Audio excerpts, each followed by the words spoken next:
Senate as is written. I suspect that there's going to be a lot of opposition against that bill. But as some of you guys that are watching the legislation right now, there's a lot of crazy things happening down in Cheyenne. So who knows what's going to happen there. So stay in all of that. Like I said, you guys are our boots on the ground. You guys are our leaders that are out here making it happen every day. Be aware of what the financial situation is going to look like come this July.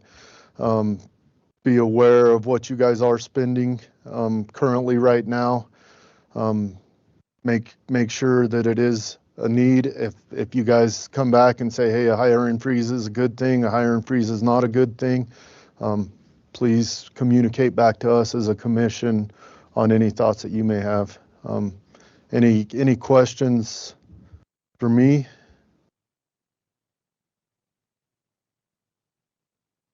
Mr. Chairman? I'd like to piggyback on Commissioner White's message here. When I look at our expenditures and our payroll, for those of you who are not aware, we go between $3.7 to $4 million a month. I recognize that there are several, rightfully so, department heads that say we can't cut back because it's what we need. At the same time, when we look at 0.5 or dollars worth of accounts payable, perhaps we can do a little bit better person shopping, find some ways to use that a little bit. That's all. Thank you for everything that you do at this point in time. Questions were non-existent. I'd like to thank you for your attendance and sorry to have taken all your time this morning. And next on, if people would like to leave because of that, you're welcome to. Next up, Billy Pate, please. Yeah.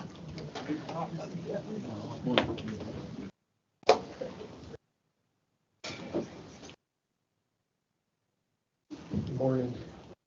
You guys got my activity list. Road bridge is this.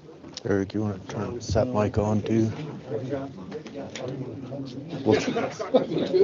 We'll try it. Did they leave this locked? Yeah, they locked it back up, so I'm going to have to. Good morning. You got my activity list.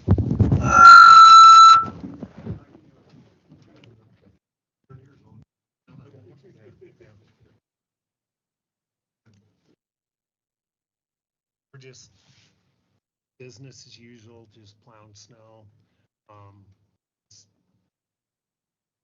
It's kind of, this weather's been crazy. Yesterday we were thawing pipes, getting slush kicked off the road. Just basically hauling a little snow. Basically just doing snow removal. Like I said, thawing pipes, getting water to run. Have some roads and pipes that were plugged. We worked on that yesterday, worked today. That's just business as usual.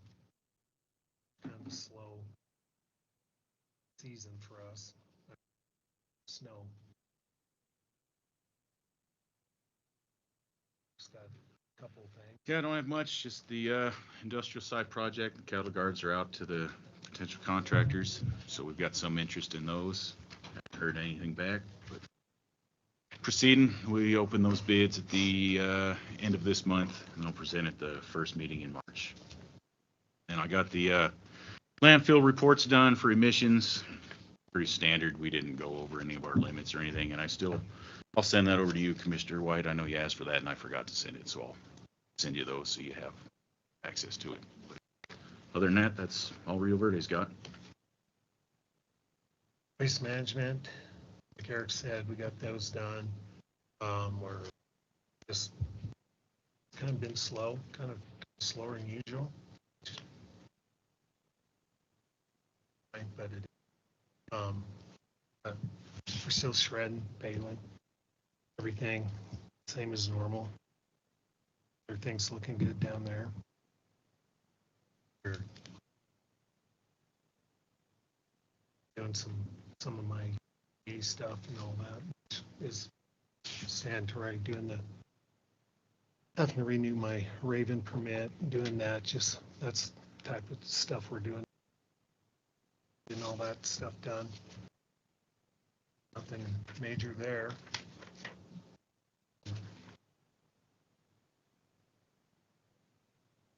Yeah, oh, they're terrible. This time of year they are. We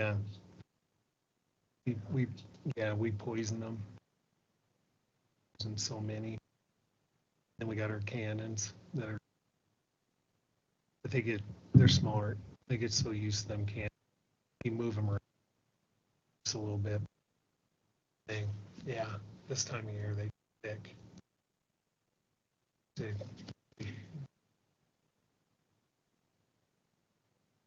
Other than that, that's what's happening in waste management. Any questions for?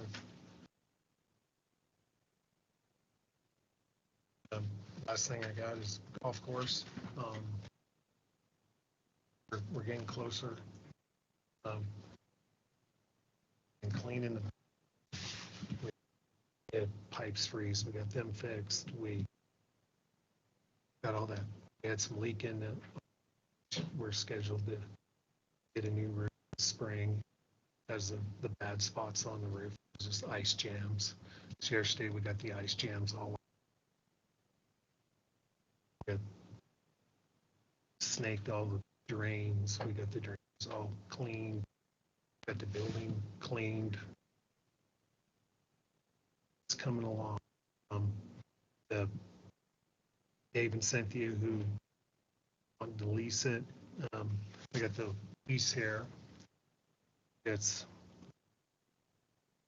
be for March 1st is when, by the time we get some of the equipment and some of the stuff we got to finish doing, that'll be about as soon as they can get in.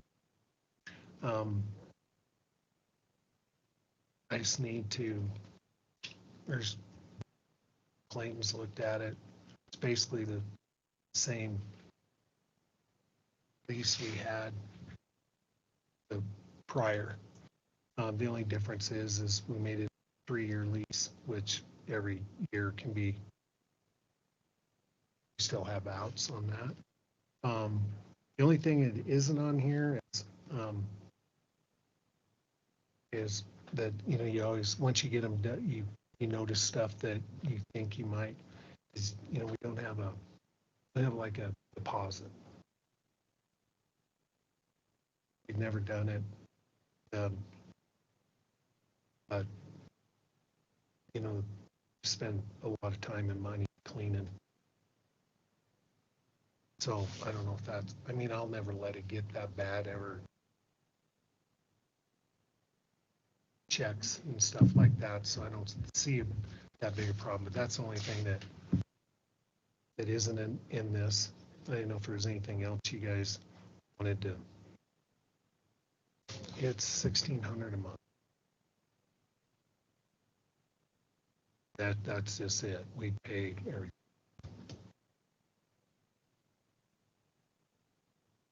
I get your ideas. Yeah. But that was the only thing that everything I've been through with this building and stuff. That's the only thing I was thinking that, you wanted to add, that would be the time to add. Before we get. I wouldn't mind seeing proposal for the.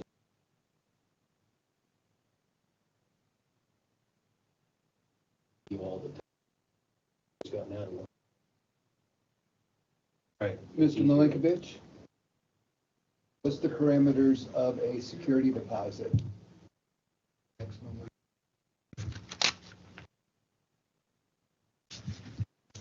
Good morning, Mr. Chairman, Commissioners. We don't have necessarily parameters on that. Not a statutory or type of vision regarding damage deposit. In my experience, working past and then all situations, usually it's around one, depending on it. I've not done a deposit in the past. This is also looking back to my time when I was on this board, when I was on the golf board. I was in 2020 to 2020. I was on that board. We had not traditionally done a damage deposit, largely because of the folks that were in there that were renting. The board always felt have that deposit. Had not done that. That can certainly be done, and amount like 16 cover it.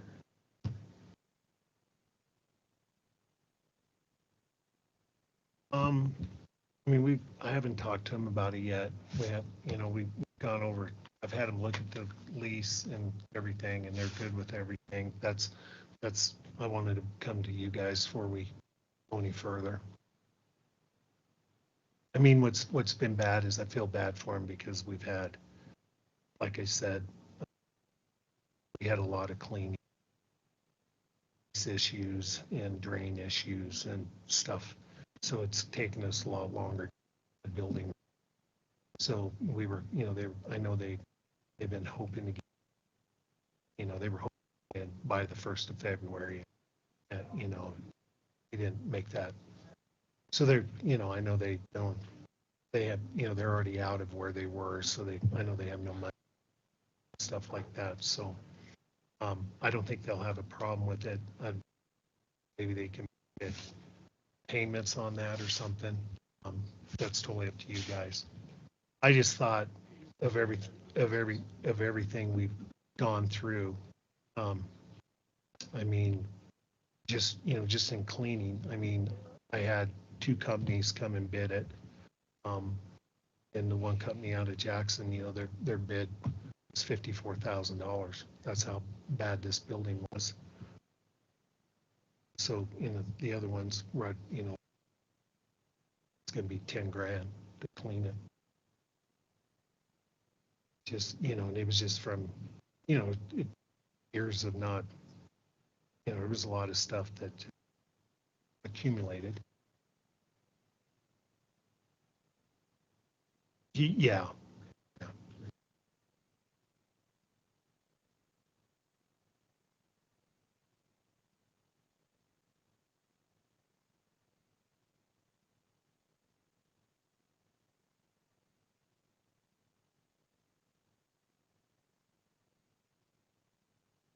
Or the condition of the property, which is associated, yes or not. Certainly, yeah, that would be, if we do the deposit, we would. I'd propose $1,000. Another day.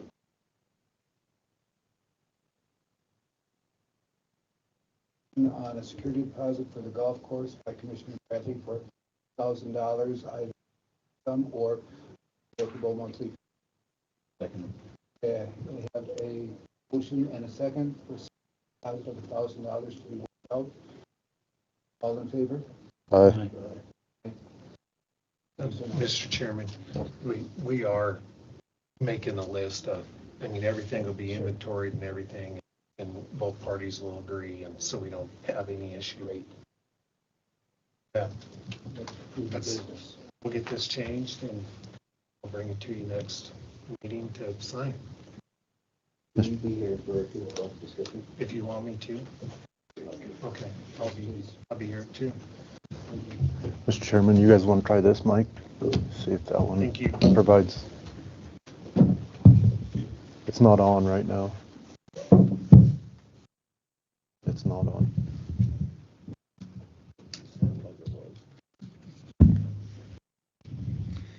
Okay, let's give this a try. Next on the agenda, Mrs. Gregory and the Children's Learning Center supplemental budget request.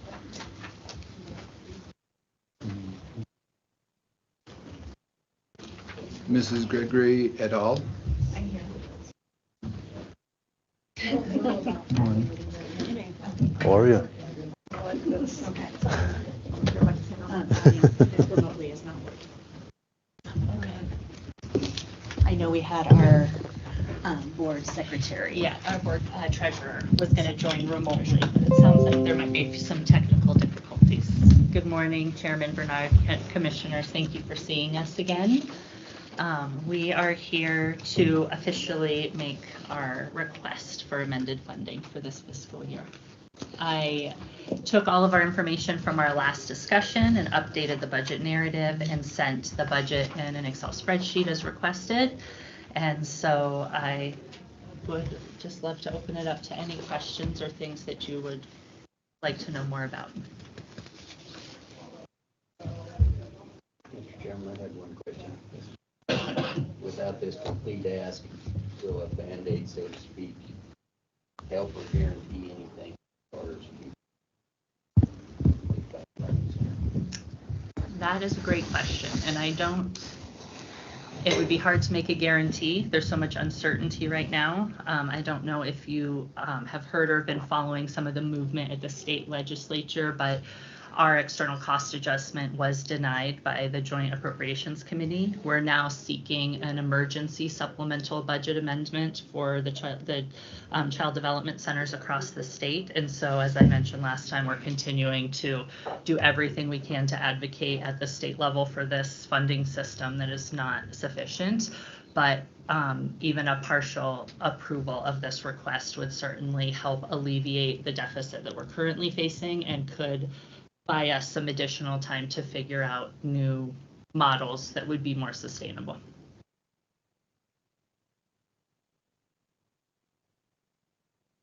I understand the legislature's a tough hill to climb. With a letter from us urging any support to push? Absolutely.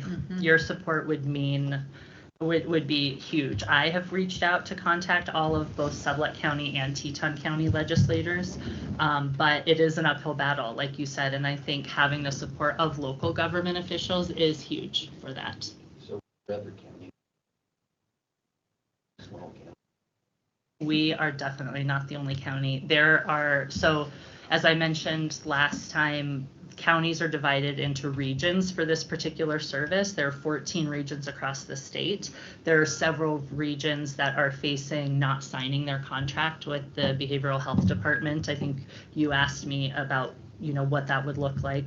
One in particular has really faced going from one of the largest programs that provides these services in the state in Cheyenne with 36 functioning classrooms down to 6, and now only has 1 year to keep their doors open if something doesn't change funding wise.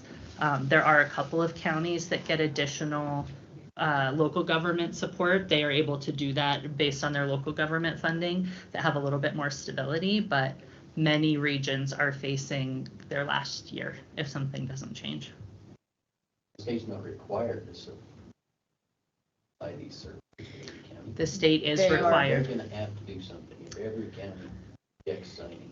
So what happens is that WDE, Wyoming Department of Ed, has to figure out how to provide these services if the regions don't sign, if certain regions don't sign their contracts, or all the regions don't sign their contracts, regardless of how that looks. They are the agency that would have to figure out how to provide these services. School district at that point. What it would actually probably end up looking like, and you may have heard about this with our K-12 school system, is the school districts, or in our case, the child development centers, being forced to take legal action against the state.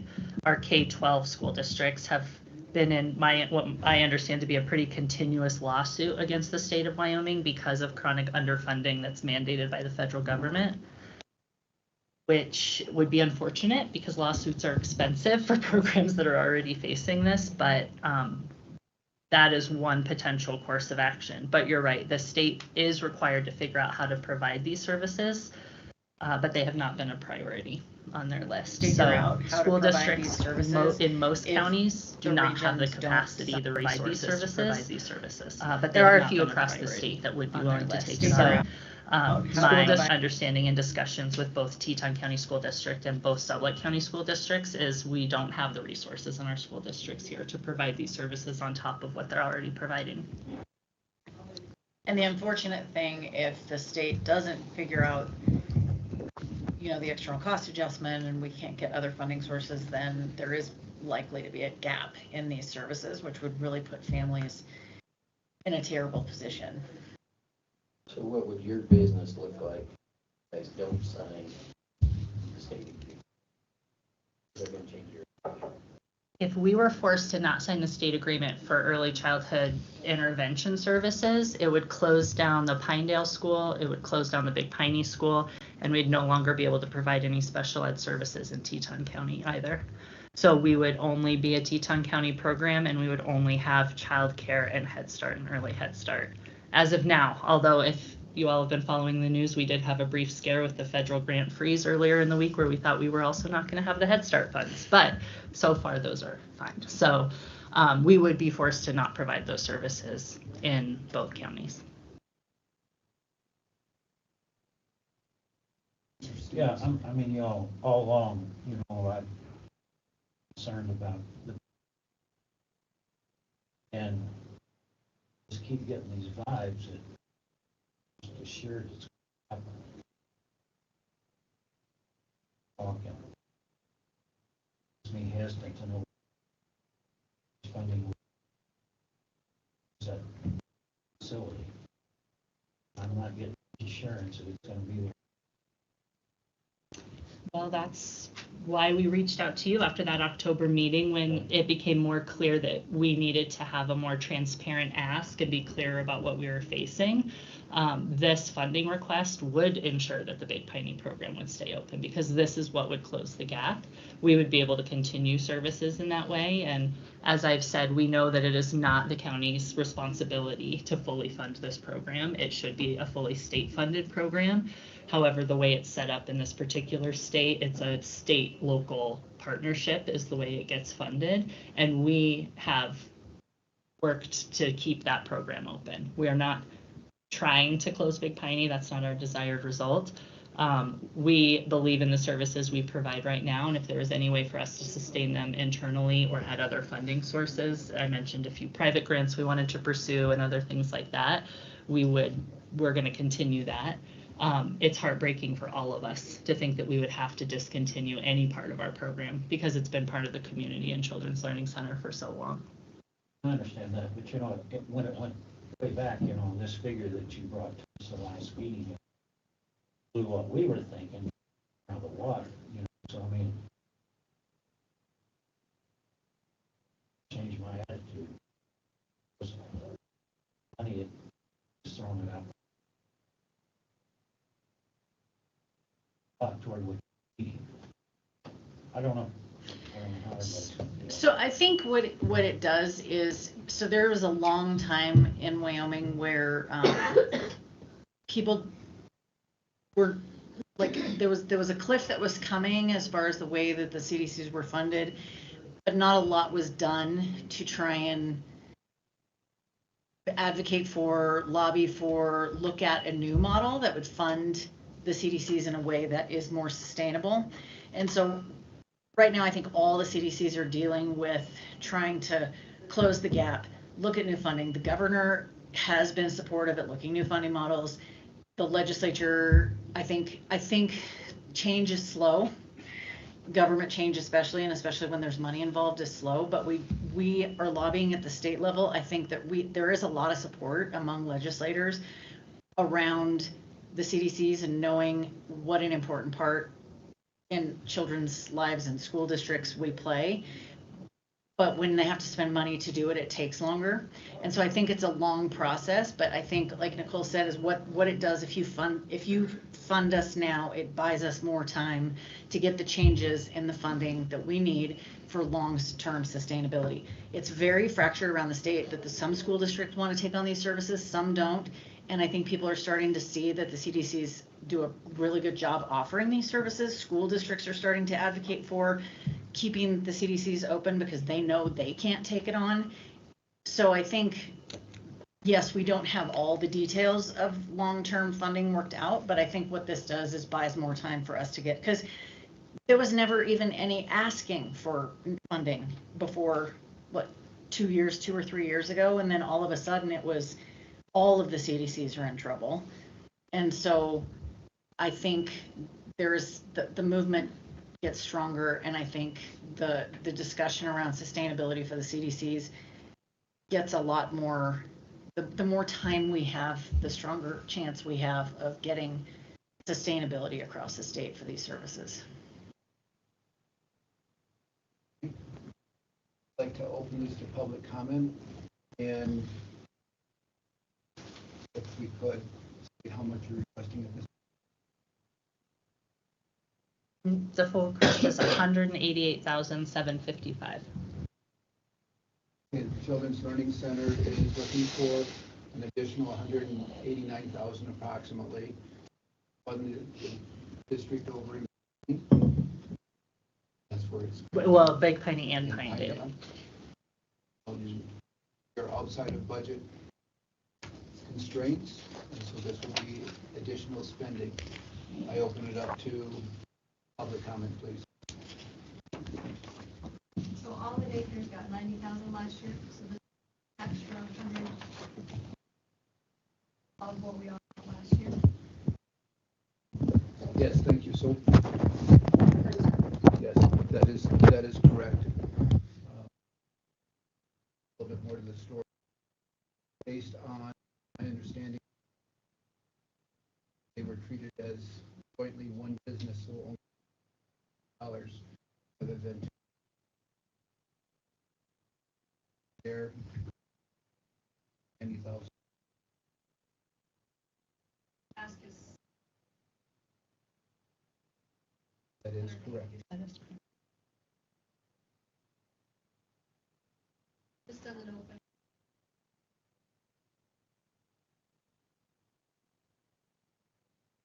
Not serving any.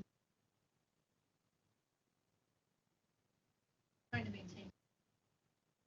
That is correct, but we would serve any children that qualified for services. We're legally mandated to do so. So we serve as many children as need the services. So this is not just for care, this is for the Please, developmental. if you would address Yes, the board. sure. So this is not for care. This additional funding is not only for child care.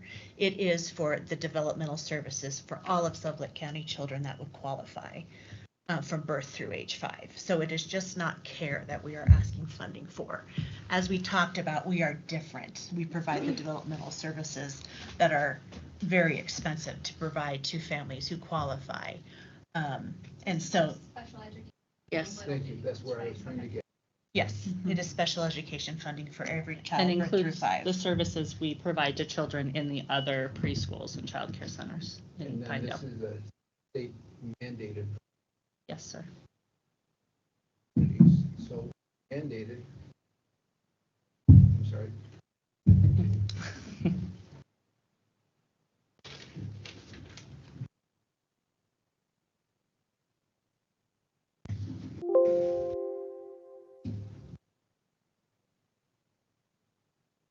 Kind of county. I get this that they're not. If by funding this, encouraging the state to not. I'm just curious about the dynamics here. I don't like the position where we have to fund something. I'm not sure that's done. I'm not sure it's not. I just am not sold that it is.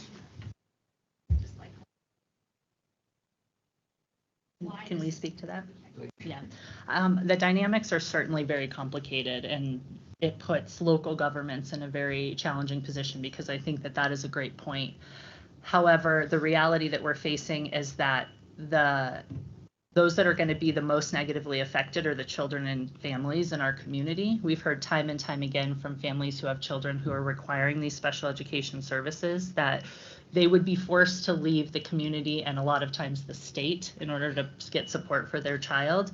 And so while we are working on, as Cindy said, the child development centers unfortunately for many years remain quiet when they should have been advocating at the state, and we're in a little bit of a catch-up situation right now. Hopeful because of some of the support we've seen out of the governor that we will eventually get to that place. But in the meantime, CDCs are looking to their local government to help and private grants to help support that so that we do not have to force families and children to go without these vital services that they need. There is a very active lobby at the state level to try and close that gap. So, I mean, to get the CDCs funded in the way that they should be funded at the state level. Work There is a very aggressively active- being done yeah. at the state. But it's only been a couple of years because they didn't do anything for a long time. To provide this basis, this actually.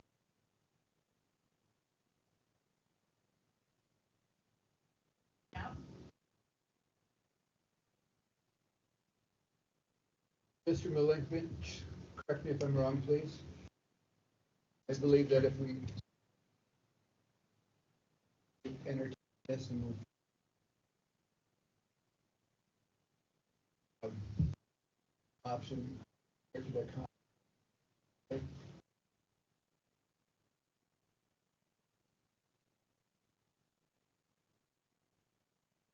Mr. Chairman, just so I'm understanding the question, are you talking about the logistics on how to pay it out, or?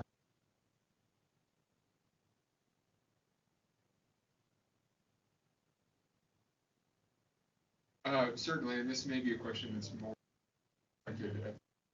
given the logistics of payment, but that is how we have it set up at the hospital, that we have it allocated, it's set aside, and then we pay out to the invoice. That is common, a lot of commitment. And undo that. So, parameters.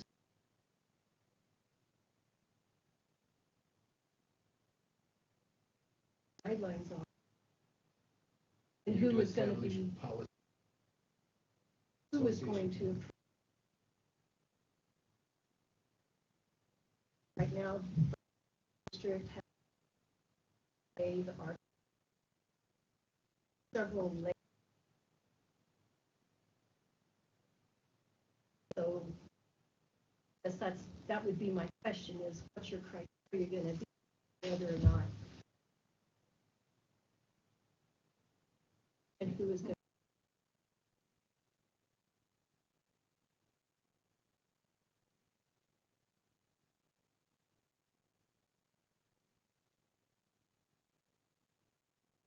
You all could designate.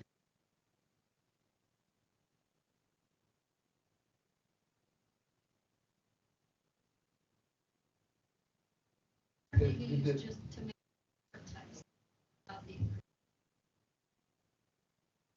That is correct. At our current enrollment numbers, we have been able to create a schedule that sustains the children we're serving at this time. On that part-time schedule, we did provide information about getting back to full-time because I know that has been a real heartache, especially in our Big Piney community. So I wanted the commissioners to have that information of what that would look like. But you're correct, the 188 is to continue the part-time status of the staff that had hours cut last year. additional. How You had enough to. Oh, I'm sorry. Casey Fairbanks. I was curious how other state mandated services. Yeah, that is a good question. Cindy, you may know more about this. I know there are a couple of local county governments who many years ago incorporated the Child Development Center as a county department. And so it's funded at a much higher level. I believe Campbell County funds close to $2 $2 million a year for their child development center. They're much bigger than we are here, and so, but it's much more heavily funded. And then there are some counties who have not funded at a higher level. I don't know the details of whether the child development centers have been there requesting in the way that we are with you all, but those are the centers that are facing closure. Yeah, the bulk of the county governments, or even the regions, actually, all the regions have multiple counties like we do. We have 2. The bulk of them are funded by at least one of the counties in the region, but the level depends, and I think it really is, that is kind of very telling around which CDCs are about to, are more likely to close their doors if the state doesn't step up and do emergency funding, or they're much closer to not being able to maintain these services if the state does not step up, versus the CDCs that are funded at a higher level locally are in better shape to continue services while the state is trying to figure out what they're doing for funding. But every region does have a state local government partnership funding model where they receive local government funding in addition to their state funding. Question? Other public opinion or input?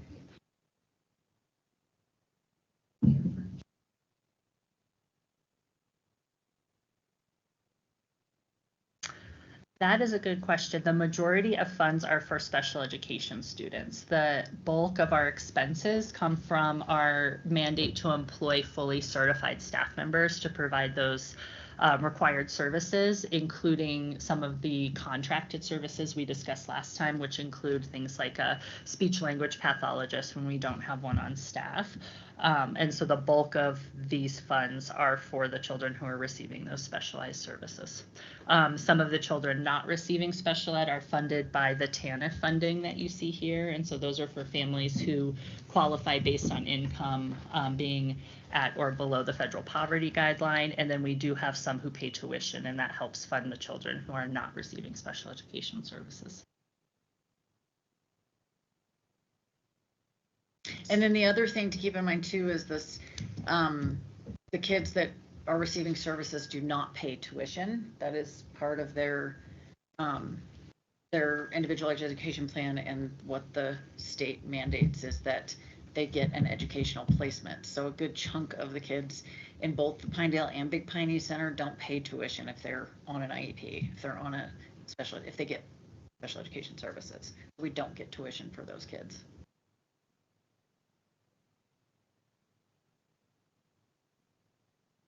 I just feel.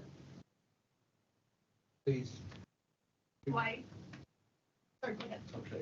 I'm My name sorry, is Jeff Mrs. White, Golds. I didn't see you.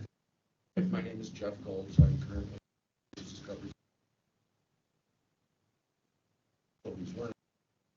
I just want to speak about early childhood. Very, very vital. Talk about economic drivers. That's our young working have children that need. So we urge the Commission to consider all funding and help.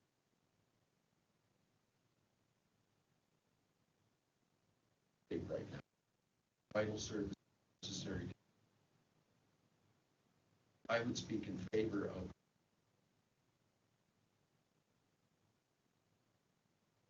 And then come budget time.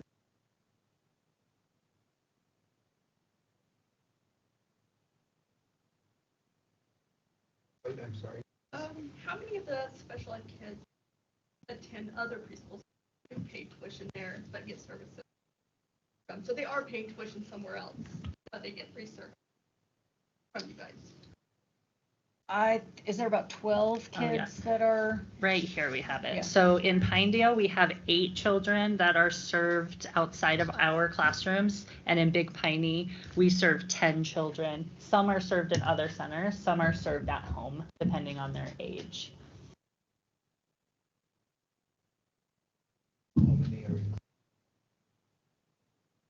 No, the 8 in Pinedale and 10 in Big Piney. Okay.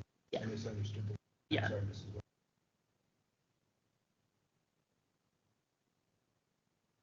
Question? No, I'm sorry, I misspoke. Can I go back? We serve 17 children in Pinedale, and we serve 4 children in Big Piney. I was looking at, those are, the 8 children are the ones who are paying tuition as just attending our preschool. So we actually serve 17 children either in the home or in another facility in Pinedale, and 4 children in Big Piney. Yeah, apologize. Was this a comment?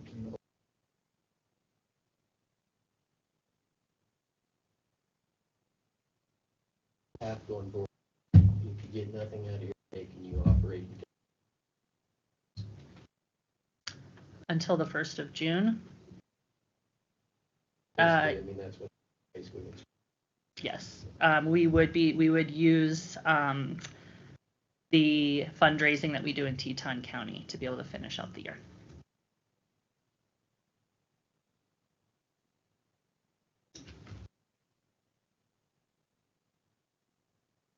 Currently, stipend or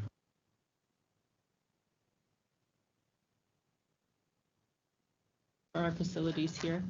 Pinedale and I don't have it broken down as monthly, but right now the deficit, yearly. yeah, the deficit that we're looking at is right now, because we had included the fundraising that we're able to do in Sublette County, so that entire amount comes from Teton County. That amount. Yes, How much is that? it is the $188,000 deficit amount that we're requesting. That's the deficit for the year. That would all have to come from Teton County fundraising. Okay, let me rephrase the question because Okay. we're not quite. Thank you. Thank you. Historically, Yes. fiscal year, money, In the last several years, with these changes in the number of children we're funded for here, yes. we have had to cover the entire shortfall from Teton County fundraising, from Jackson fundraising, which has been between $100,000 and $180,000 a year. Jackson is funded to 108,000 per fiscal year. Depending on, next question tied to this is if Sublette County with additional monies, that same dollar amount Jackson or with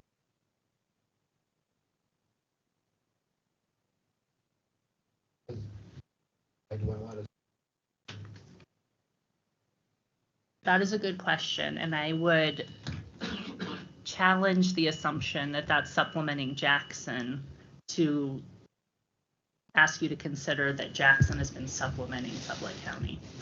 And what we're facing right now is that those are funds that we have these same conversations with our Teton County commissioners and our Teton County our Jackson Town Council and all of that to help supplement that program. And fundraising since the pandemic has become more and more challenging. And so the rate at which we have been able to fundraise to fill the deficit that we're facing in this region, which is both counties, is not going to be sustainable in the long run.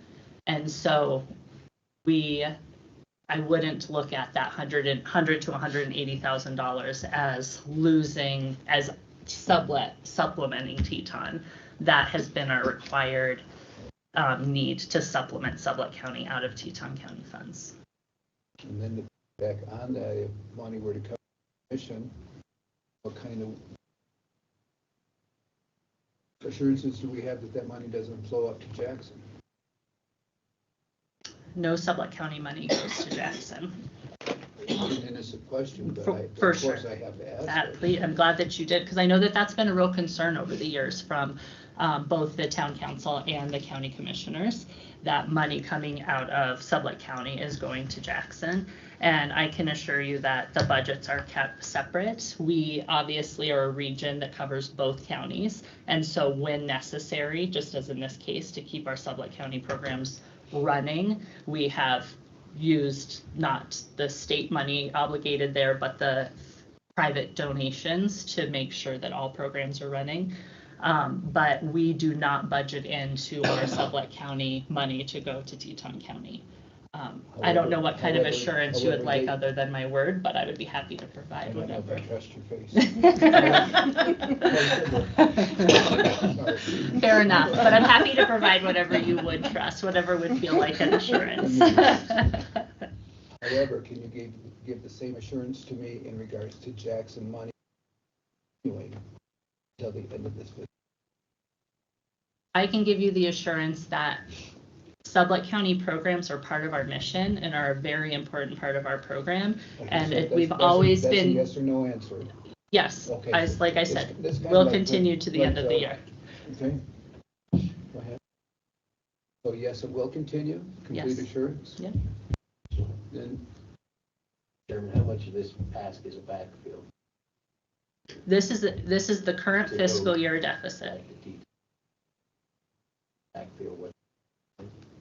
This is the current fiscal year. So we will keep so let me clarify what I just said. This request is what because we're in the current budget cycle, this is what we're facing for this year. If this request were to be not funded or only partially funded, I guarantee that Children's Learning Center will continue our program as is currently until the end of the school year, and with Teton County money. So I think what you're asking is how much of this money would go back to Teton County to fill in the money that we've spent from reserves, which right now I don't think we've spent anything from Teton County reserves, given that we're halfway through the year. Do you understand what he's saying? So how much of this money would go? Question again.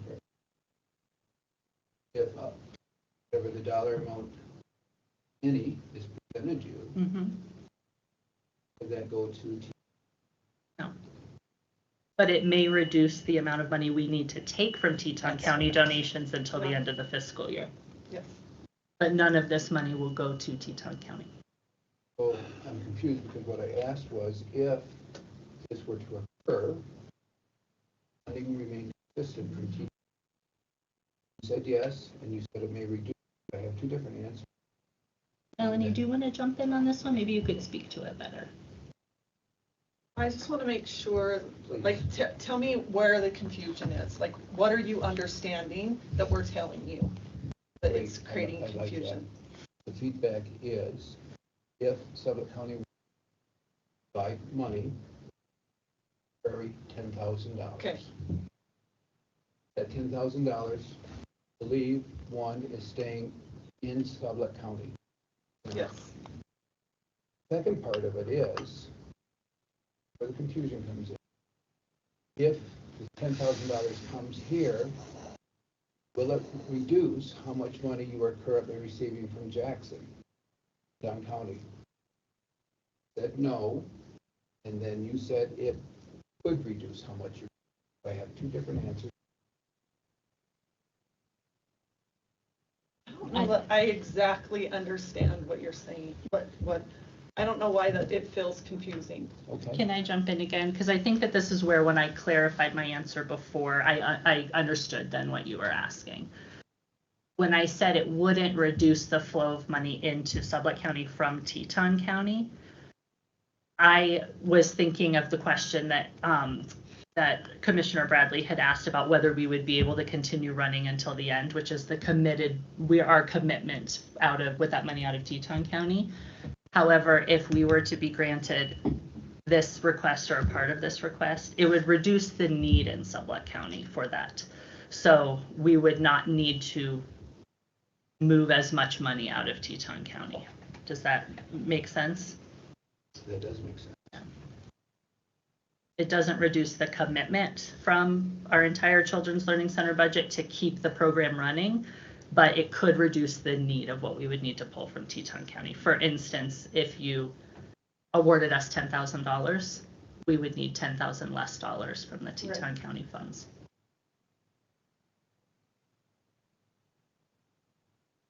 Thank you for that answer. I'm going to go on to the next step, not to be Alice or regards to testing in on this. What I heard was if we $8,000 or 180, I'm counting For this year, for just year. this year. to keep things running until This June fits- 1st. They are okay. committed to that. So that goes back to a question.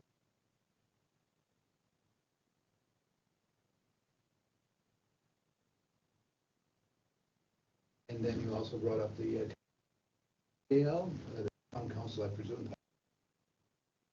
They contribute. Yes.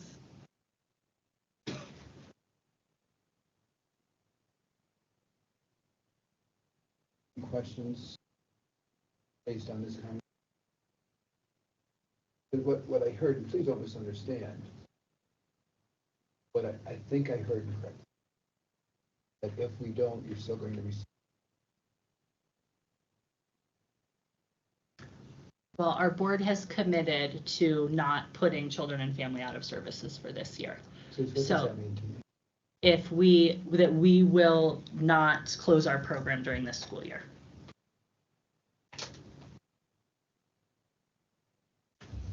What we are doing is dipping into money, because we are also needing to do these same talks and asks for the programs that we have in Teton County. And so it's pulling money from those needs to support these programs, because we are not willing to put staff and families in our communities through that mid-school year. So Yes. that's why. It's a distribution of priority, right? Like, we're saying these funds are needed elsewhere, but this is a priority to us in Sublette County. We don't have the funds. And No, so. And I appreciate that. You have to look at it as we have a county Sure. that pay taxes that we also have to. And pieces together, logical sometimes can be.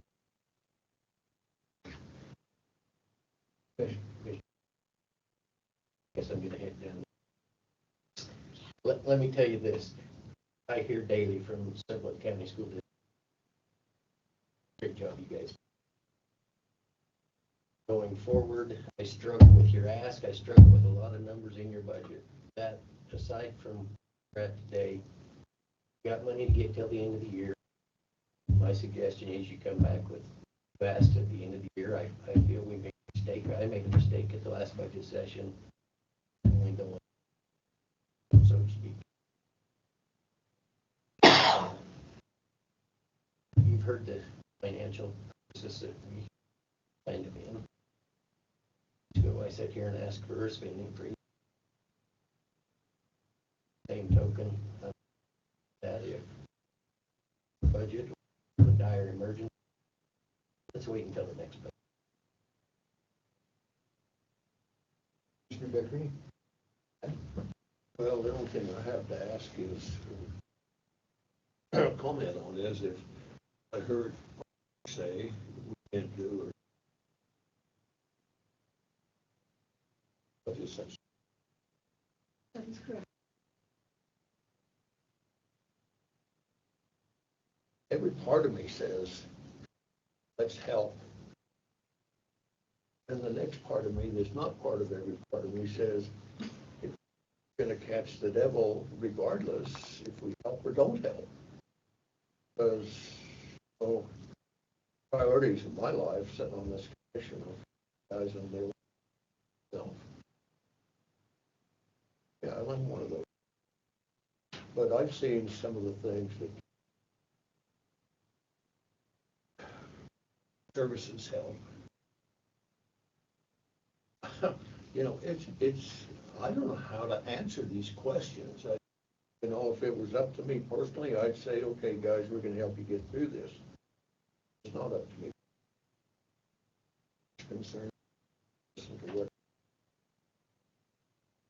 treasurer's concerns are. In the scope of things, your ask is just a blip. Understand?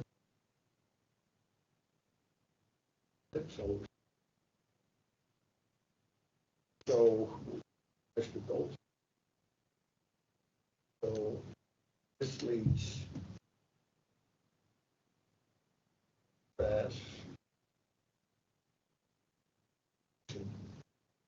So as we go forward, anticipating, try to help you budget session,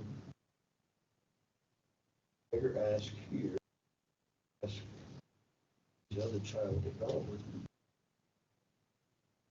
Wonderful, don't get me wrong. If budget to me, the thing,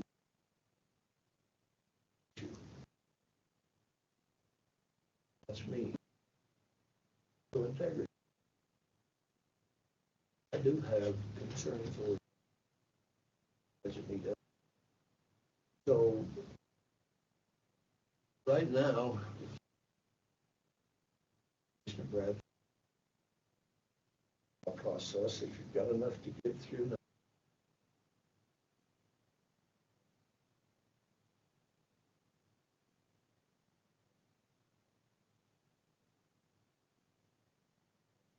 Each one. But right now, I'm gonna go against my clerk. This commission is saying, then let's go do it. We open my session over.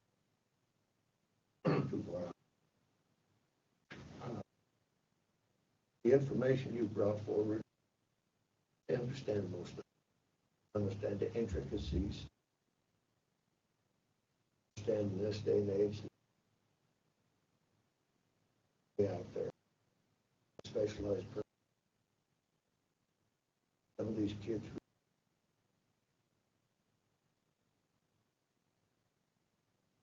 state down there. Babies.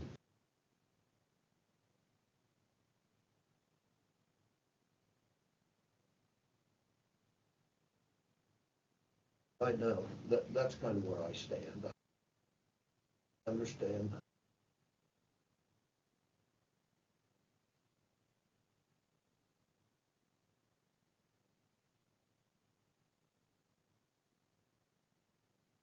Protocol session, and it's not fun. Some cut.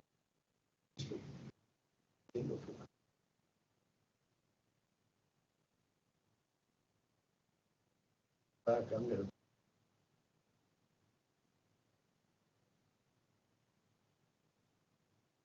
I do believe. And now I just.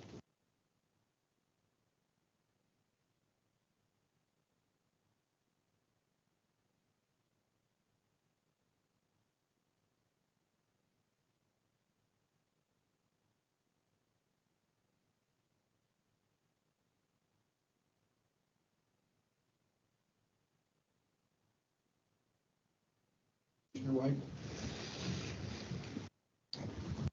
Thank you, Mr. Chairman. So my thoughts. So as you guys have seen what our legislative branch of government is doing to not only counties, to schools, to everybody across the state, we don't know what's going to happen. We don't know. I don't know if you was here earlier. We don't know if they're going to get all of our reserves taken away from us. We're going to have those gone and dished back out by July 1. We don't know what's going to happen on any of that yet. So saying that, us as a commission, we're statutorily required to provide certain services, just like the state's statutorily required to help you guys out. We're going to be feeling the pain just as much as you guys are potentially with this legislative session that's going on right now. So saying that, I'd like to get through it and see what happens and see what the long term is. I mean, yeah, we gave you 90,000 along with everybody else, and this has been tough on this commission ever since I've been in here for the last 4 years. How do you rank one school, one provider over another provider? How do you do all that? You guys have done a very good job showing the amount of expert and specialty services that you guys offer. Saying that, I'd also like to see you guys get through this year and see what we can do to help, make this more long-term sustainable without you guys having to go around the state and beg for money from everybody. That's my thoughts. Commissioner Stevens. Well, I think most of us agreed on this board here 3 months ago or 4, that we might do the funding of 70,000, 90,000. That's a lot of things have changed.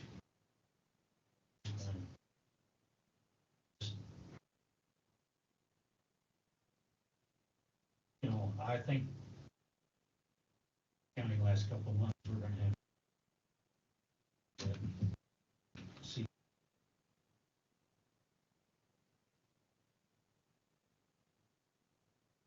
Push that through, you might have got.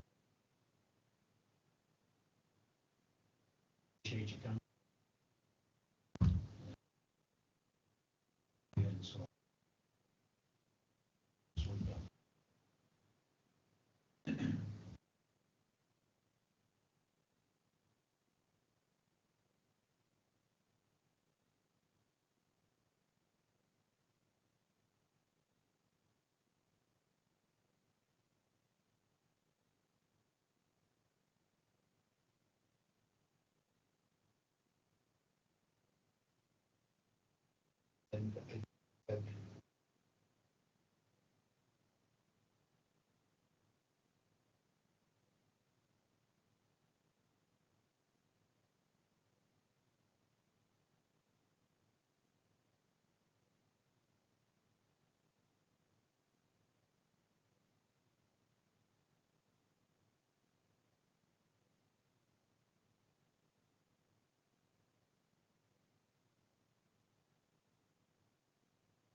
Motion if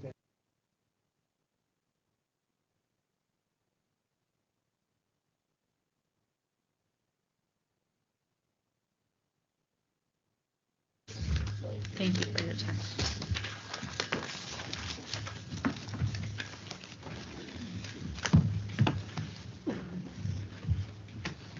Julie Belton.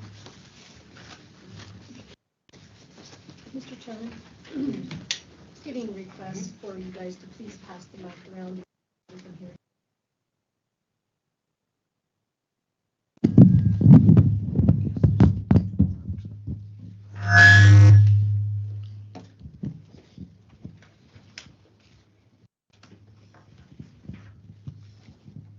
Mr. Chairman, Commissioners, thank you for allowing me a seat at your table today.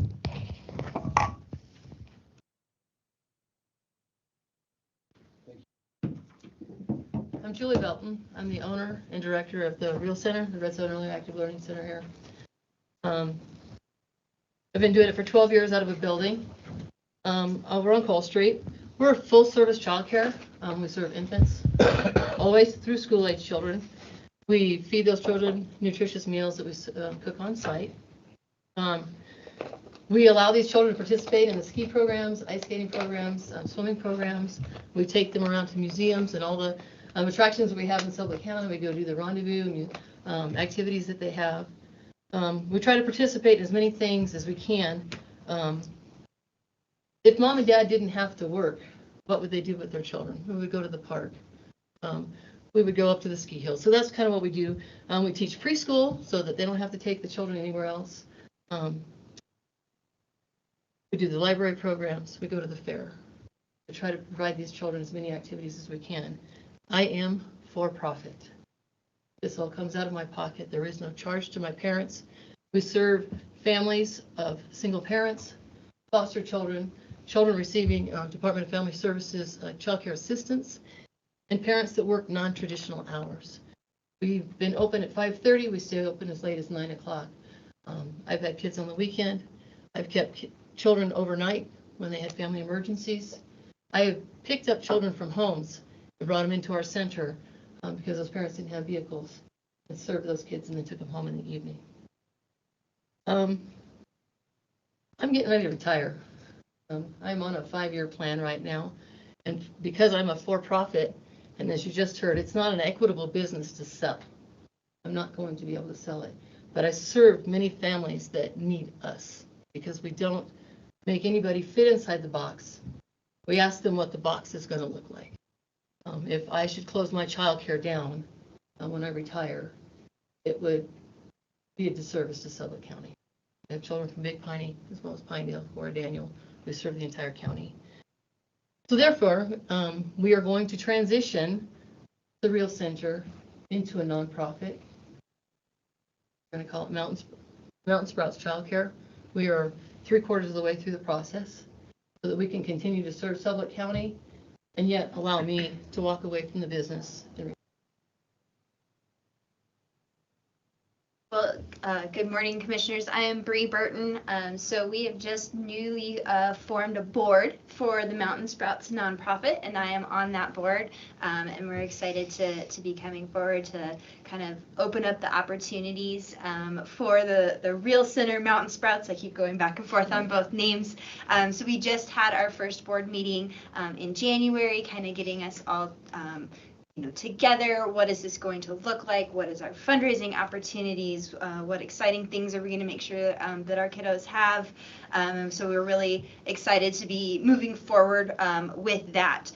With that, we're in the process of kind of going through and learning all the rules of daycare and licensing and stuff so that we are an informed board and know, how best we can support Julie and her staff on moving forward with this process.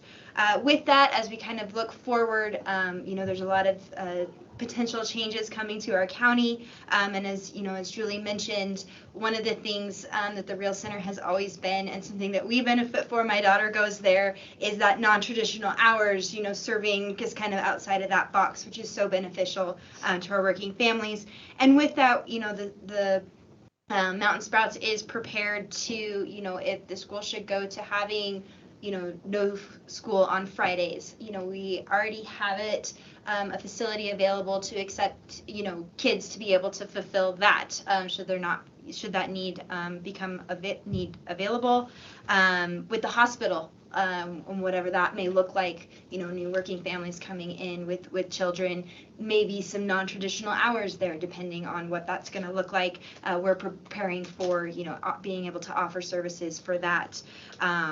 And again, just making sure that we're that flexible place for children to be. So we appreciate the time to just come present what we have going on, and are excited about the opportunities moving into the future with Mountain Sprouts. So happy to answer any questions.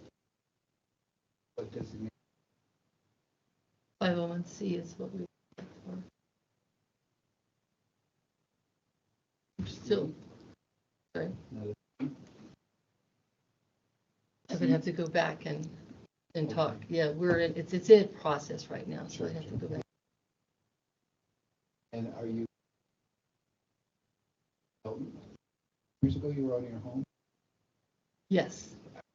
So there, I don't think so. No, for 12 years now, we've been over on Cole Street. I had a child care parent help me convert a shop building into a child care center. I lost track.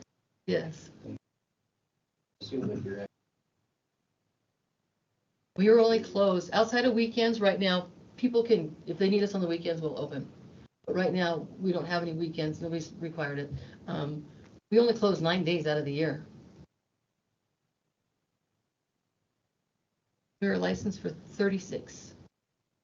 I'm sorry, my question was how many children can you take at a time? And the answer was 36. Right. Thank you. And we've taken as many as 8 infants, which we kind of go in waves with that because they're considered an infant up to 2 years old. So if we take 8 under 1, then they're fulfilling those spots up to the 2-year-old. So then we have to lower the numbers. So we go in waves of how many under 1 and how many 1 to 2-year-olds we can. So how much help do you have per child? How much help per child you require? So that's where the deficits start to come from. With infants under 1, it's 1 provider to 4 children. From 1 to 2, it's 1 provider to 5 children. And then it gets a little more flexible. 2-year-olds, it's up to 8. And then 3 and up, you can go 1 provider to 10 children. And that's one reason we supplement when we can with the older children. We have another, you can do 1 to 15. And then that's a lot more cost effective than the 1. I will say through the 12 years, I've been able to operate not in the red. I've been able to manage my money. I took the COVID money that I got and I've been able to make it wiggle up until now. Now it's getting tight. My power bill is 3 times what it was 3 months ago. The food costs are quite high, and I'm having difficulty maintaining staff because I can't pay them a livable wage. So I've tried to up that to create a livable wage and some benefits. Right now, they do get those 9 days that we're closed. I pay them for those days. They get free childcare. So I hire a lot of times moms that can be with their children and make a dime. At the end of the day, they know what they're making, goes home with them. They don't have to give most of it to childcare. But this year we did our preliminary budget, and obviously we're looking at being in the red as well. So that was another reason to switch to nonprofit. There are grants. We've applied for one. But some of the other grants are limited. Since COVID, I've been able to get my hand in the bucket a little bit to get some grants to keep us going. But without being a nonprofit, we're really limited to how much we can get to keep us going. And this next year, we will be operating a little bit in the red. I didn't pay myself last month just to make sure we could pay the bills. So now it's getting a little bit tight. We don't want to close the center because we do serve those families that need us. Our foster kids and stuff, like I said, the swimming programs and all those. We do fundraisers right now. We've got a Super Bowl board. We're doing cookie dough. We were selling, Christmas wrap paper. We're just doing all kinds of fundraisers to help pay for the extracurricular programs. I asked how many who wants to go skiing. I had 12 kids. I said, okay, it's going to be $170. I had 4. I said, I'm not going to do that. All 12 kids are going to ski. That was a couple years ago when we did it. I don't even ask now. If the parents want the kids to ski, we do, and then we figure out how we're going to pay that bill. But I just wanted to let you know that after, the budget's tight, and I understand that. We are not asking for money right now. We are just letting you know that we will be here during your normal budgeting session to ask for some help. Yes. Burton. Yes.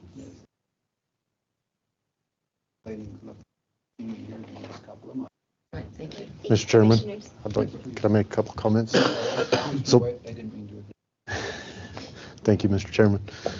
So Julie, I'm talking to a lot of people in our community. You've truly touched a lot of people and have helped them out over the last 12 years. Congratulations on finally looking, for a way to step away from it. Thank you for your service on that. You as a board, you guys got some big shoes to fill. Good luck on that adventure, and look forward to seeing all the things you guys come up with come our next budget hearing. Thank you guys for coming today. All right, thank you. Thank you. Thank you.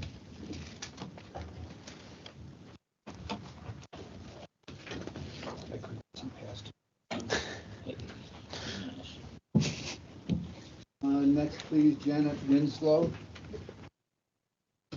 Janet Winslow with the Food Basket Overview of Operations.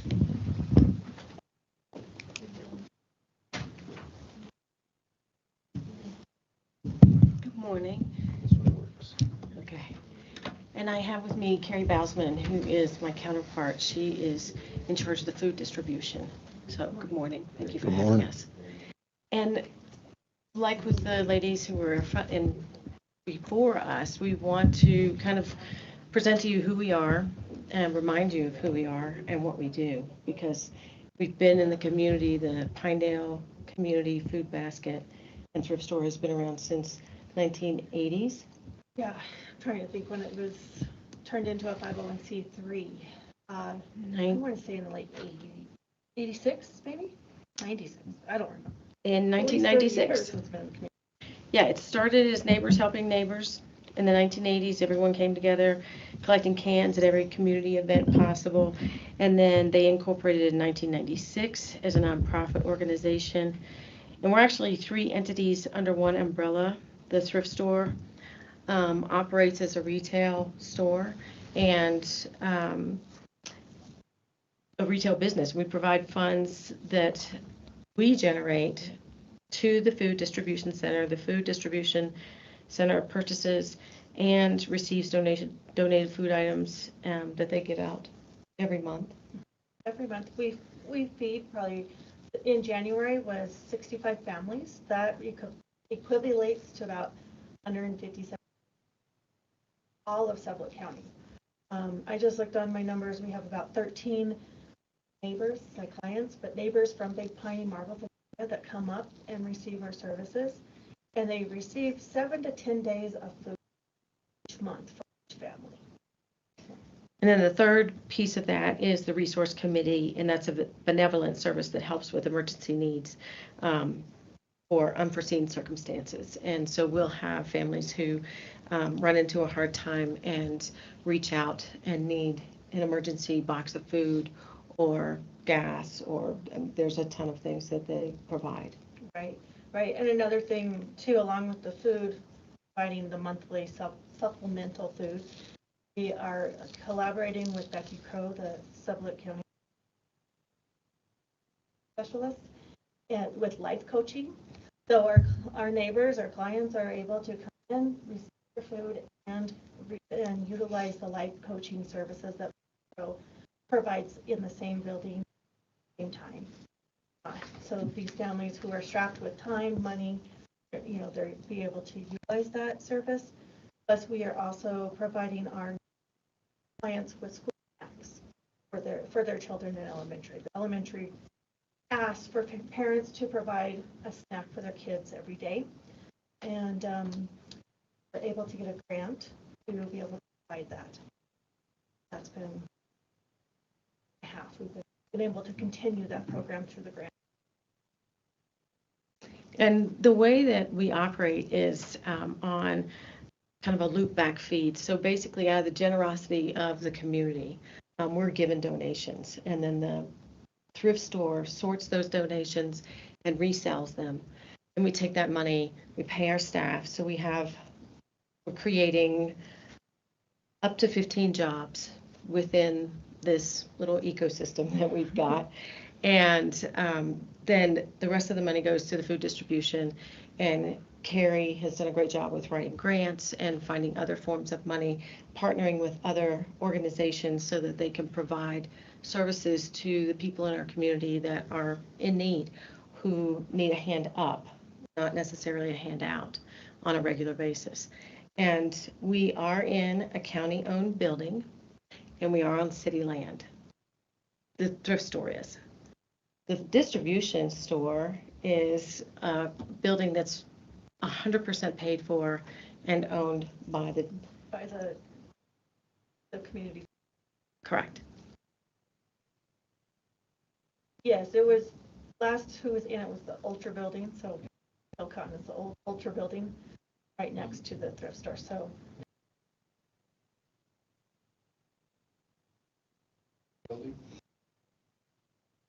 right now it's James Helms on the corner, then us, and then the thrift store. If you're going in your center.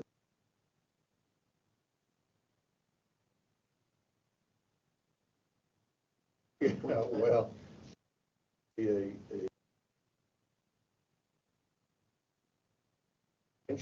Farm Bureau was there as well. The county building that we're talking about that the thrift store is held in, you're correct. It used to be Darrell Walker's feed store. County acquired it, and then you have time for the fun story. I think it's a fun story of how the food basket moved into it. But years ago, they started in the community of collecting food to feed other neighbors. Then they said, well, let's do a yard sale to help fund that for the neighbors. Well, then eventually it went to the office area of the Walker building. The county had the assessor's car in it. And then that yard sale stuff got accumulated in there, and according to Mary Langford, the assessor's car kind of slowly moved out. And so how the whole, I don't know if or what, how that was, but that's how Food Basket kind of developed and why and how we got into.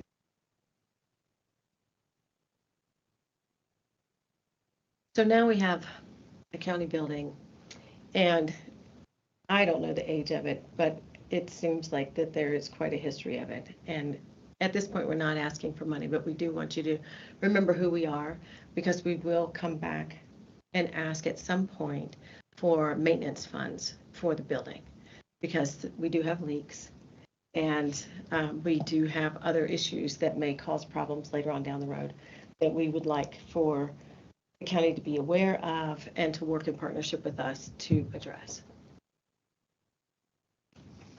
And as of right now, the Food Basket is paying for all of the maintenance that's happening inside that building. What the county does for us now is plow the snow on the city land, the parking area. But as of right now, for us, all I know is there is no funding going to that building, upkeep it, or any maintenance. For you. Sure. Do y'all have any questions for us? I'm suspecting that you will. You're welcome. Thank you. Thank you, guys. Thank you for your time. I'm just curious to know what criteria are special. So to qualify for food distribution for food, I use a guideline of the USDA, say this wrong, it's the free and reduced lunch USDA guidelines they have for the schools. So if your family would qualify for that, you definitely qualify for us. But I've been finding out a lot of our families are $500 over that line. And so with us being a private entity, the board has given me authority to be able to meet with those clients, and I tell people case by case basis. And so I have that general where I can go $500 over that limit based on your situation. Sometimes it doesn't work. For example, we had a client who was a single mom, 2 kids, driving from Big Piney to here to have 2 jobs. And she made exactly $500 over that threshold to get free lunch, but yet she was still struggling. And so we were able to at least help her with getting some food. And also another service we provide for our clients, I sit down with them and visit with them. I can say, do your kids have snow boots? Oh, you just moved here? You don't have a winter coat? Let's get you that. Or you need a bed? Okay. And so with having that thrift store and the wonderful donations that come through, we're able to help help our clients with interview clothes. Yeah. And also too, we have emergency boxes, no questions asked. So Steve, Dave, I'll use you as a example. You call me and say, hey, I need some food just to get me through. I'm short this month. No questions asked. And I say, okay, I'll meet you down there. You get a box maybe of just things to get you by. It's an emergency box. Macaroni, very basic things. No questions asked. I will ask you, is there more help that we can do? If you say nope, okay, walk on. You might make $10,000 a month. I have no clue. But if you feel that you need the help, we're gonna give you that help.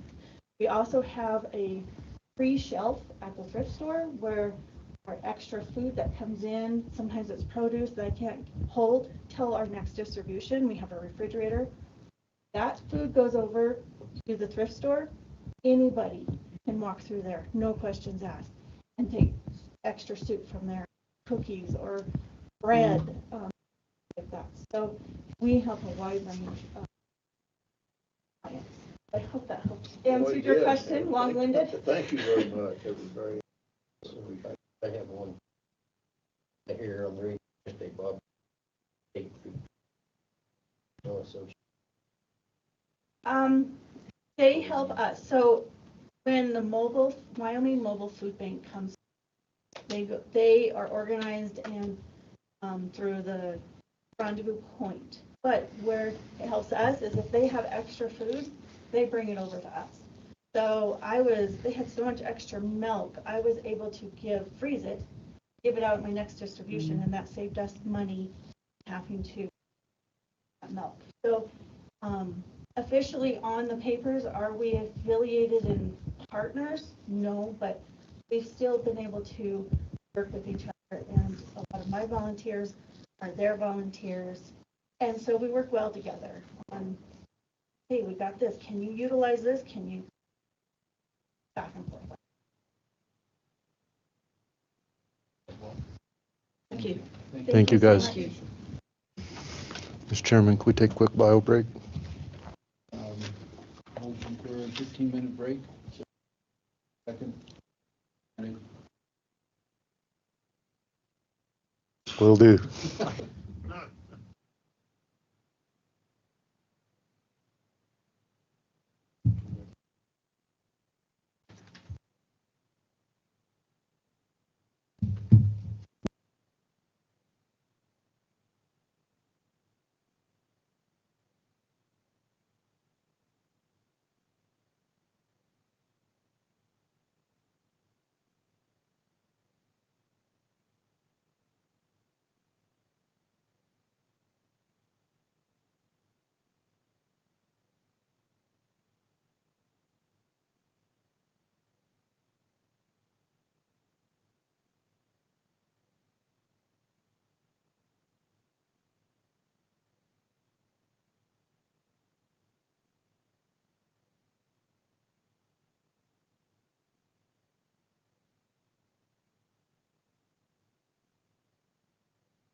Matt, can you talk? Test, test. Can you hear us, Lisa? Set up a business plan.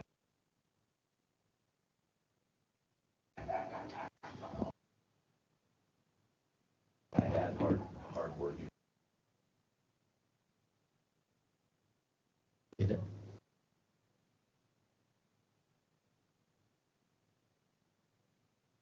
Test, test. Just texted good.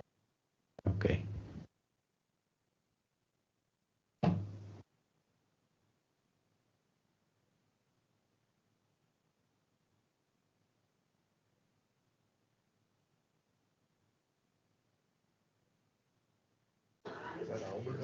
Mm-hmm.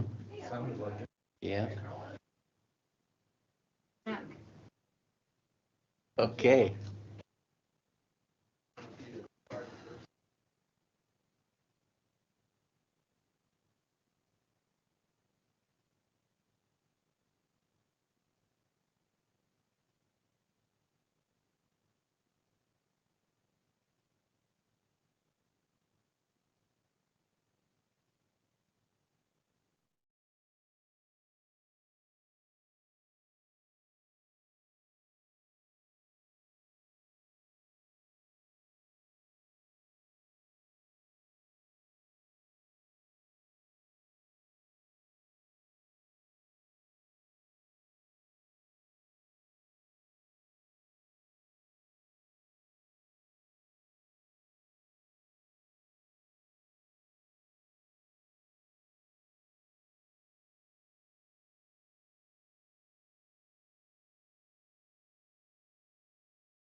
I didn't want to be the cause of the anguish of the folks in the room. So first and foremost, this is the lease on the Doyle property.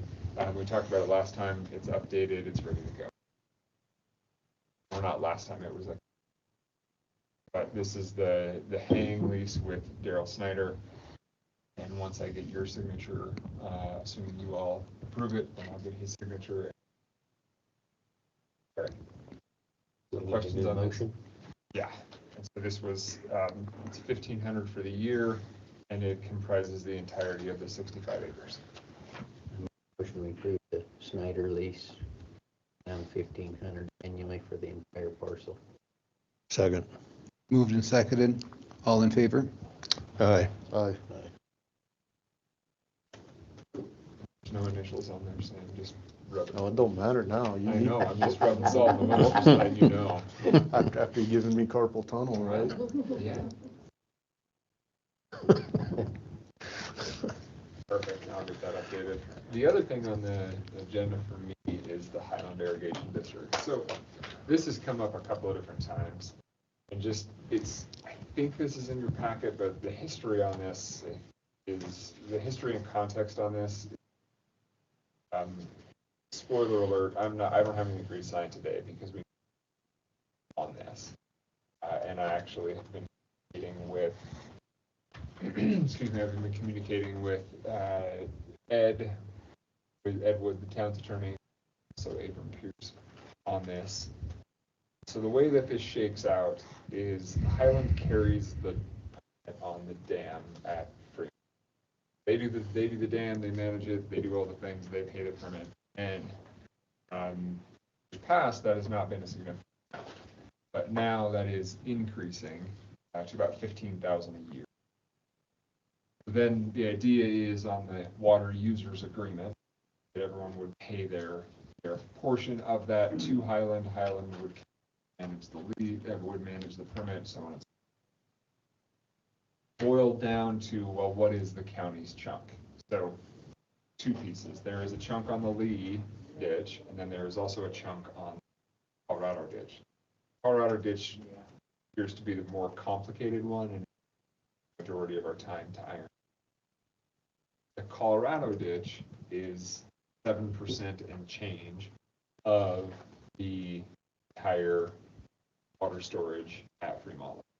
So Colorado ditch would be around $1,100 of the $15,000 of that entire. And when you break down the county's percentage of Colorado ditch, it's right around 29%. Remainder, and the way the Colorado ditch is broken down, the county has a chunk that goes to your golf course. The town has a chunk, and then there's some private property owners in the middle there that have a very small percentage. The proposal that we've been kicking around with the town is, okay, likelihood of getting every single property owner to sign on for their, what ends up being 5% of the 7%, which is candidly pretty minimal once you get down to it. Why doesn't the county and the town simply split the difference on that? So essentially the county would pay its 30%, the town would pay its 60%, and then they would split that extra 5, so then the county would pay 35% of 7%, so 35 of 1,100. Gary's better at math than I am on the fly, but that's around 400. But we would need to have that agreement with the town prior to signing this agreement on water users. So that's the idea that's been tossed around. Wanted to get everybody's thoughts on that prior to meeting with the town, drafting what that agreement would look like.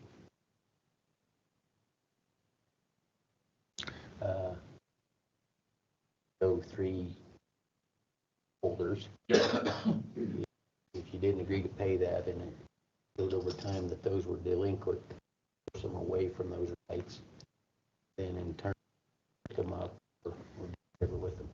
Because those become a headache if anybody wants a ditch enlargement. They would like those folks. So if it were up, that would be the easiest way to clean it up. Feel they would probably. Yes. Yes and no. So, to the yes part of that, they all signed and said, never mind, we're gonna go walk away, or just them not wanting to pay their, it ends up being a few bucks a year on it. You're spending more in postage than collecting the actual fare. Yes, it cleans it up for anyone. The logistical reality of that situation, those folks are going to throw a pump and a hose and then pump out of it on either way, whether they have a right to it or not. I should say, I would anticipate that some of those folks. I don't know. So I don't know about the logistics of getting all those signers walk away, I guess is the easy. I've talked with Abram and Ed and Mike Jackson's been in those conversations as well, and we've kind of gone around. And the reason that we came to the suggestion that the county and the town split the difference on it, largely from the logistics tied to very, very small actions. It being more of an effort to get them to walk away than we can go that route. Well, I don't know. I've been through it down there, and you get to the end of your 200 little tenth of a percentage owners, why the lots have changed and you're starting over. And I don't want to say it's going to hold up anything you want to do in the future with the state, but it's going to hold it up, but it may stop it, and it's going to slow the process if you wanted to do something else on that ditch. The lack of signature to clean them out. Well, I and don't see that. Yeah, and maybe there's the other thing that is looming is the fact that ditch is going to need cleaned at some point. We talked about cleaning that ditch a couple of back. Billy said there was a dollar amount to it. I'm issue with it, and I cannot honestly remember why the county walked away from it at that point. That was when I was on the golf board. But that is another looming issue, and so I guess when we think about incentives for these folks, is it more of an incentive when we are ready to say we'd like to travel across your property to go clean out the ditch? By the way, we've been paying water share for the last bit. At that time, we have that conversation and say, I'd like to get in here and clean it out, and by the way. How many lots is it? So, for what it's worth, in my part of the world, you're entitled to go in and work on your ditch with the appropriate equipment. In other words, you couldn't go in there with a 10-yard bucket on the end of a great big excavator, but you could certainly go in there with, say, an 18-incher on one of these mini hose and get it done. And that's part of what you can do. Certainly you are. Yes, Commissioner Vickery, it's 100% you're entitled to do that. It's a whole lot easier when you're accessing ranch, your neighboring ranch parcel, and when you're accessing 2-acre lots in this. Well, I understand that, but still, the rule of one is the rule of all. Correct. And to answer Commissioner Bradley's question, it looks like that's 27. But to your point, Commissioner, yeah, certainly the county can say we are coming, but those are also residents that this county that probably would like to be consulted. Well, I understand that, and they should be. But fact still remains, if it needs to be cleaned, at some point it needs to be cleaned. That's all there is to it. It's definitely going to need to be cleaned. Yeah, I know. I walked through part of it. Those willows are sucking up a lot of water. So back to another little part, and then I'll be quiet again. So what is the county on a cubic feet per second? What are we entitled to there? So acre feet or whatever? We don't have a flow. Give me a second. I believe we are 582 acre feet. is our chunk on the Colorado. Okay, well, that's more than a drop. Yeah, that's a significant chunk of water. Yeah. And certainly there's value in it. Okay, I'm done. I got one more question. I assume the rate has gone up due to the Forest Service charging us for the amount of ground covered between low and high water. That is correct. Are they doing that on all lakes, or is it just Fremont, or anywhere within the service or the storage?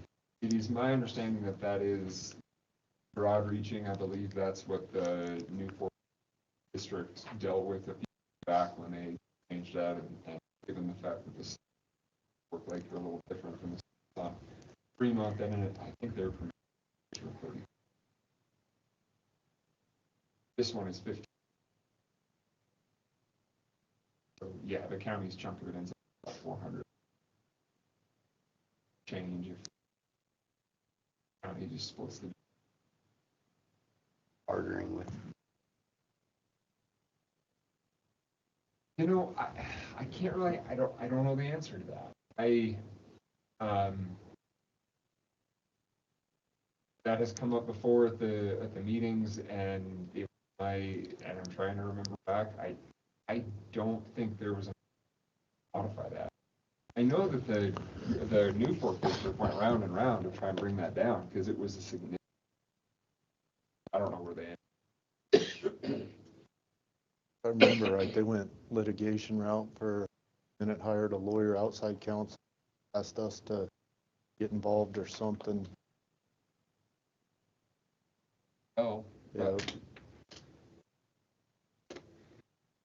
I don't know. And I think they lost back to the Forest Service. I'd be curious to know if their shoreline is more valuable than the plots.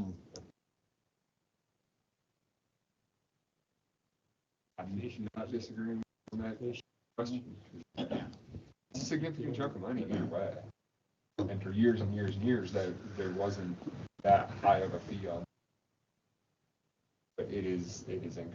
So if that's where it really shakes down, is that's the thought process. Right now, Lee Ditch essentially wants everybody to sign off and say, hey, we're going to pay for our chunk. But I'm sorry, Highland is the permit holder.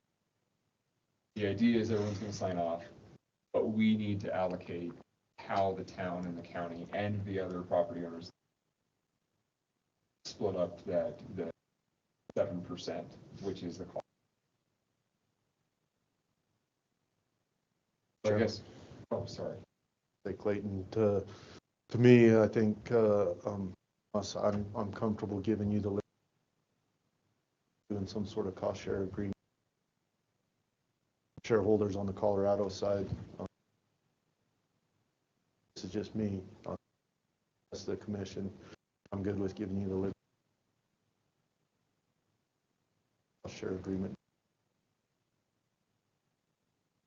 So look at the wisdom that's come out of that chair I gave up. Because I have to.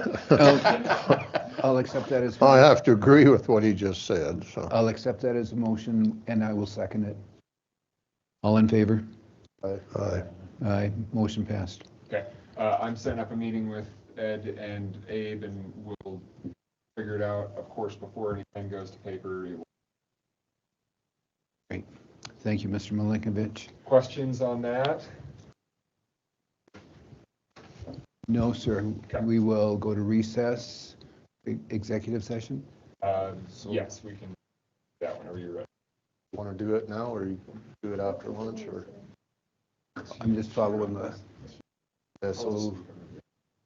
You want to move? Mr. Chairman, I make a motion that we move into executive session per Wyoming statute 16-4-405A Roman 3 litigation. I'll second that. Moved and seconded. Please excuse us. Thank you. Want to vote, record that vote on this?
Okay, take a motion to move into regular session. Yeah, I don't think we need to back in because we were in executive session. We moved to go out of executive session, voted on session. I don't Good enough. make another motion now. Thank you. Back into open session. Be no action coming from that executive session, Mr. Chairman.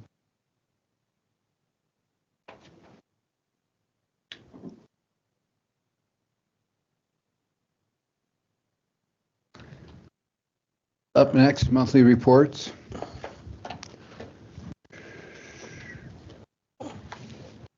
Accounts payable. You've all had a chance to review this. I have. Mr. Chairman, there's I guess a question I have on, I have to go back and look at it now. Basically, the question I have is, I see we've had 2 septic pumps at the Bondurant Fire Hall in this 1 month, and I'm just curious to know what's been going on over there that would require two septic pumps within the same month. And so I wonder perhaps if Mr. Cooper or someone could come and just explain it so we have an idea. Because obviously that thing hasn't over time been required that.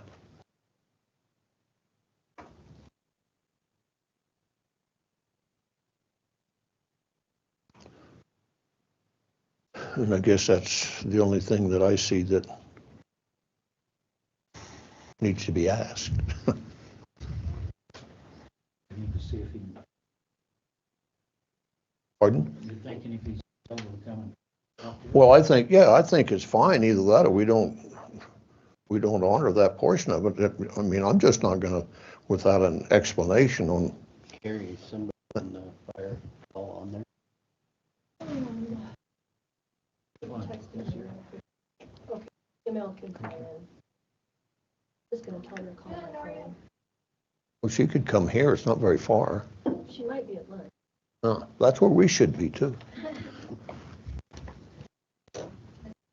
I don't know the answer, but discussion about when the snow melts,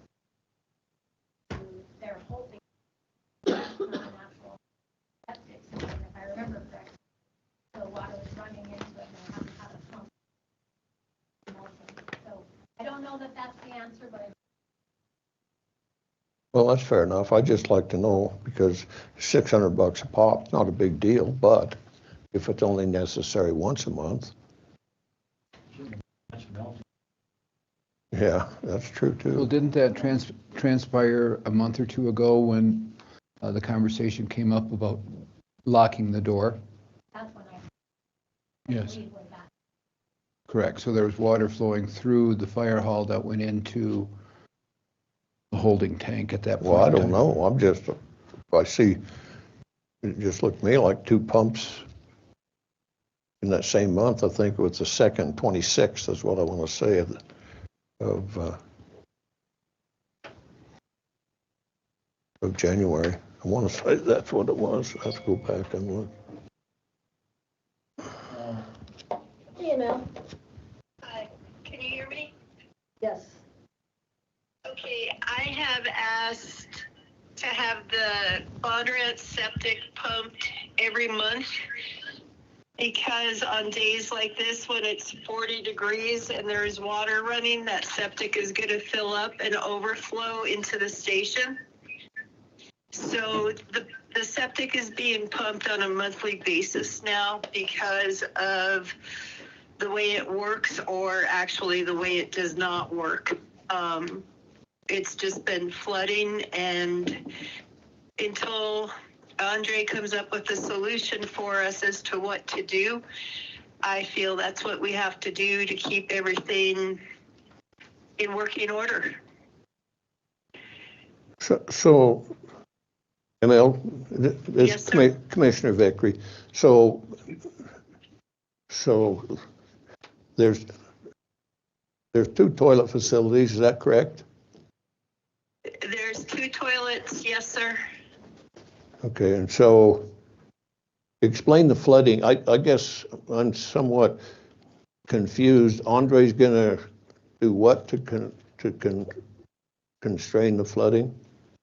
Well, sir, we've done a lot of things to try to get the septic up there to work since it's been replaced. And the tank just fills up and the alarm goes off and then it floods back into the station, which is an unhealthy situation to have the septic water backing up into the station. So I asked Ryan McGuire to go up there and pump it monthly so we could stay on top of it and ahead of it rather than behind it. Okay, so I guess. In the meantime, Andre and his crew have been up there numerous times and they're trying to troubleshoot the best thing that we can do to fix this problem that we have had for years.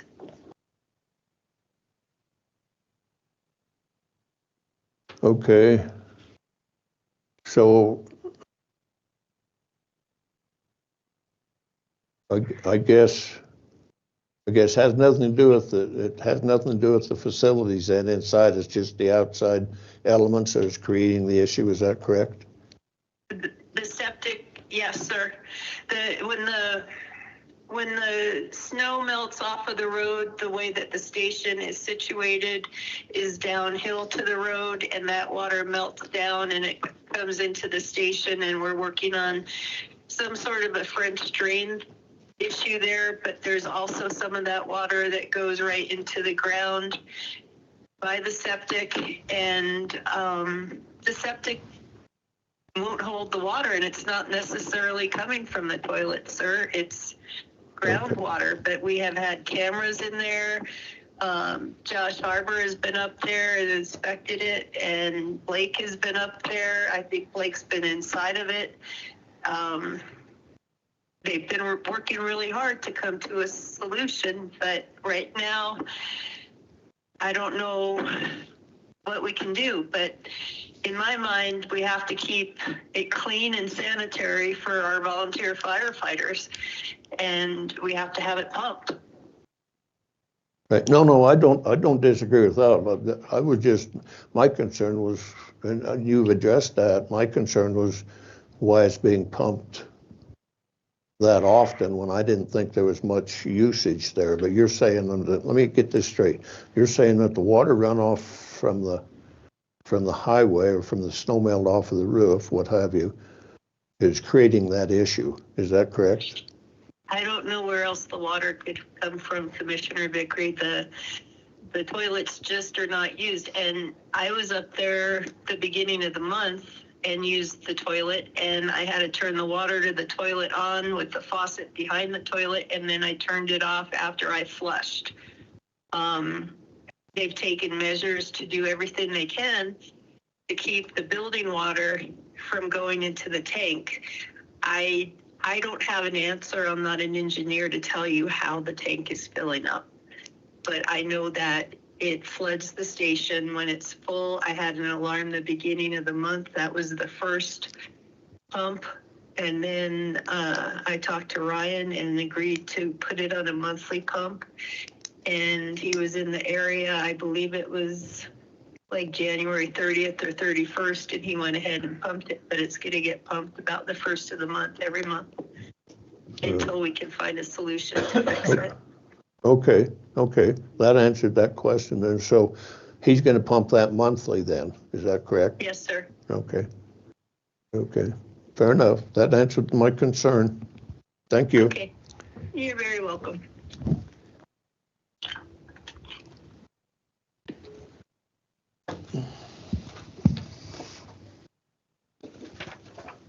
Okay, we have accounts payable in the amount of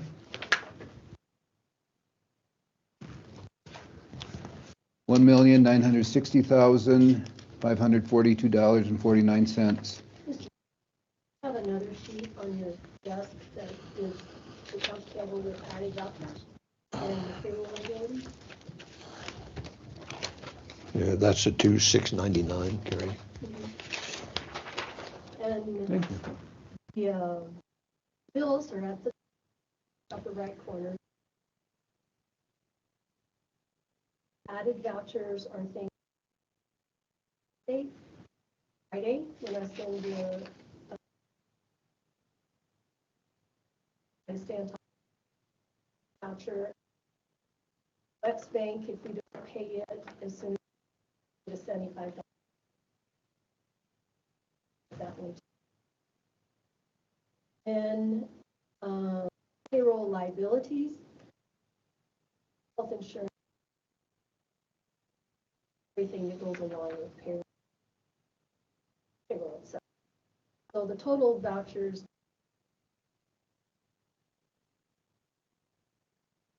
Thank you for that, Mrs. Long. I stand corrected. Accounts payable and payroll liabilities in the amount of $2,699,048.76. Motion to approve. Mr. Chairman, I move that we approve accounts payable in the amount of $2,699,048.07. Thank you, Commissioner White. Okay. Thank you. Next. Oh. All in favor? Aye. Don't hit me again, buddy. Opposed? Catering permit. Mr. Chairman, please, we got one more, that we approve payroll in the amount of $1,262,285.07. I appreciate that. I thought that was part of this. No, so it's Okay, moved and second. Second. All in favor? Aye. Aye. Thank you. Catering permit. See, that one was already done. Is this trying to confuse me? I have one surety bond. Motion to approve Cat Urban surety bond in the amount of $1,000 for Sublette County Predatory Board. Second.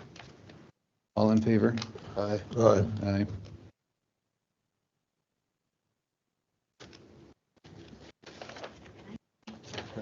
Layla, it's a new year. I get supplemental all week until the day before the meeting, and then I get abatements. So I have two abatements, one for Hillcourt, actually 2022, in the amount of $848.06, and one from Buffalo Resources, actually 20,400.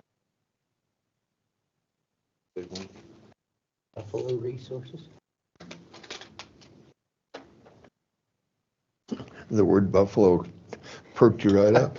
So I haven't heard of them. I'm just wondering where they operate. It's North County.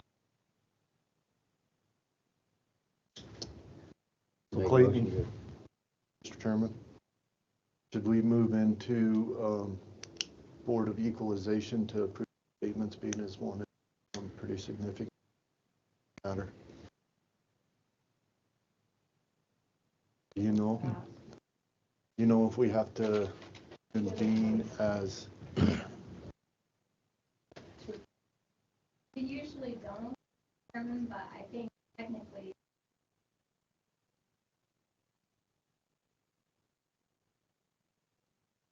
done it in the past?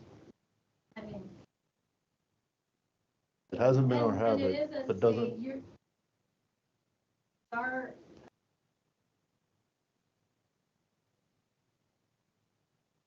State has.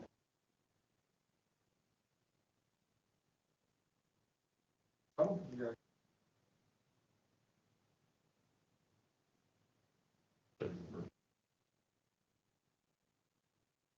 No, thank you for the education. Appreciate it. So, Mr. Chairman, I move that we approve the abatements presented to us by. I have a motion and second. I'll second. All in favor? Aye.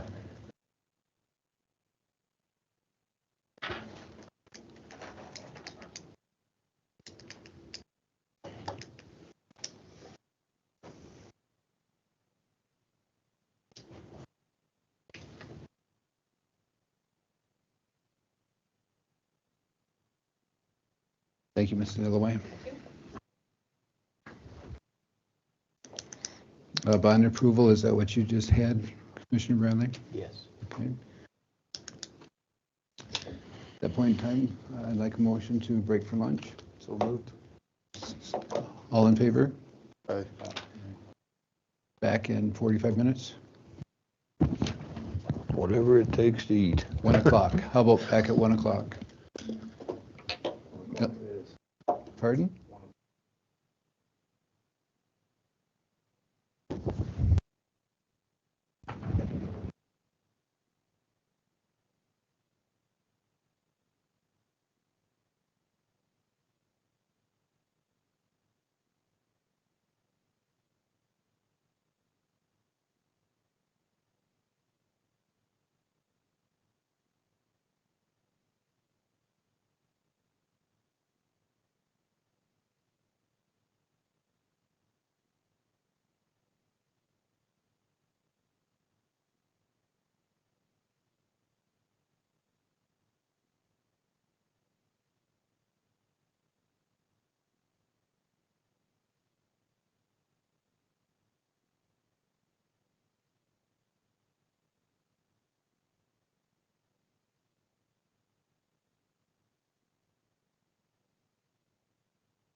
Okay, I'd like to call the meeting back to order. Next up is Peter Pollan from the Visitor Center. You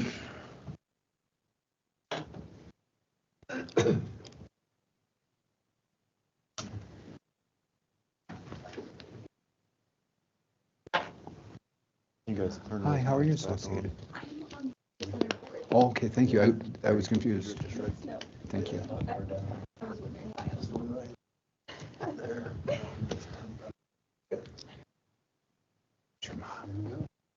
Hello there. How are you? Jennifer. Thank you so very much. Yes, thank you so much. Partnership Manager. Appreciate it. Thanks. And Jessica Rice.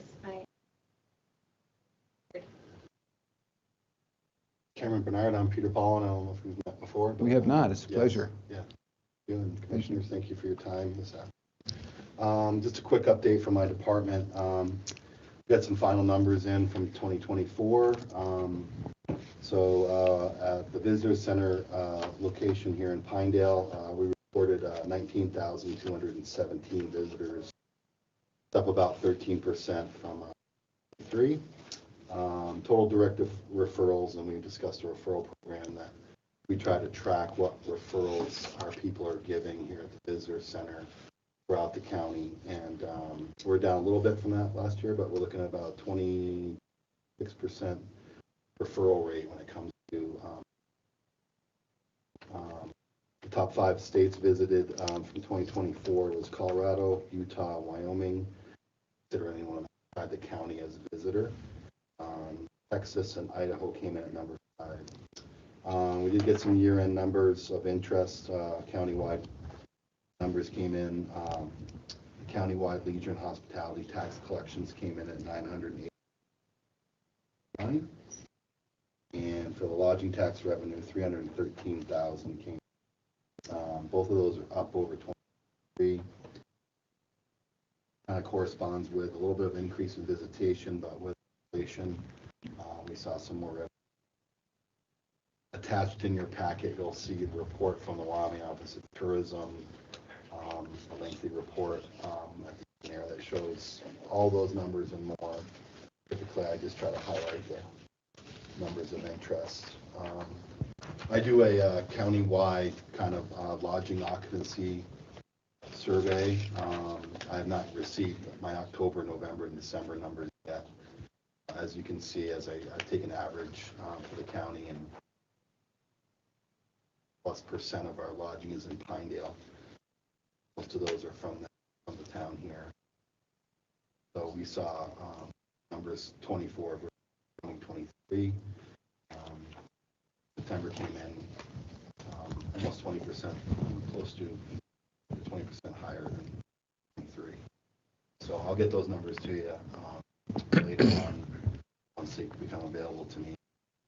Ask for those numbers. Some have returned and some are lagging, so I want to wait. Just some miscellaneous stuff. Winter-related marketing and outdoor recreation events are ongoing, and we continue to promote events in the county, and kind of focusing on the winter-related stuff. If I'm going too fast, you have any questions, please slow me down. Just I'll let you know the Visitor Center hot dog eating contest for the Winter Carnival is ready. PM in the Levitt Room.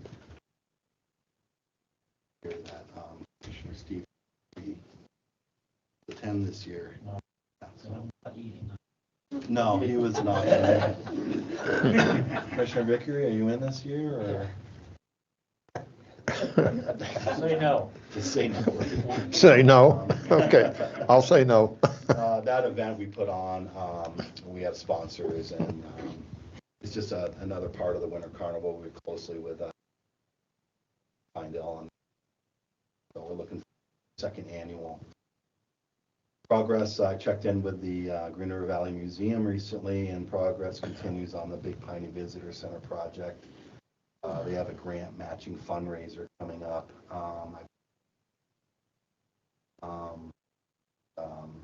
So that project could be ready to go this summer, so we may have to have some conversations about, as I know, previous meeting about how the county and myself are involved in that project, and as the county's not on the building or anything, so I'm ready to go. We allocated $10,000 of the budget to help out with that project.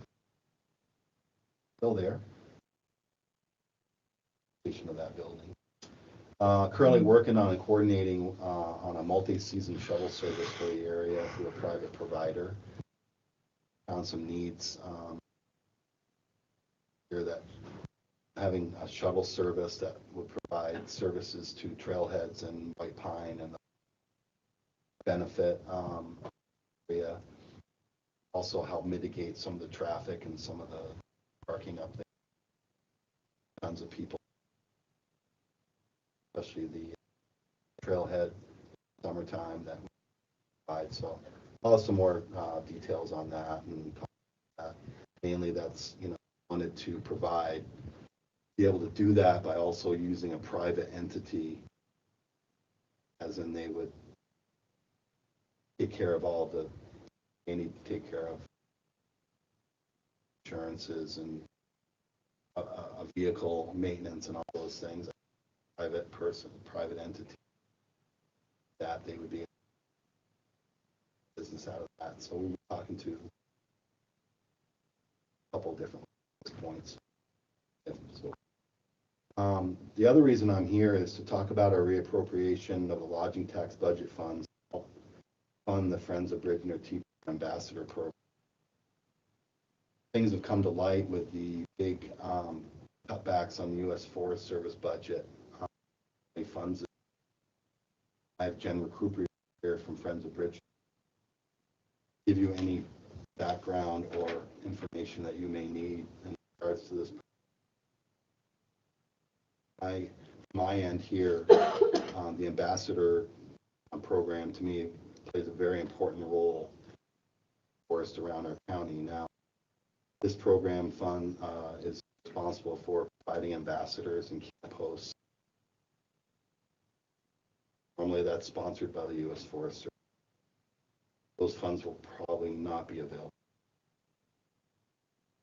I find this to be an issue because the ambassador program needs us as residents of this county and also the visitors that come here. Could be looking at possibility of not having the service campgrounds here if this guys, the ones who fund the camp hosts, ambassadors, that looking at quite a few different problems with that. Obviously, one that comes to mind immediately is the economic impact that could have on thousands of people. Those are not open. Not having those people come and stay here. The ambassador program also helps with mitigation of visitors here. Last year, if I remember is correct, and John speak to this, the ambassadors put out over 100 unattended forest fires. You can understand that those fires active our county. Also, they are kind of representatives, and I work closely with them in visitor center, River Lakes, Elkhart Park, or the Trails End Campground, and others that come to me and acquire information about what's going on around the county. So these guys are actually people who are to our businesses here. So when people come and talk to them, hey, what's going on? What's that? They have that information, and they are also helping us well to these businesses, and they're very important to us. And I don't feel as though that we should just sit back and let the Forest Service let it fall apart. I think there's too much at risk for us here in Sublette County. And sit back and let the Forest Service not fund the program. Wyoming statutes require that the Sublette County Visitor Center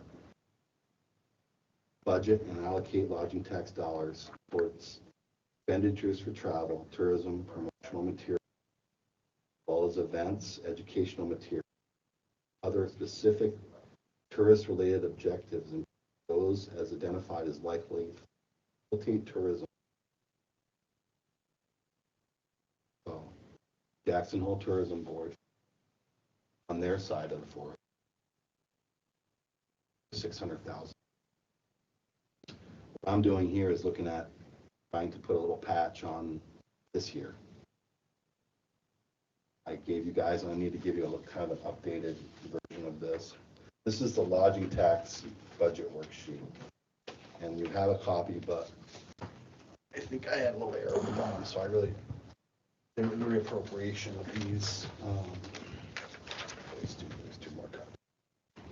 Thank So anything in green, first of all, do you have any questions for Jennifer or myself? So, Mr. Chairman, Peter, before we dive into the budget, can we back up a little bit on Sure. our winter marketing for outdoor rec? So I had a couple people call me that had some concerns over a video. Hopefully they got a hold of you. I've been happy to send them your way. Okay.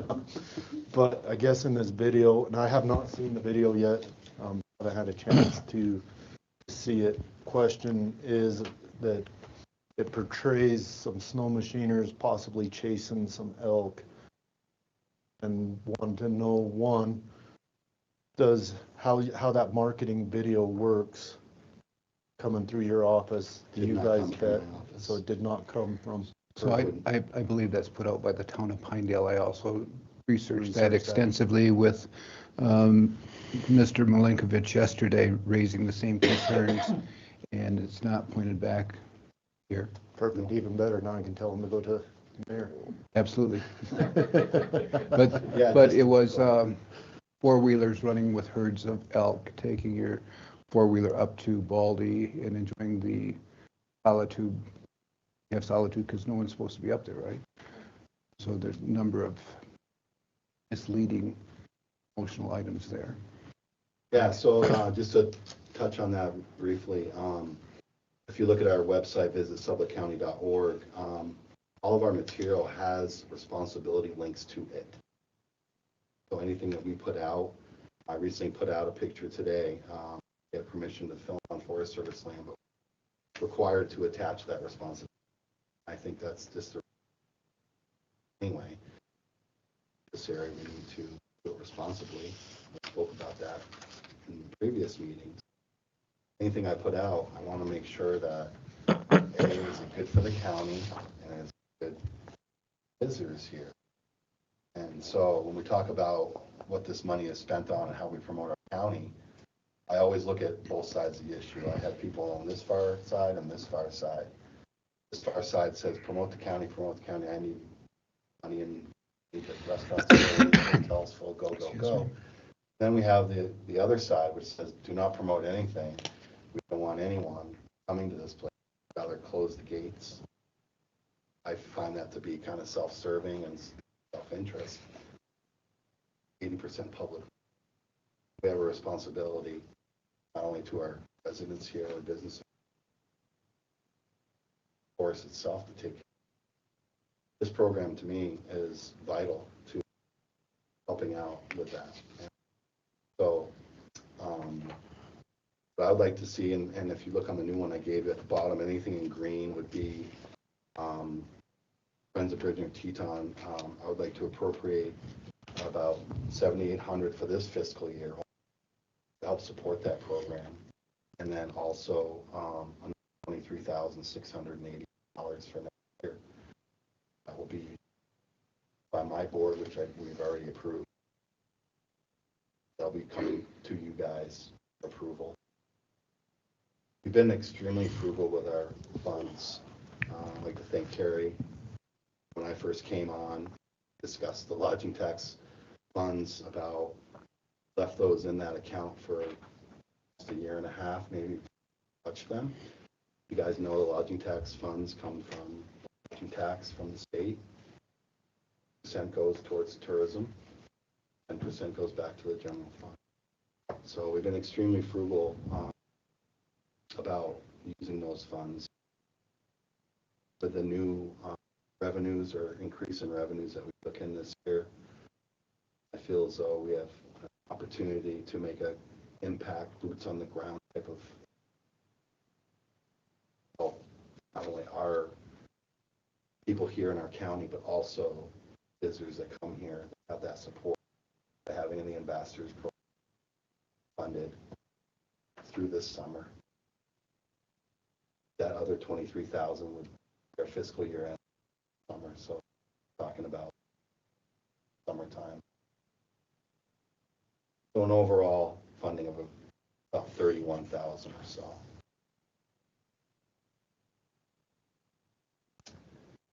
Sheriff to, as our bylaws indicate, that any expenditures over $5,000 that have not been.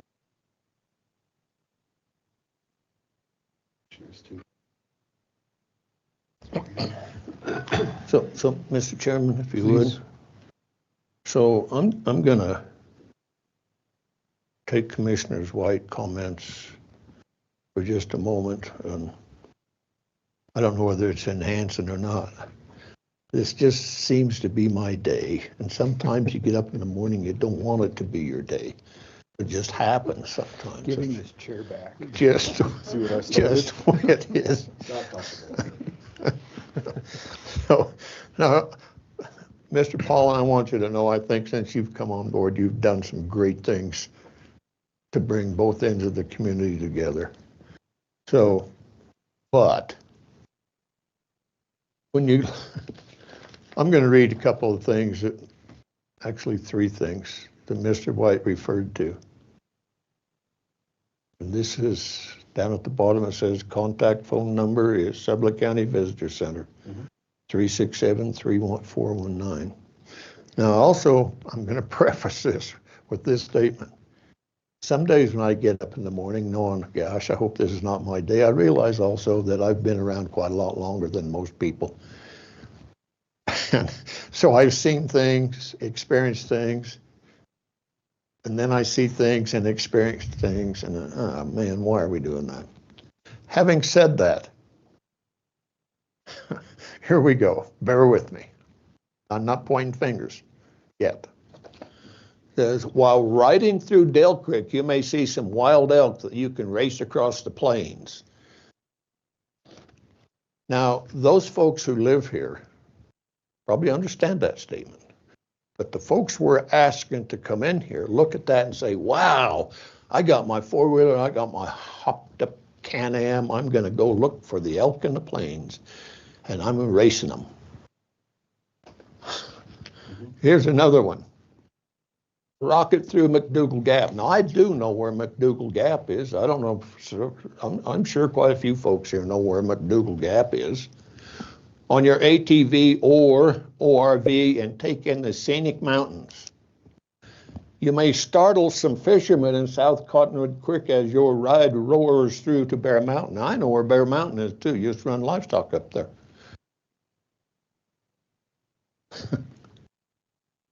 I guess the one that really doesn't make a whole lot of sense to me. About 10 miles northeast of Pinedale sits a stunning lake surrounded by forest, mountains, and deafening silence. This is the place to get away from it all and let the engine of your 4-wheeler do the talking. Now, I don't know where terms like that come from. I would hope it doesn't come from this group, because to me, what this is doing is everybody that we want to come here and spend money in our cities, leave and go do your destruction throughout the rest of Sublette County. And so I'm a little hesitant on some of these asks Commissioner to support rhetoric like this. May I Yes, interject you for may. just a minute? Yeah. Thank you. Mr. Milinkovich, please, if you have a minute. I also had these concerns, and I went to the website and I pulled pages and I forwarded to Mr. Milinkovich with the same issues that you are stating right now, Commissioner Vickery and Commissioner White. I've sent said documents, well, not to where it was legible to you because you had to hunt it up, but other than that, once we got there, Mr. Milinkovich did more searching and offered an opinion on that, please, if you would. Yeah, certainly, Mr. Chairman. Need to turn it on. Certainly, Mr. Chairman. And I think the issue on this, and Mr. Pollan kind of addressed this as well, that's from the town of Pinedale's travel and tourism website. So it links directly from the town of Pinedale. That is their website. Now, on the county's website, there are, and of course, Peter can talk about this more because it's his purview. But there are links of partners on the bottom. And one of those partners is the town of Pinedale that's linked there. And so yes, from the county website, you can get that, but this is not content nor messaging that is coming from Sublette County. It's coming from a wholly separate entity. Mr. Commissioner, may I add that the reason why our phone number is on there is that for my contracted services with the town of Pinedale, I monitor their phones for Pinedale travel and tourism. Otherwise, there's no particular website. I just monitor their phones, and that fact is that they don't have a direct line to anyone. Part of my contract is to answer phones and questions related to visiting. No, and I appreciate it. I really do appreciate that. But I'm going to go back to my comment to begin with. The people that are going to come, pardon me, the people that are going to come from all walks of life in different parts of the world, so to speak, they're going to see this stuff, whether it's on Pinedale online or on the Pinedale tourism thing, it doesn't matter. They're going to look at this and say, we're going to Pinedale, Wyoming, because look what we'll be able to do. We've never been able to do this stuff before. I don't want them to do this stuff before in my community, period. And so if there needs to be a disassociation, if that's a correct term, a divorce, if you would, between Pinedale and Sublette County, then it needs to occur, because this is detrimental to our community, this kind of advertisement, pure and simple in my mind. And here again, I'm speaking from 80 plus years of living in this community. I understand that. So some of the things that we're working on too, and that disassociation, I'm not sure how we would go about that. You remove their link from your website. Yeah, yes, we could. We discussed with the Pinedale Travel and Tourism that maybe it's time for a change. Well, it's time for a change of attitude, or maybe a change for advertising or whatever. That's something we would insist on, I guess. It's false advertising, and yeah, like I said, my association is only, I report to them as well, my numbers as well. So, Commissioner Bicker, I 100% agree with you that our approach here at this department has always been, let's promote ourselves, but do it responsibly. And that covers a lot of ground. So, our advertising is geared, I put out an ad today, Rec Responsibility, has links to the U.S. Forest Service, it has all that stuff. Don't hibernate, recreate. Picture of Bob, who I explained to you guys who Bob is already, so the Sasquatch. So I understand that. I feel as though that the stuff that we're doing, Commissioner, is the responsibility of us to put that out, but we're attracting the right kind of person. Other entities or other organizations that may be promoting our area, the way they do is up to them.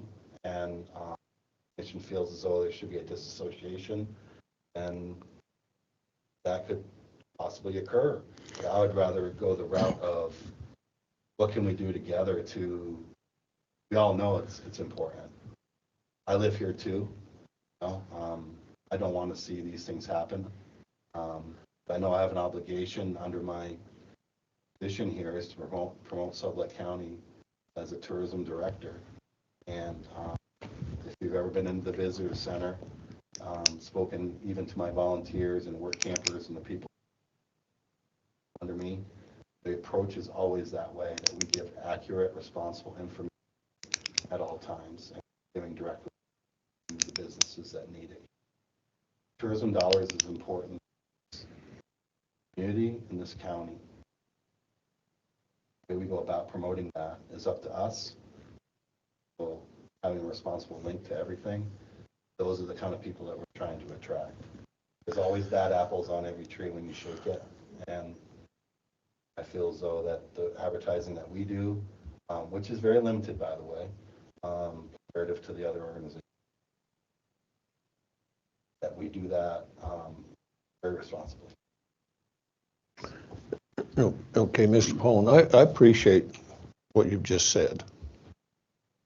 But here again, with me, and why is it my day? I don't know. It just is. So when I go through this, and I went through that Pinedale thing, and I know I'm going to catch the devil because the what is the terminology we use out there?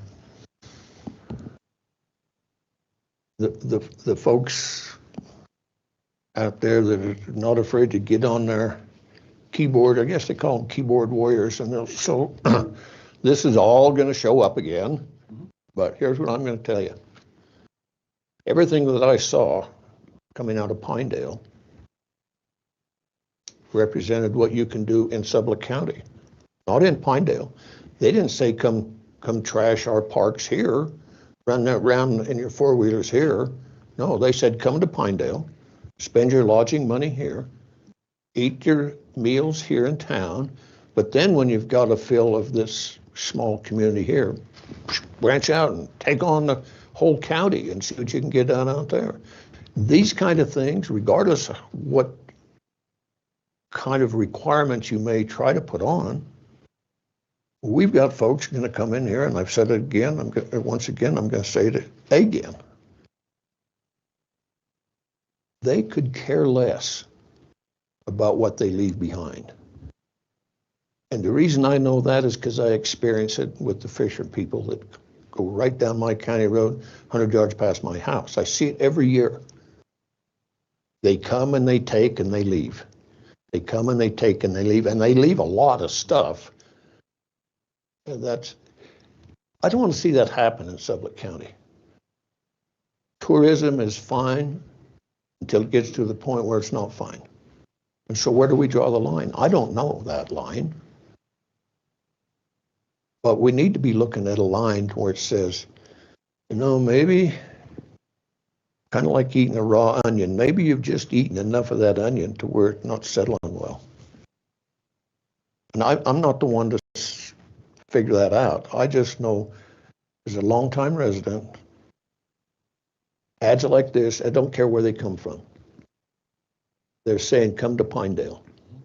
They had ads 100 years ago said, come to Jackson. Look what it's turned into. Now, I'm not comparing one or the other, of course not. Yeah, maybe I am a little bit. But these things do nothing to enhance Sublette County, in my opinion. All they do is, in some regards, not all, but in some regards, degrade what we've taken for granted for years. Ads like this, I don't care where they come from.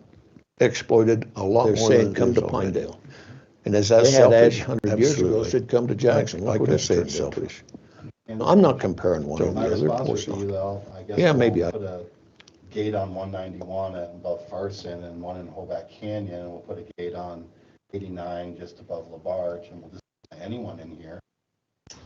Unfortunately, the realization of the whole situation is that our county is 80% public land.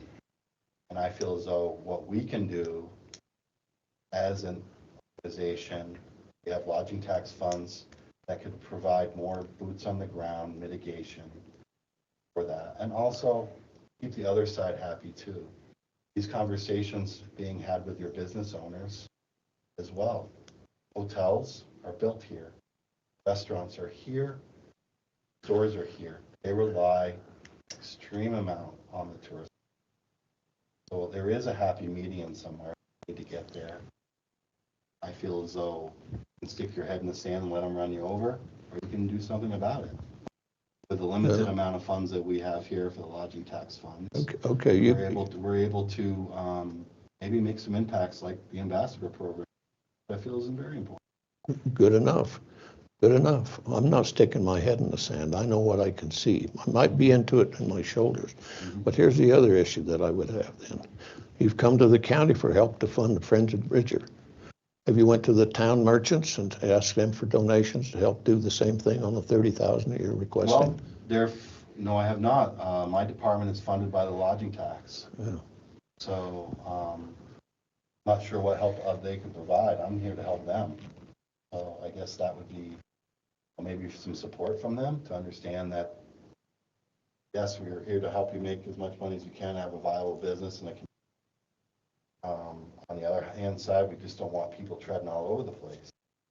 A happy medium here somewhere, and I guess maybe some more conversations with the lodgers and restaurant owners to understand the impact of having visitors here in the county should be had. So otherwise, asking restaurants and lodgers to fund this department, that's what the lodging tax fund. That's why I get I get contracted services from the town of Marbleton and from Big Piney and from Pinedale. It's to support what we do and what we do in the visitor center alone, like able to provide accurate, real-time, responsible referrals. What it's all about to me. And those are the impacts that we can make. Does the Forest Service need to step up? I guess that's another conversation. I don't have anything to do with them, but I'm not willing to sit back consciously and take it in the face this year if they're not going to support the ambassador program alone. That's not to mention vault toilets. That's not to mention the bath. I mean, there's so much to go on here, and that's on them too. But I've had people come to me and comment and say, just let it fall. They'll understand now when their campgrounds are closed to burn, all these things are happening, then they'll step up. But I'm not willing to risk not only residents of this county as well as the business owners that would see the loss in revenue and the people who live here.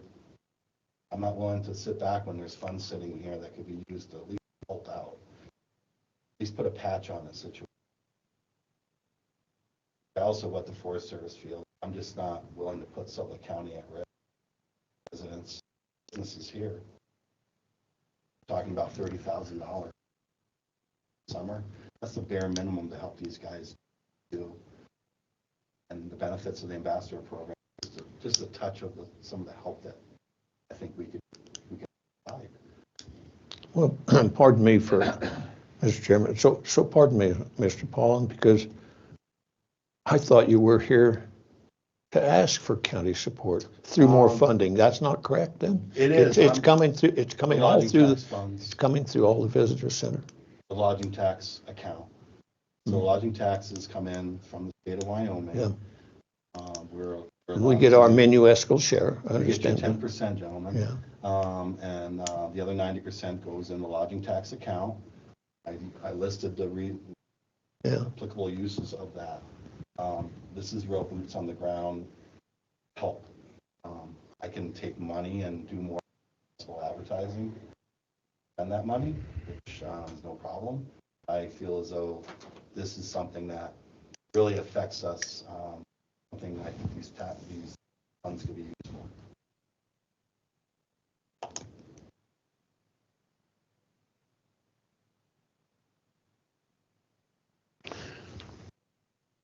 Mr. Chairman, I guess I'm through for a moment.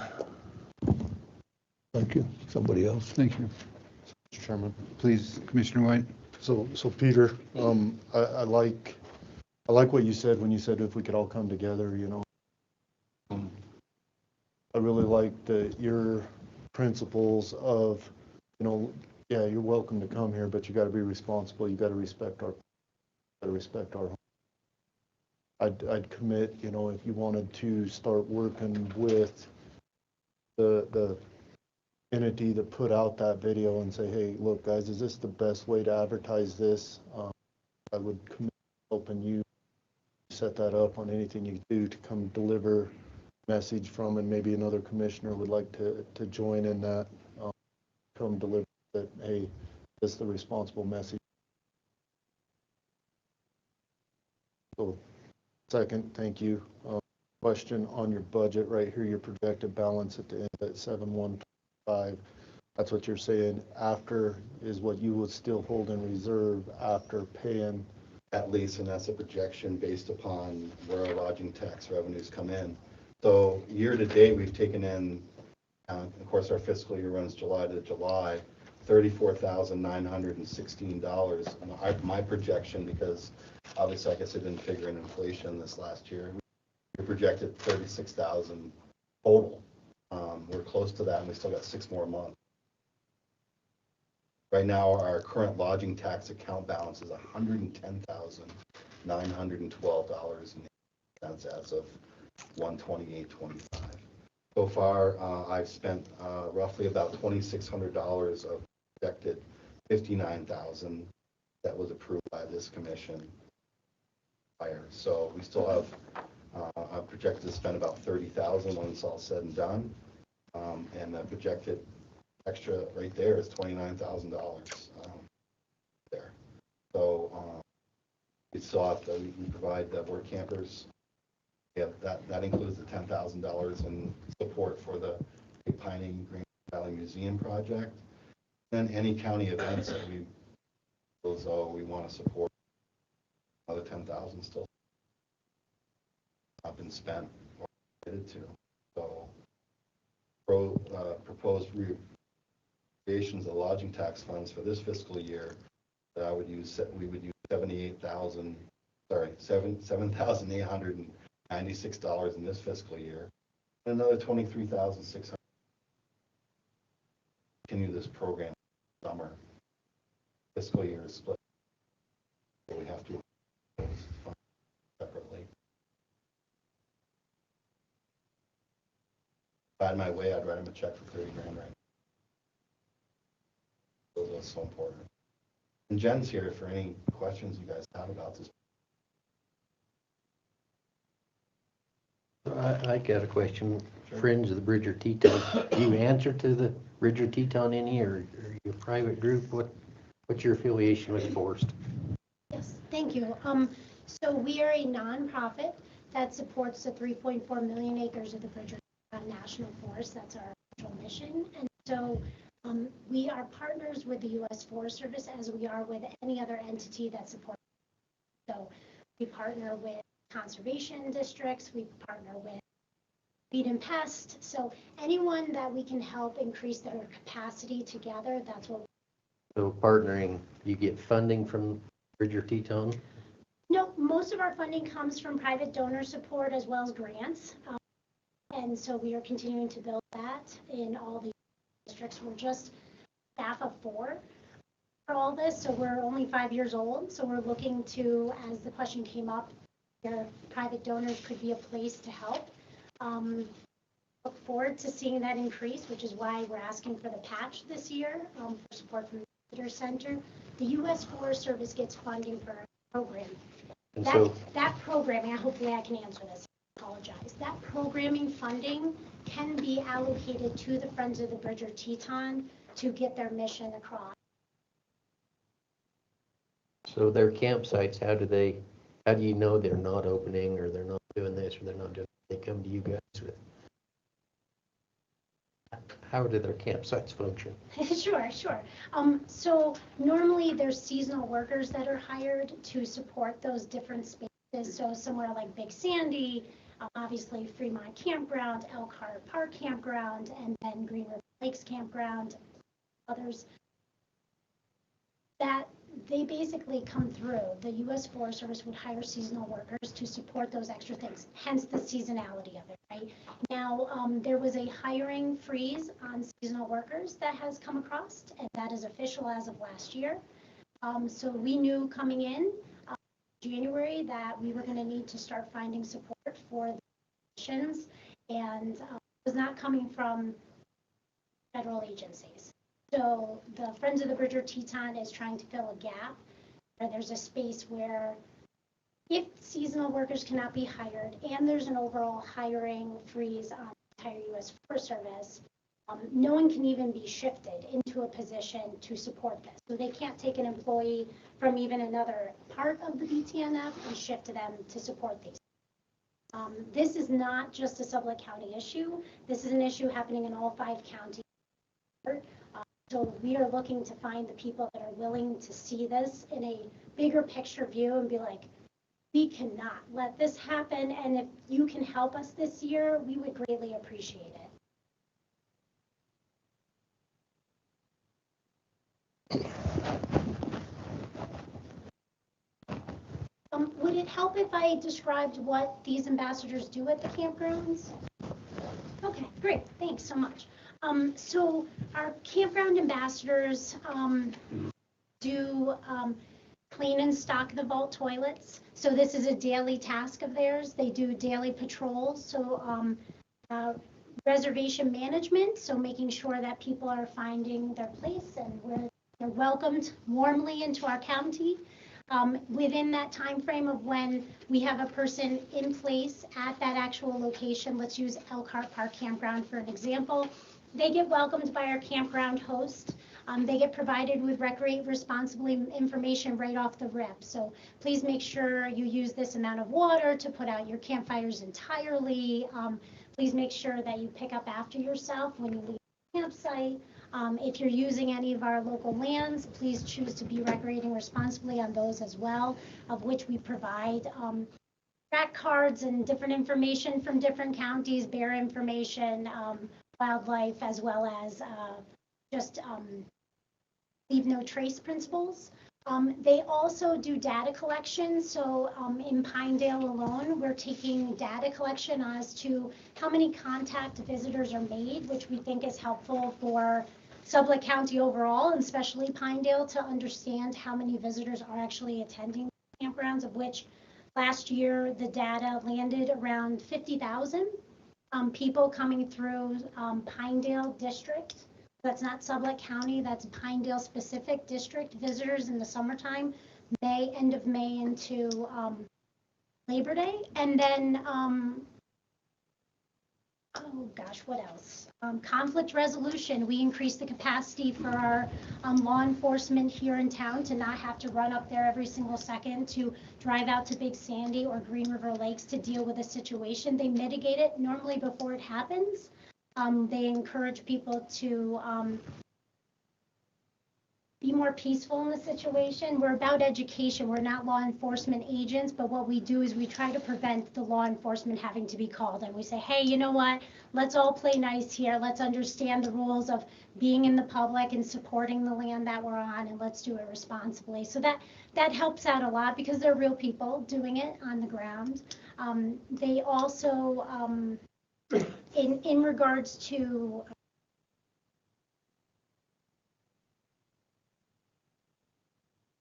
gosh, there's quite a bit they do. Invasive species prevention.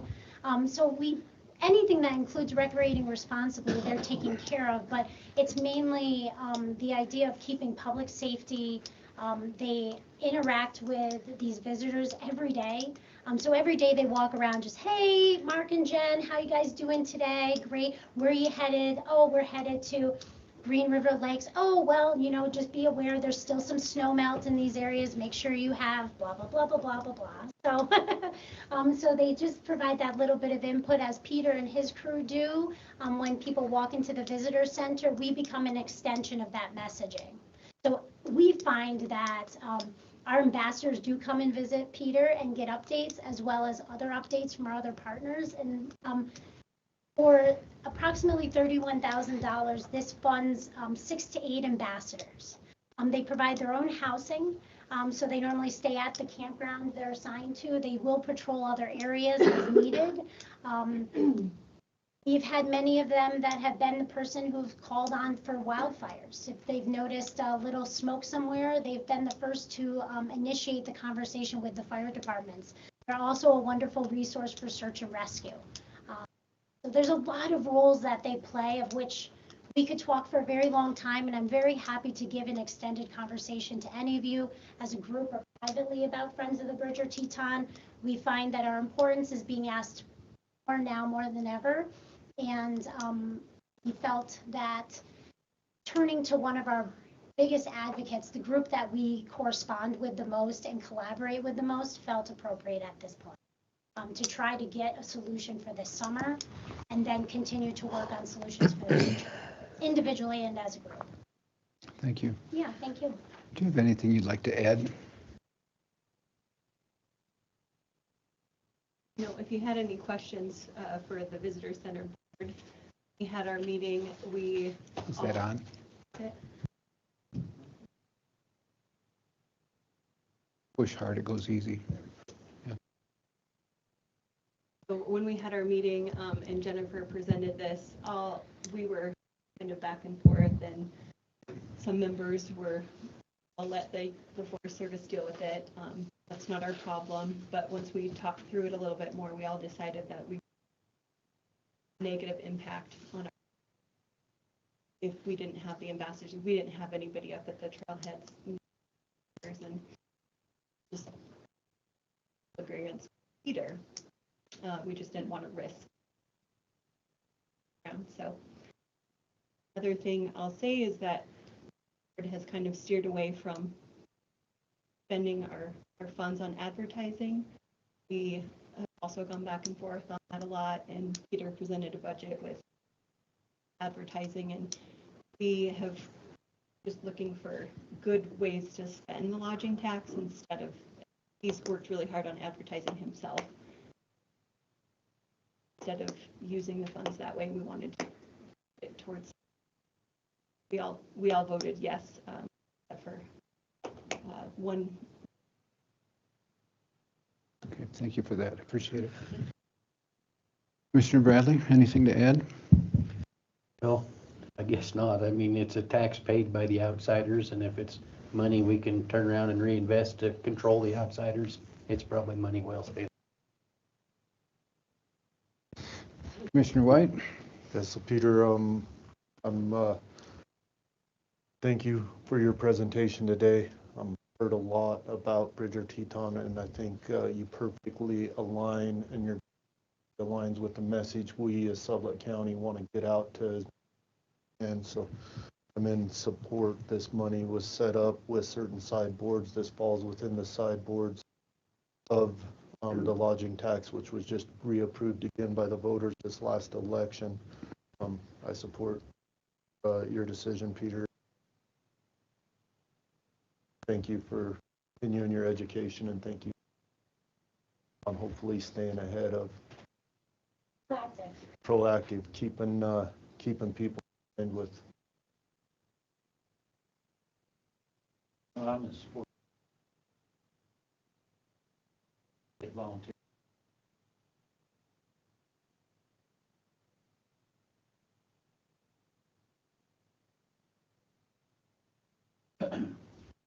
Commissioner Vickery?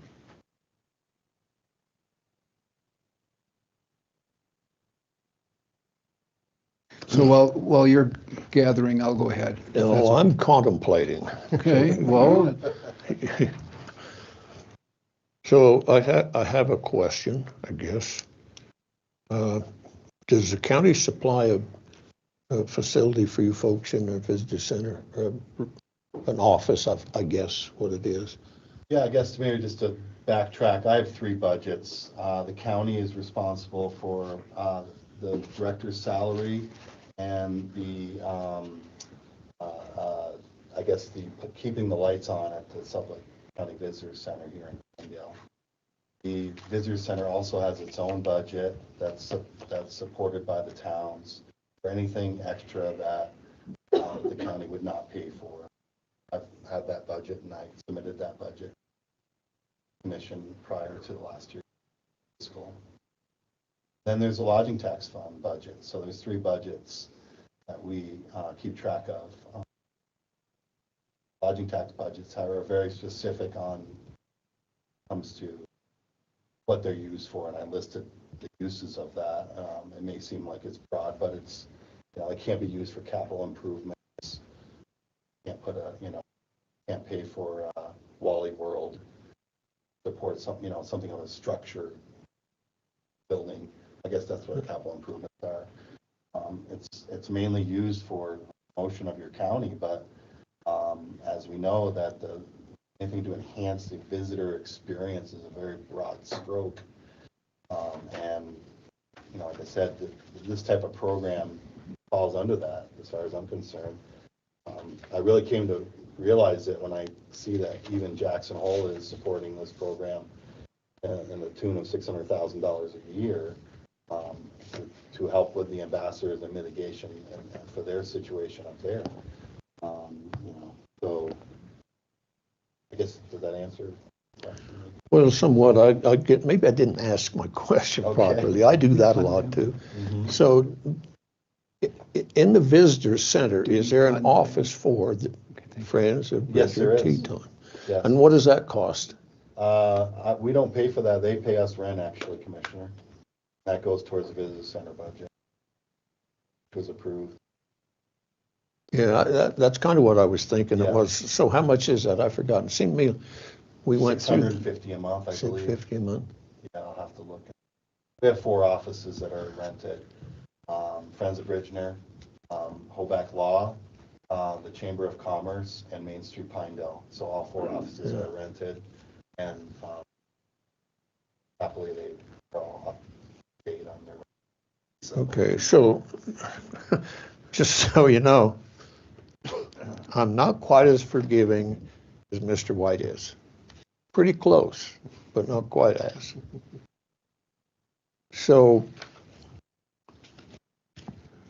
I think what you do, and I said it earlier, is good and okay.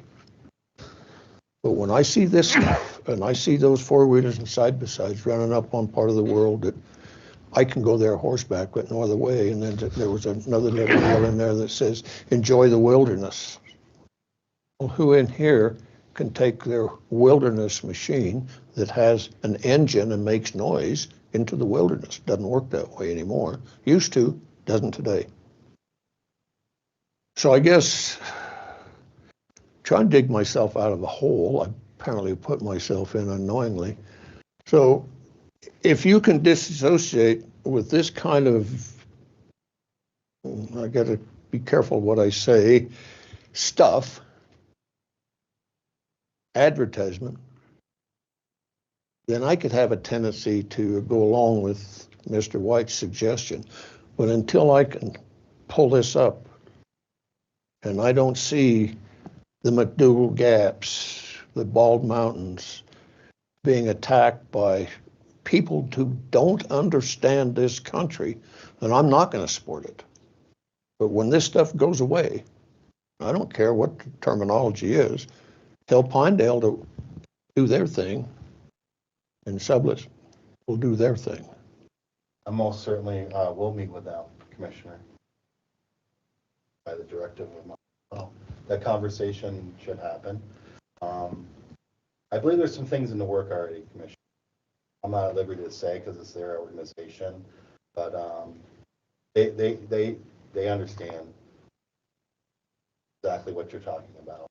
And when they built their website many years ago, I don't know if that was considered back then. So things are coming to light nowadays that we're able to still promote our county effectively, but try to attract the right people and send the message that, hey, come here and recreate, but do it correctly. People are coming here, unfortunately, they're not. I don't believe that people are coming to Pinedale just to stay at the Best Western, sir. I think they're coming here to recreate, and that's the important thing. And is that this is the reason they're coming here. So our responsibility is to promote these businesses as a place to stay, but also send the message that please come here, but do it correctly. And by putting out correct information, responsible information, links to that. I'm not sure, besides supporting a program like this, what things have not come to my light yet. Come to me saying, okay, there's something else we can do. So being able to push us in the right direction as a whole community, I feel as though is the way to go. And then you're answering and fulfilling the commitment that we made to help promote this county on both sides of the issue, coming together. So I invite from all sides of the issue to come down and sit down and let's talk about it. I don't agree with this side all the way, and I don't agree with this side all the way. Certainly there is something in the middle that we can obtain together to help benefit the residents of this county as well as the businesses. And these people come here, I think that by not having someone there to talk to or to maybe shake a finger once in a while, they're not going to get, it's kind of reckless. Really. I feel as though we're always going to have that here. Fortunately, this is public land, allowed to come use it, and there are always bad apples on everything. And by supporting such programs, we're able to apples in the ditch. catch. I don't know how else to put it to you. Well, that may very well be, and I'm gonna close with this, and you're talking about policing or whatever that terminology, I forget what that was, policing, I think, close enough. So 10 years ago, 15 years ago, to be quite frank, I guess, the biggest issue that we had coming from the Forest Service here in town was the darn cattle manure on the trails that people were using. And you know what that issue today is? Not the livestock. It's the humans that go up there where nobody's going to go check them out. And I've talked to a lot of different people that hike and walk, do their thing way up there in the 10,000 foot level. And I've yet to find one of them from the local folks that do that, do their recreation way above my era. So you can't believe the human waste that we encounter. So that is coming from folks, I believe, that don't have any respect for what we're offering. And so to invite more of them in, to me, is kind of a, I don't know, I can see, as you said, both sides. I can see the side of the people that want to have the revenue generated from folks who sit down and eat their hamburger. But I can also see the side from the folks that actually live here, use that same part of the country, the 80, 90%, whatever we are, of public ground. And I understand their concerns too. That's why I'm a little bit apprehensive of biting. We've already got the folks that are going to be here for a while. They're here, been here. The ones that I'm more concerned about are the ones that we're inviting in. They're going to be here for that week or 10 days, and they're not going to take everything out that they've left. I'll guarantee you that. Just isn't going to happen. So that's a big concern of mine. The more we bring in, the bigger those issues become. My response to that, Commissioner, is that bad apple could come from your backyard or someone from Michigan. It doesn't really matter. It's about how we approach it. So people, what I mean by that is that when you're talking about trashing the outdoors, it could come from your back, not you personally. Yeah, I'm getting ready to respond to that one, I'll guarantee you. Your backyard. Yeah, okay. My thoughts would be someone from a resident of this county, sir, could be that bad apple as well. So let's understand that, although we're advertising, very limited, by the way. My budget compared to others is very small. So, but we're doing it responsibly, and there's responsible links. And I'm answering the call of our businesses that need that money too. So the deal I made with the Forest Service is that anything I put out there has a responsible link. So links to the Forest Service, permission to film, and I do understand your point, sir. I do. That would be my answer, is that the people that could trash things could come from neighbor, but from another place. So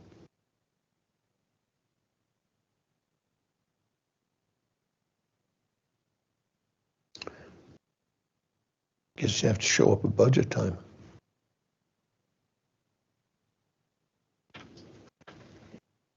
Are you asking? No, I'll catch it later. Thank you. Okay. So,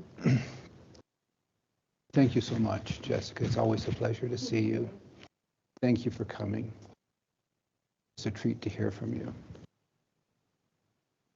I think in the course of this occurring, you may have missed what Mr. Vickery was really trying to only underline. And we kept going off on different tangents, and we kept having smoke blowed. So I will reiterate what I said at the beginning, and that is the misadvertising of the town of Pinedale is not acceptable to the climate of Sublette County. I have a number of friends that are outfitters. I have a number of friends that enjoy the mountains. And for us to say that it's okay to ride our ATV on Baldy to see the peaks of the Wind River, it doesn't happen like that. And if we catch them, it doesn't happen again. if that makes sense, because it's not allowed.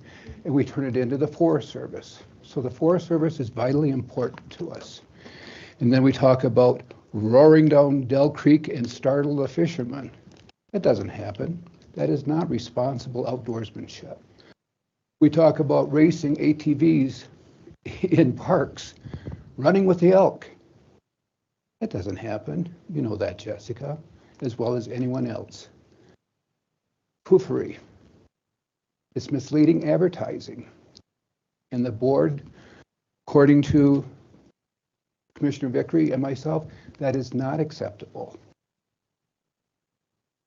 What we have to offer is unique, but it's unique based on our standards, not on what other people want to see. I am fully aware, and I'm insulted by your statement, we can put a gate up on 191 and a gate on Holback, and we don't need that. Of course not. I fully understand what's going on here, if that makes sense. We do not need that kind of advertising. So I respectfully request that you remove the link to whoever has that language until it's rectified. I believe that's a reasonable request. Would you agree? Yes, sir. Thank you so much.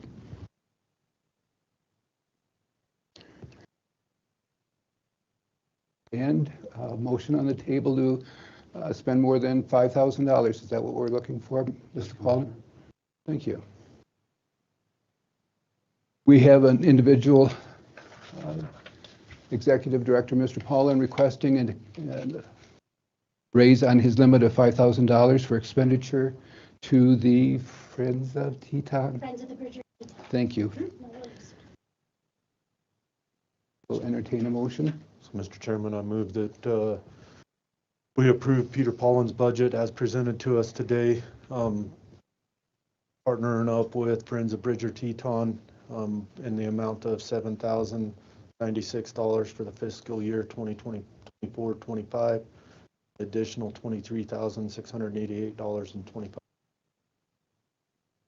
Second that. Any discussion? All in favor? Aye.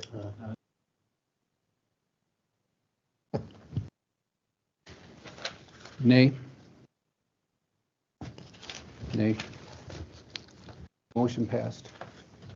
Please remove that language from the website. Thank you. Thanks, Peter. Appreciate your time. Jessica, great, thank you.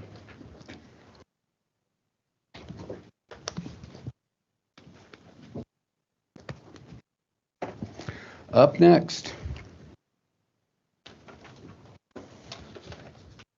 Happy Endings Animal Rescue, Dennis Fornstrom.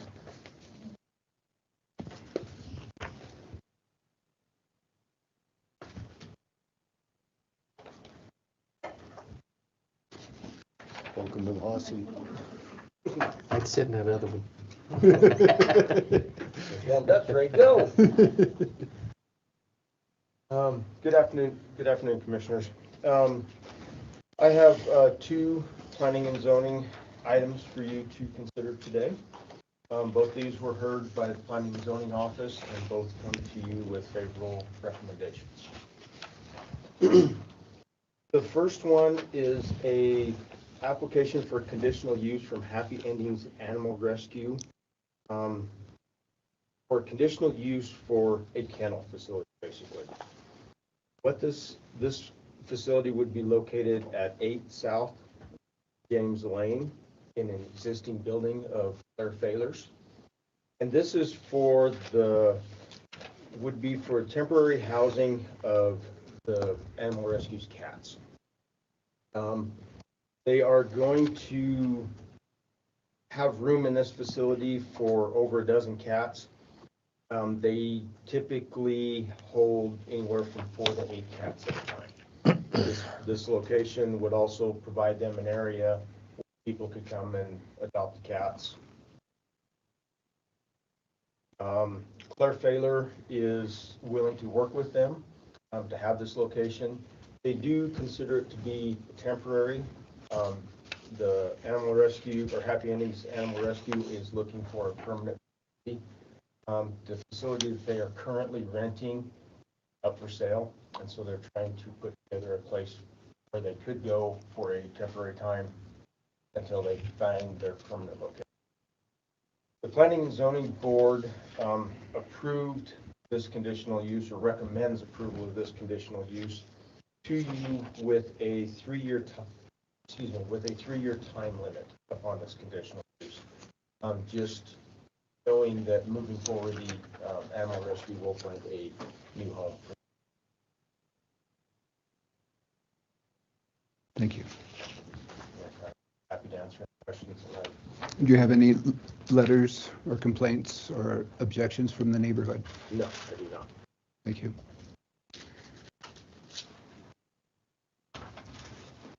Commissioner White, any questions? Commissioner Stevens? No, gosh, Commissioner no. Vickery?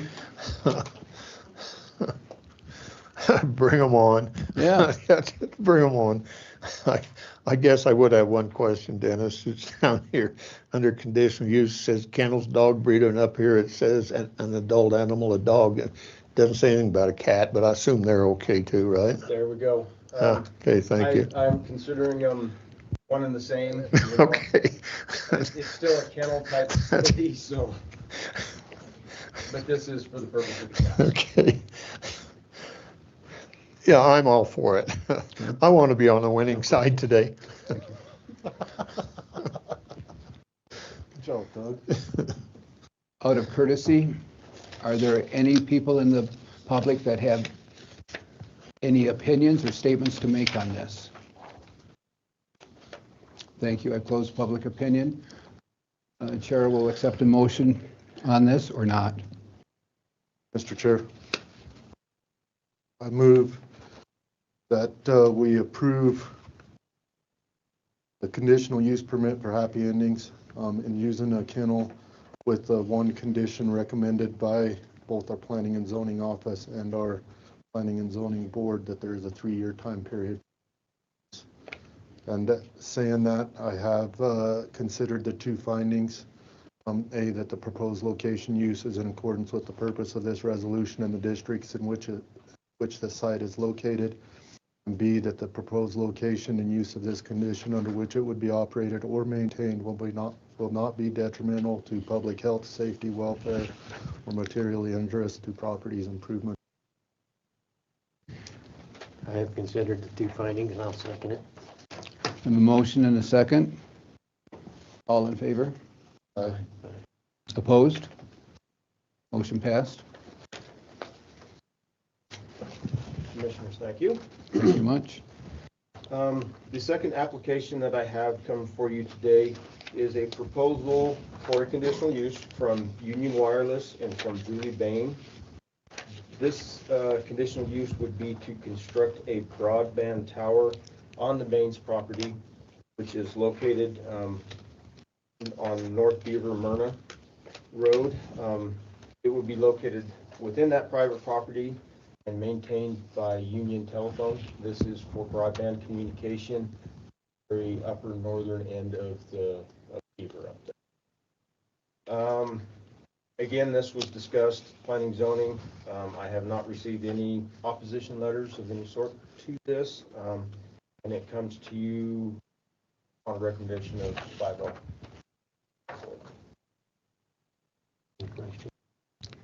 Yes. I see in the drawing, it looks like it's a 25 by 25 fenced enclosure. Correct. Pretty disappointed in the Game and Fish's recommendation to use friendly fencing. It looks to me like there'd be more damage if an animal got in there. I would think you'd want that securely fenced away from animals. They can walk around that 5 foot. Correct. That was discussed also at our meeting, and that, yes, the security of that site would be fenced off to where it's not impervious. I don't know if some of the fencing requirement was. I believe there is one recommendation with that, though, that the utility would adhere to follow the recommendations of the Game and Fish for the noxious weeds. So that is one recommendation. The Commission made a recommendation that all equipment that you're in maintenance of cleaning up. But yeah, they agree with the opinion on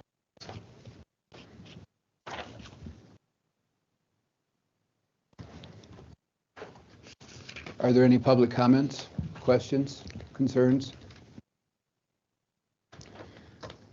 Commissioner Vickery? No, I'm fine with it. Thank you. Commissioner White? Commissioner Stevens? Okay, with that being said, Chair will entertain a motion. Mr. Chairman, I move that we approve the conditional use permit for Union Telephone Company to construct a new 50-foot tall wireless broadband communication facility as presented by our Planning and Zoning Office, with the one condition that they will follow Game and Fish's recommendations for the noxious weed control. And I have considered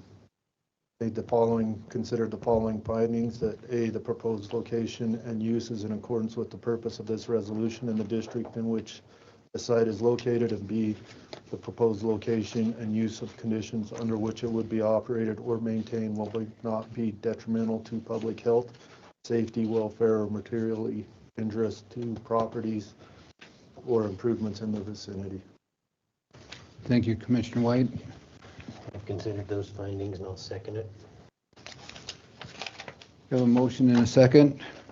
Any discussion?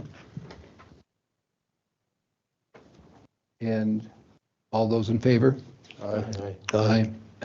Motion passed 5-0. Thank you, Mr. Fornstrom. You are welcome. And Commissioners, that is all I have for you today. Thank you so much. Wasn't so bad, was it?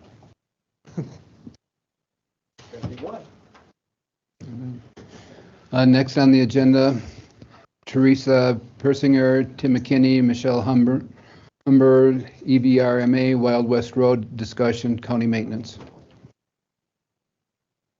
How are we all doing? Good.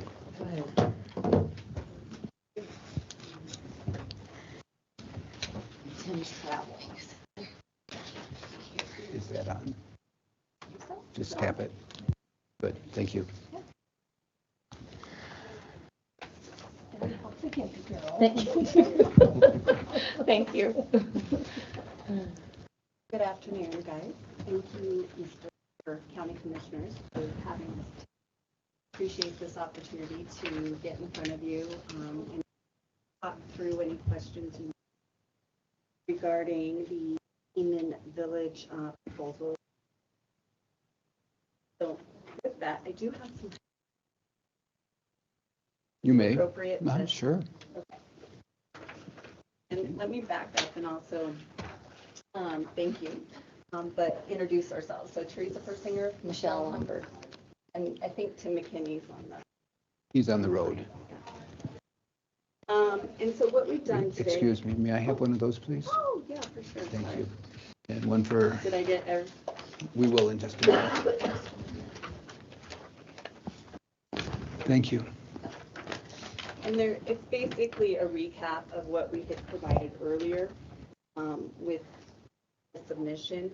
There's just a few updates and figures. But again, you know, where we're at today is just here to ask you to consider taking Wild West Place on and answer any questions. To give you a quick overview, it's 75 lots. We have average daily traffic about 300 vehicles in and out of that. And all told, that needs to be. With that, we're asking for support. Great. Couple of, if I could, just a couple of other questions I just thought it's important to think out is, it is already a dedicated public road. So we've gone down that road with Wild West, so there's no additional approvals that way that we need. As a whole, too, just looking at all the different subdivisions that it does serve, we're looking at over 30 users in best value of over. Just annually, I'd like to point out that we pay in taxes right under 2.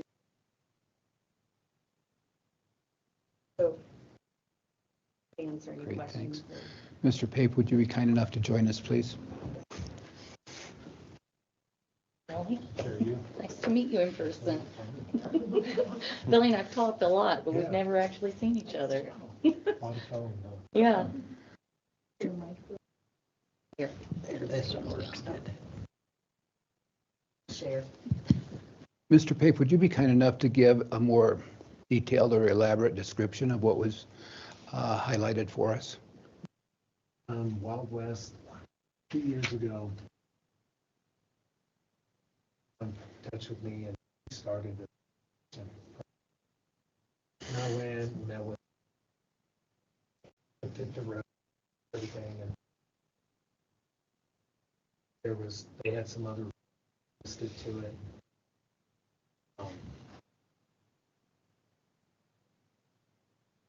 Kind of got all. They'd gone through the application, did everything. The only concerns we had, part of the road's pavement and the other chip seal. The chip seal's not in shape. It's just been chip seal, I think, for 20 years. It just hasn't had any. So it's taken one chip seal to chip it. Thing we got started. Starting to come up just from north. Other than that, the only concern I had was down. Come off. We had that when we were going to change that. Then we're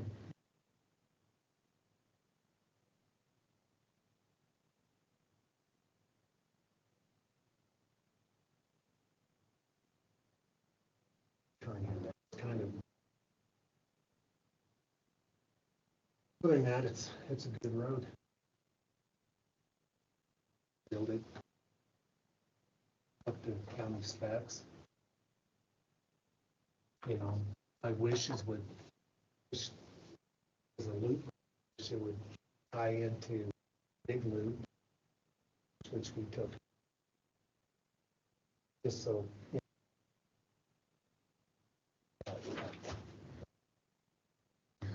Well, is it a possibility? I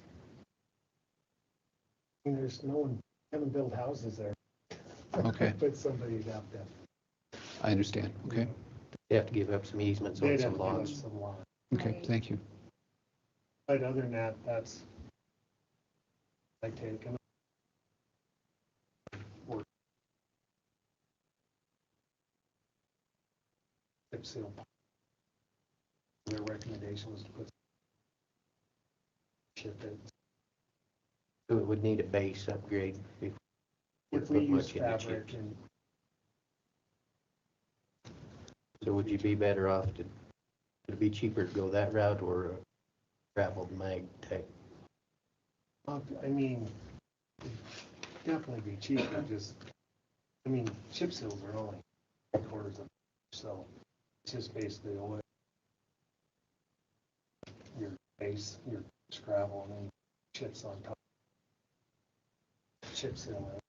So it's not much more than a road. The back. Definitely gonna be cheaper if you just bag it, yeah. You mentioned pavement in there. We know that's a little over $1 million a mile. Yeah, you know, I mean, maybe in the on it, chip seals up in the base.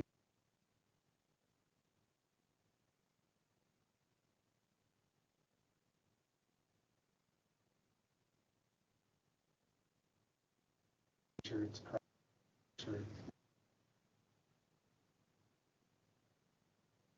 It's about half, right? Yeah. It's paved, Yeah. half of the road is paved. What do you think upfront costs are to get it to your standard? You know, it just depends on, it's like, you know, add it to our chip seal. Way cheaper than we could ever do. How much we do. So, I mean, chips are gonna.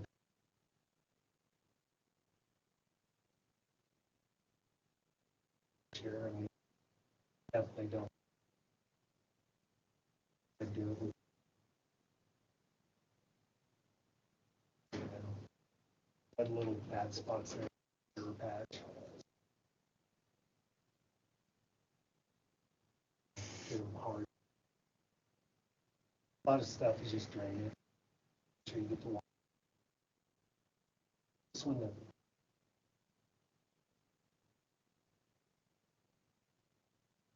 Thank you. I'd like to open up for public comment, questions, concerns. Please stand and state your name. I'm Rick Johnson, president of the Green River Property Association.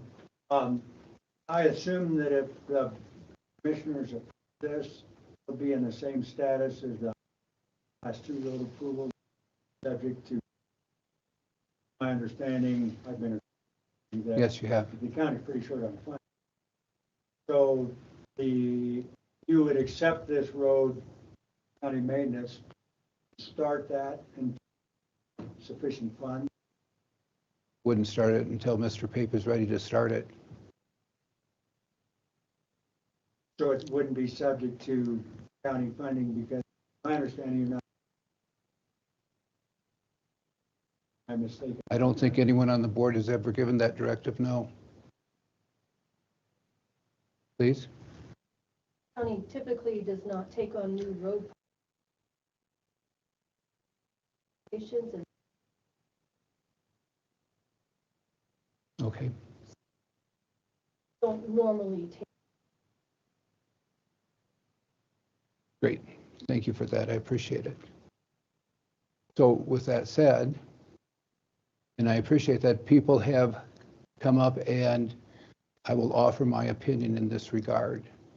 I understand that budgetary constraints are very tight and we're looking at numerous ways to conserve money.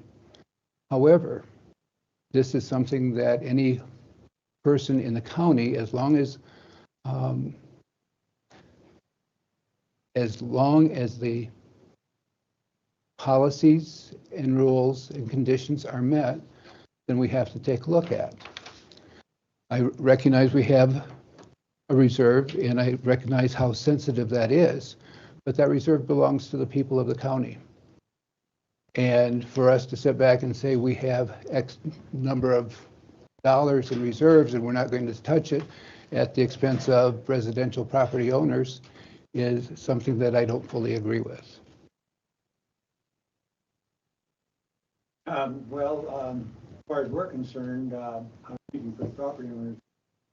Thank you. We think it's long been overdue for the county to consider some small road projects within the major rural subdivision.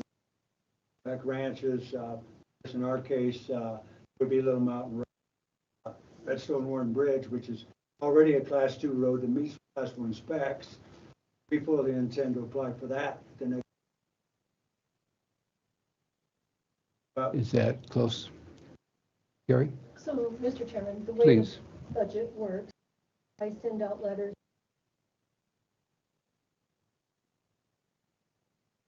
Send letters to subdivisions, to projects, to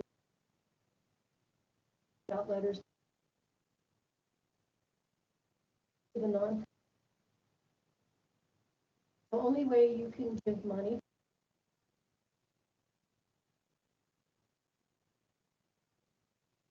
that there's a period for that. That said, the budget letters go out in April. I get the budget to you. Get workbook.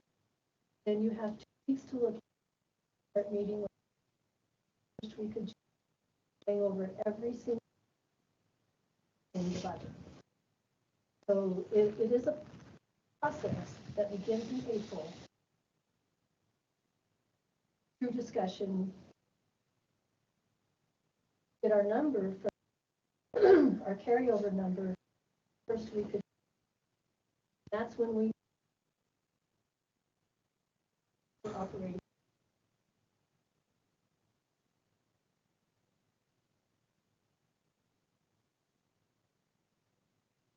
Process that starts. Thank you for that. I appreciate that. Is it something that we can discuss and identify the parameters of what we're working with and give delayed approval after the beginning, after June 1st?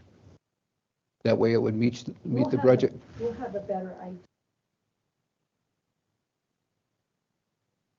Funding is Sure. in June. Okay. So, but normally you don't hear requests from entities during this. If they want to talk to you about it, if you want me to meet with them, go over their numbers, present it to you. But normally you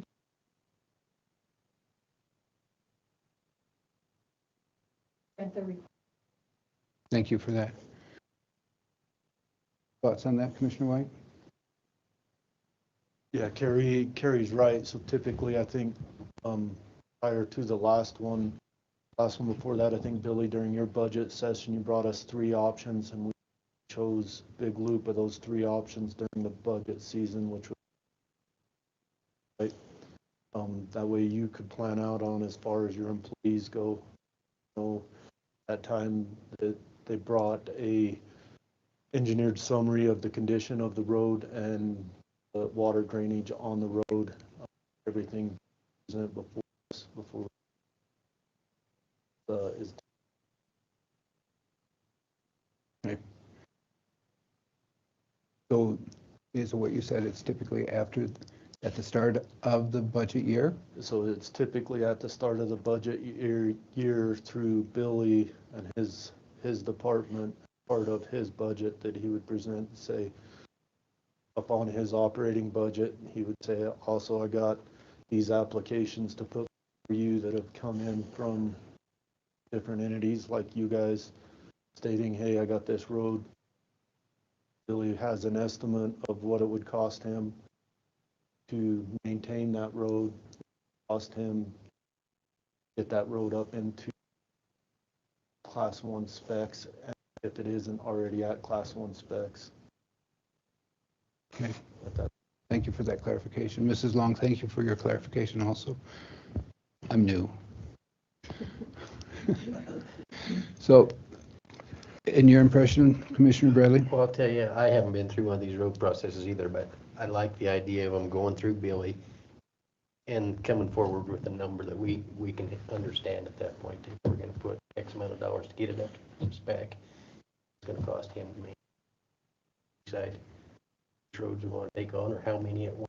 I mean, have a better idea if we have of what Billy. Okay. Commissioner Vickery? So I don't know how many of you folks at this table, I know you guys have had the opportunity to go take a tour of the road we're talking about. We've just heard Billy talk about how good a shape it's in. It's not going to take a lot of stuff, if you would, as far as county investments. Initially, we're talking is snow removal. There's county trucks and county graders and county whatevers go up and down Neiman Lane all the time. I've never driven in one of those trucks, couldn't.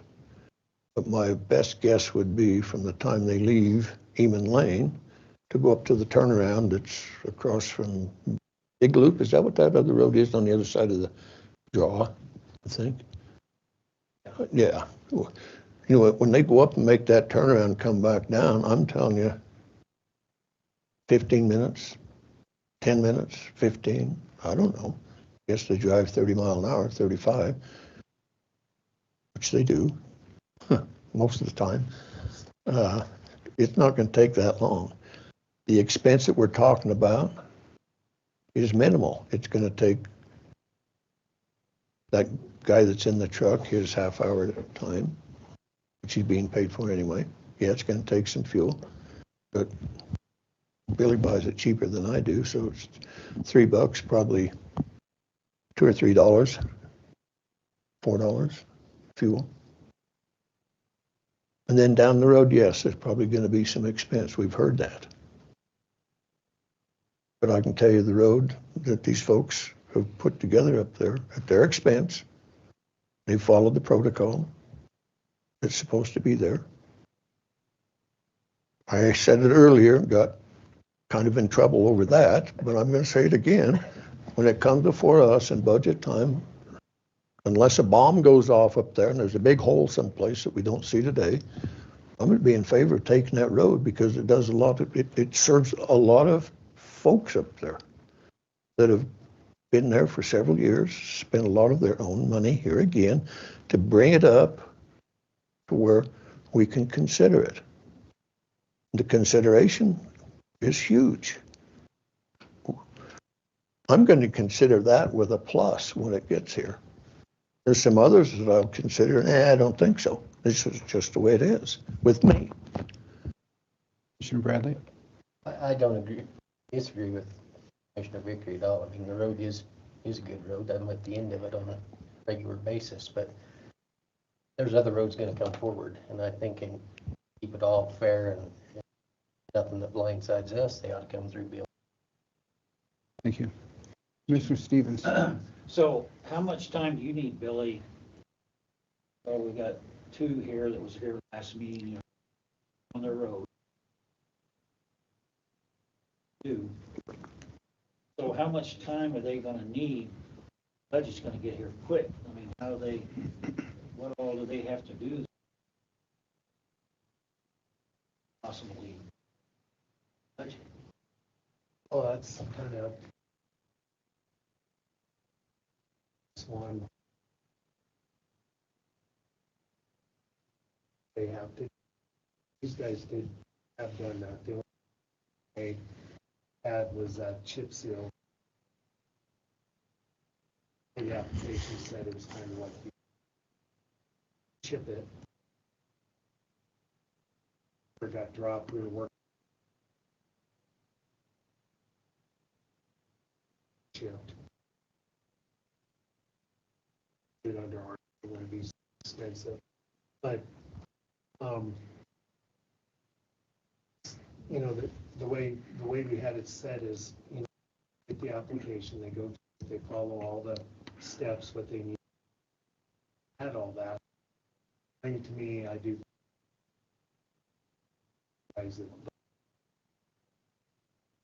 So why did you get and all that?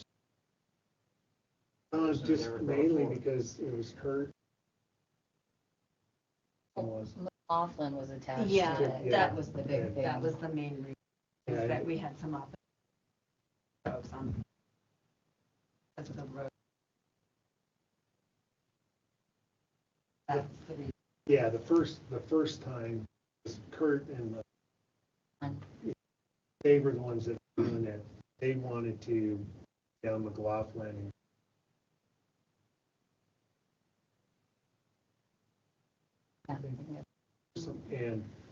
and that's when our was supposed to be going there. So McLaughlin thought, oh man, okay. I didn't really want to drop that, so they just kind of dropped it all. So now go to Little Mountain. Now, tomorrow, could he have everything done How do you decide to do the pre? That's Well, what I want. if he gets the class 1 application done, Well, it's an existing class 2 county road. Well, It's class 1 spec. It If was I built can to class 1 interject, spec. so is our road. See, And we part were- of ours is already county. But when we had the class 2 road system, little over class 1 specs, which we did, the county commissioner said our continue, so there's not going to be any maintenance, any snow. Even though we had done that point two, they said it's up to. So the county put 200,000 in as part of the. We did ourselves. 1990 tax starts. We had a homeowners association active, paid into the oil field, gas boom. We couldn't. That's when the county stepped in, Rick and I. But when everything got done, the county said, no, we aren't going to pass on what they paid, even though they come in, played 2 sections, played it in the spring, they played the snow, they did the rest of our is we can't do it.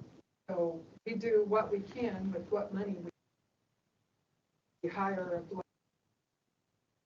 trying where it's not full of holes and everything. But we're in the same situation. There's a blade that comes there, but they stop. So we would like to have the option. Just maintenance. You don't have to have any road work. But we have 34, 10, 31. There's one lot. So we did everything we were asked to do. I'd like to know how. I for this again. Class 1. Just get maintenance. It is starting. It cost me. Well, it costs the homeowners a. Get it bladed. Other part.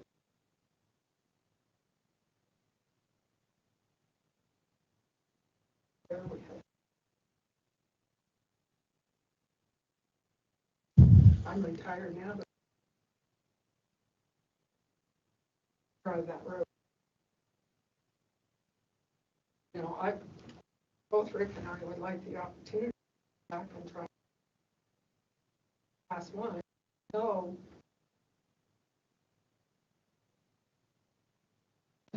Now that we have applied to the county and we applied actually a year after. They did Little Mountain Road in 2010.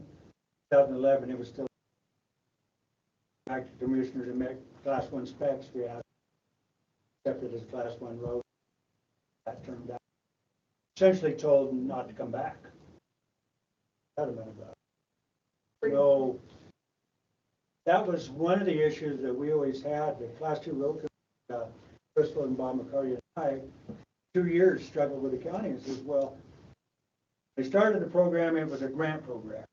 So if you needed a culvert on your road, if you needed to travel, apply to the county for $10,000 culvert or something. But the road had to meet class 2 specs, which I actually wrote based on class 1 specs. None of the roads met that. So then the program changed and evolved to where the county says, well, we will take this road and bring it up to class 2 specs. In case of Little Mountain Road, because of the amount of traffic that we had on there, it actually brought it up to class 1 specs. They spent $440,000 for one.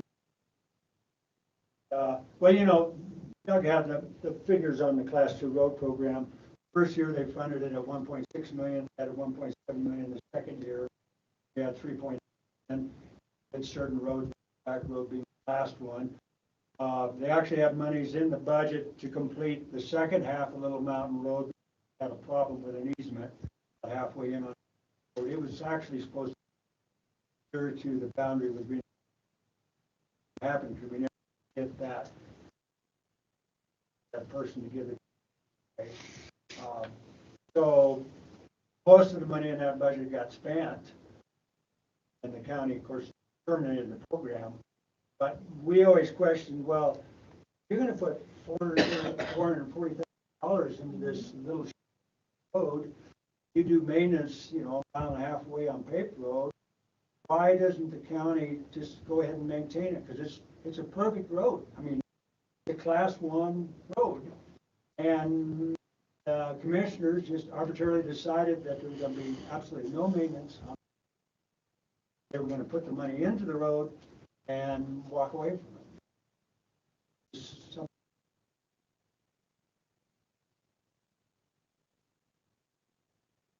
It just didn't make any sense. It didn't seem like the wise use of funds.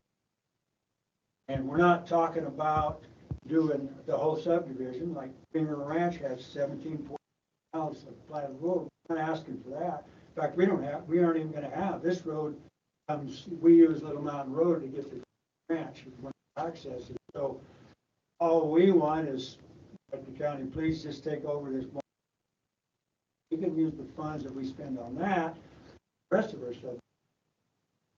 It isn't like we want some huge project, but talking 420 lots that get out. Got yours is smaller, but there's still year-round people there paying their taxes. And what I run into all the time in the property owners association is that they says, well, how come the county doesn't do our roads? The county works, we provided the class 2 system, and there's been a lot of complaints, particularly since, in the last 3 years, my property taxes have tripled, and most people out there have at least doubled. And so they would like to have something back from the county, and this is a way for the county to do something if you have the funds to do it. We don't care, if we can get on the list and you guys can look at it and say, okay, this road we can budget for next year, maybe these 2 next year, that is fine with us. We just like to have something where we know in the future I can go back, hey, this is going to get done. It's a matter of funding for the county and on right now. So I think it's, we just like to be considered along with everybody else. Like on the list or whatever, consideration, and you guys can decide which ones you can do, if any of them. And I'd like to stay on that list so we don't have to come back again, so that, you say, okay, like it's me in the subdivision. I have priorities. I got roads I haven't even built yet. It's only been 50 years. And we have, the Property Owners Association, we have a list of priorities. We're going to do this, and this based on our funding, and as we get things done, then they roll off. So we understand where the county is.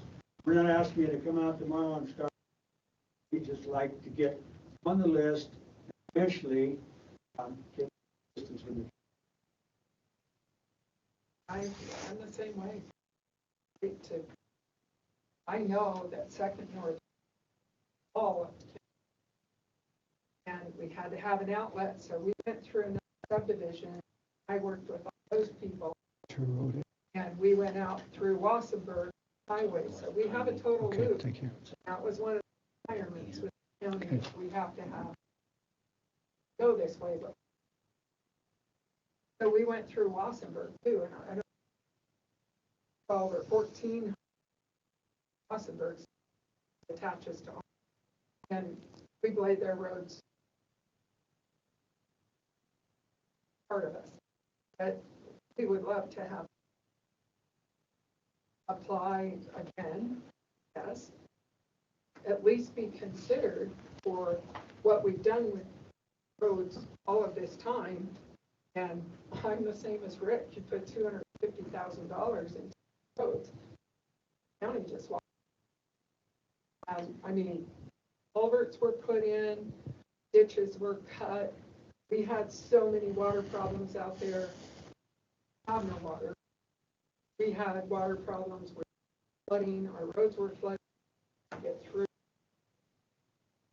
And now we have roads that are, you know, my husband goes out with the tractor and blades snow road up. 4 or 5 people that all have a blade down their truck or their side by side. And maybe one pass of a snowplow from the county when they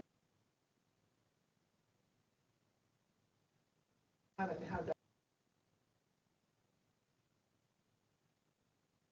Yeah. Well, I appreciate that, Rick. Thank you so very much, and thank you. Is it possible that we can, I'll come back to you in just a minute. I'm off on this tangent. Put them on a list to consider what the cost, what they're looking at this year, and put them on a list at some point in time, or how does it work? Yeah, if they would up out that shows what we need.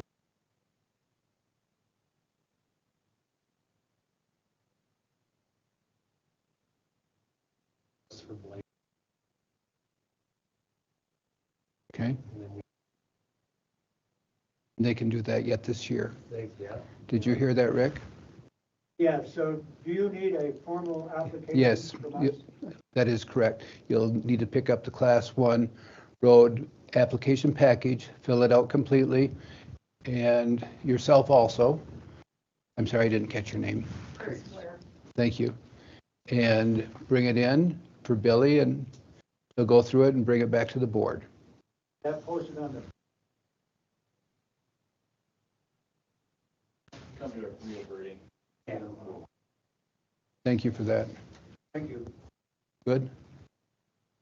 Thank So you. little back, okay, so first west, first north, and second north. And Piney. We spent 404,000.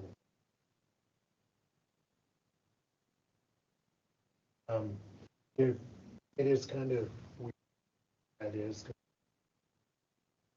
First, second, we go down, it feels weird. Off at North Piney. Straight. Road that goes west, and the other part didn't. I never got. Did they ever sign off on that easement? Well, this has been a bone of contention. Paul Sherville, still alive, he looked at the easement and felt that there was a mistake in the way that the easement was written, that the county initially, which we were part of that easement process, that the county initially had everybody sign. Paul had the easement done, maybe a 4 difference in there, and it ended up when we went back to get the easements re-signed, 2 people not signed. One of those being a person that doesn't access the road first north. He doesn't go on that road. He accesses the highway because he was in. And the other person being Ossenberg subdivision, which was not part of ours, but we needed that loop that we had to have for the county. Okay. So I can go back and revisit both of them if I can get corrected Sherville's, the surveyor Sherville, and see if they have the guys have. That was probably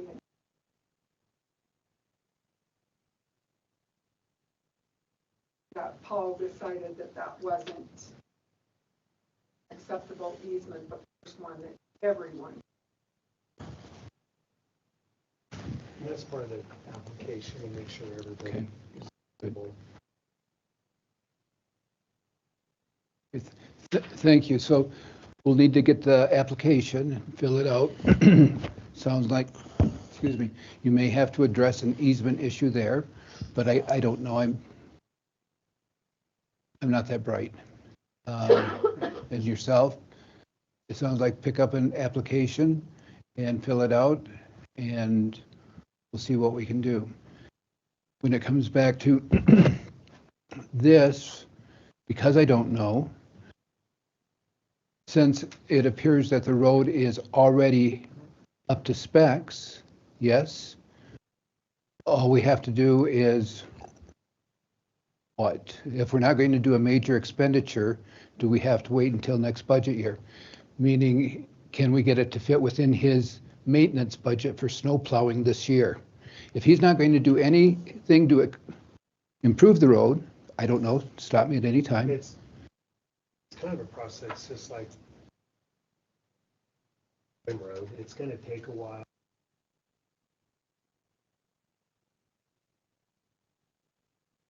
To officially make it a county Resolutions. road, you have to do your advertisements for have the public discuss it and vote on it. Then you can do the resolution. So Thank you. certain amount of steps, you can't just say, Billy, go plow it. There is a I certain. had no idea, so thank you for educating me. So we probably wouldn't be able to get it all done till after. I mean, you could make it, but we'll have to start working on getting all that. Would they be comfortable starting the process today, feeling relatively assured that it's going to go through? We could, guys tell me to start it. Well, not spending money, but where we could get it close to it being next budget year, if that makes sense. Yeah, you can process it anyway. You guys have to make that, we'll get the application in. You guys want to proceed advertisement, then advertisement in for public meeting, then have your public. That would be, Skylar would know more about it and, because it's a state statute. Yeah, we just gotta follow those. But I doubt if we get it all done before budget time. Okay. I've had a request for a quick recess, like 10-minute recess and adjourn then. Commissioners can stick here for just a minute, please.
Thank you for your patience on this. And people have been kind enough to share with me. To a great extent, but I thank you for your patience.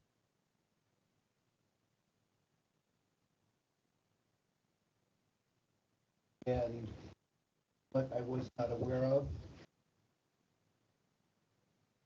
question, is that process is in place and we're close enough. If you have your package to Mr. Page, 1st of May, every consideration. Budget. Discussion.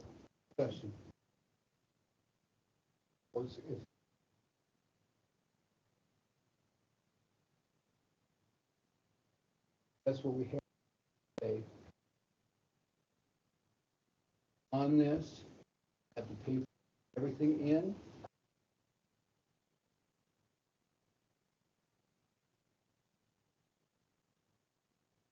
Advertise.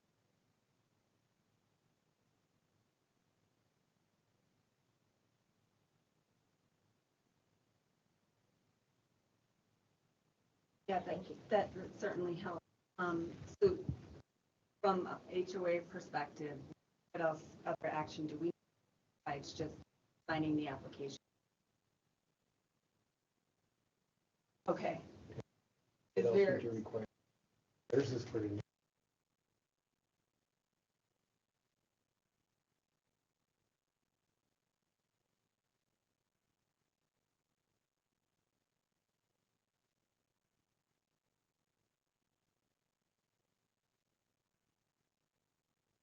Well, now I know what he looks like. Now I'll see you around. Just kidding. And just for my edification and understanding the process, timeline, I understand that it's up to budget and everything, right track here. So just, again, if there's anything you guys need from us to move, anything else, I try to provide as much competing information as possible to the need and kind of the desire and where we're at. Yeah. Consider this. Okay, Commissioner Victor. Yes. I don't want this chair. Okay. Thank you for your patience. Thank you so much. Appreciate it. Thank you. Appreciate your time. Thank you.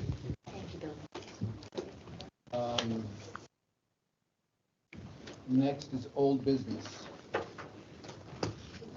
We have county administrator, Chairman, I think. Yeah. Not Janessa's report yet. On the agenda, off the agenda, on the agenda. Oh. So you might have gotten a copy that didn't quite have her on it yet. She's not on it. I'll go sit down. I should be in your packet. Yeah. Yeah, it is. Actually, my packet wasn't complete either. I pulled it offline. Didn't have pieces of that they talked about. Someplace there was, I go through the agenda, I hit the, not on here. So. I can step down. Please. All right. That was something that I had printed for. All right. Thank you. All right, Mr. Chairman, just to go through as quickly as we can in the interest of time, the Colorado River Sustainability Campaign grant has been submitted through the portal. We've had follow-up questions and provided the information that they've needed, and they are continuing to review that application. I believe we should know something very soon on that. The Bridger Teton Forest Plan Revision Assessment comments are due February 7th. If you have any comments, please get them to me as soon as possible. And I would ask that I have the authority to finish those comments up and have those signed between meetings, because it's Friday. If you have comments, please get acceptable to have the chairman sign them between meetings.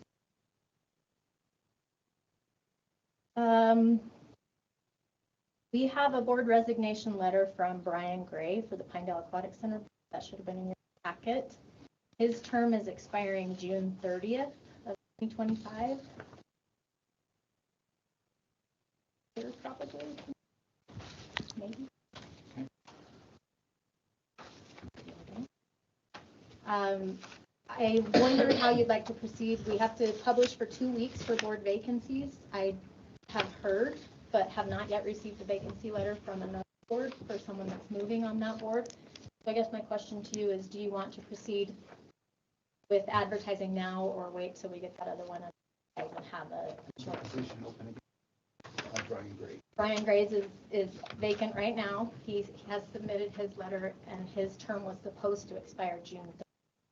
So you would be filling his position until June 30th and then having to end.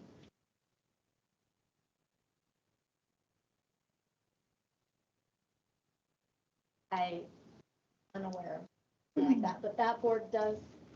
Clayton, do you know, Peter did.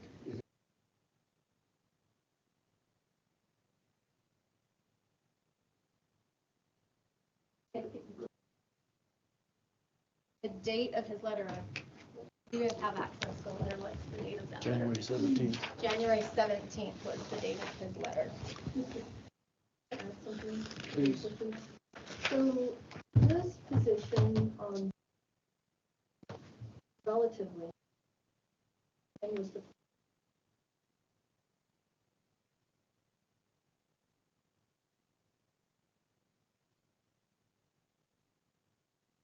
and I don't know, it's not sure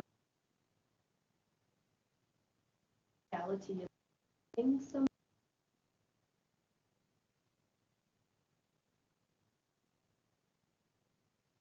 it's their board.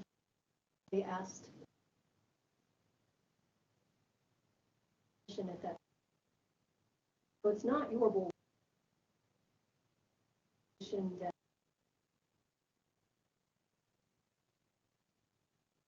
That makes sense. I was deferring to Clayton. It is a joint powers. It is a joint powers board. Powers agreement. It does note that vacancies are to be by the governing body of the entity. So you have school district will appoint, public county and town of Pinedale shall vacancy to.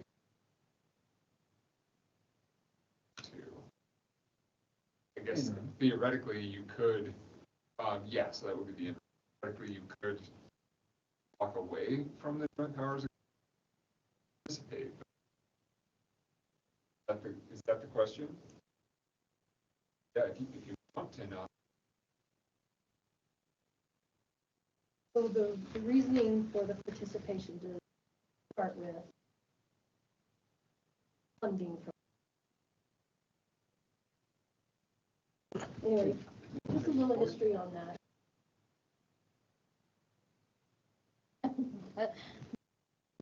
So, what's the question about? I don't make decisions. So we have a board member that we The can follow-up ask. question on my initial.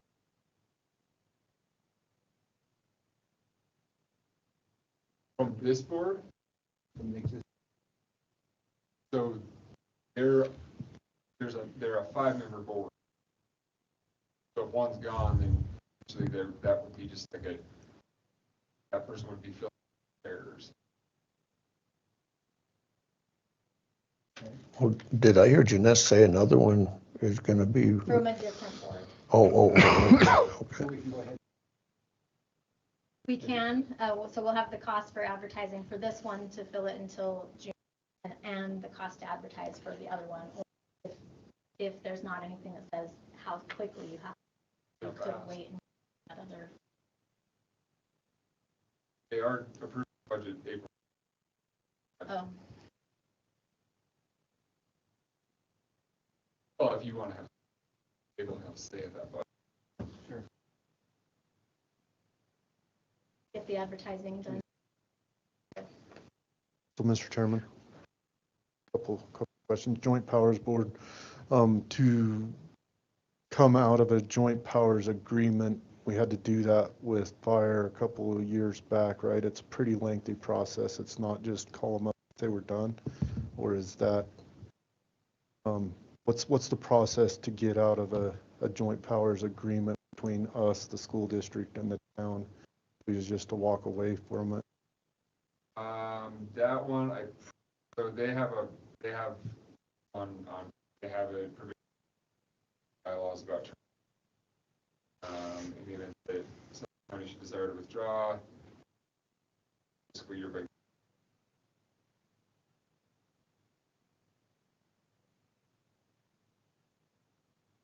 days and walk away. So Janess, do you know how often this board meets? Is it once a month, or does anybody know? I don't have to. I think We're talking meetings. Mr. Chairman, I'd volunteer to serve as interim to get us through the rest of Brian Gray's term, and then advertise in June and or pull out of the joint powers agreement. That's what we.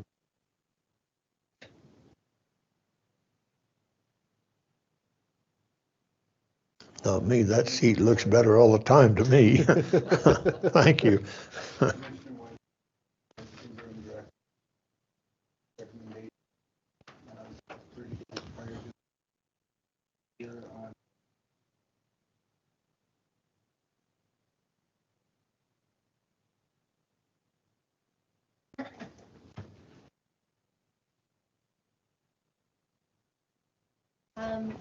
Moving on, Central Wyoming College, you, in your AP today, approved another scholarship check for a student for there. Also, we received a scholarship refund from them because our agreement with them indicates that the student has to maintain the criteria, and they that criteria. So we got $1,000 check back that will be posted back to that fund, and we, in today's AP, paid $1,000. And they want to reiterate they are so grateful.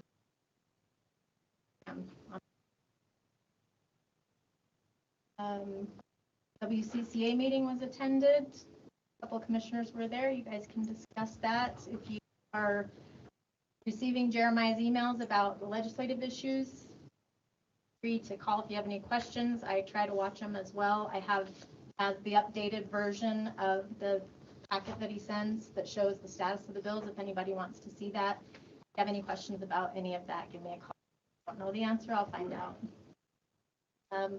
The public meeting that was scheduled for January 30th for the grizzly bear recovery was canceled due to administration change. So don't be looking. You would have missed that if you were looking for it. Senator Lummis, though, introduced the Grizzly Bear State Management Act alongside Senator Brasso to remove the grizzly bear from the endangered list and shift management to the state. So I want you guys know if you haven't seen that.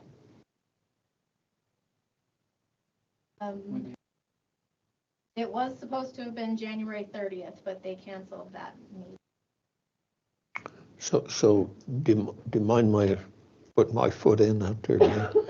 So with the knowledge that the grizzly bear has way overextended its numbers to be off the endangered species list, I think, in my opinion, because if we just heard of all the people that are going to be here, going to be up in the upper country, grizzly bears are everywhere. And it's gotten to be just not a livestock issue. It's going to become a human issue with confrontation of those things. And you know, personally, I think the commission ought to send some sort of a letter that says, hey, it's time. We want the state to take over this. They would be the ones to manage and facilitate anything that's appropriate for the grizzly bear. Because, I mean, they're everywhere. So consideration perhaps at the next meeting, we can have our lady here put together a little something that we could look at.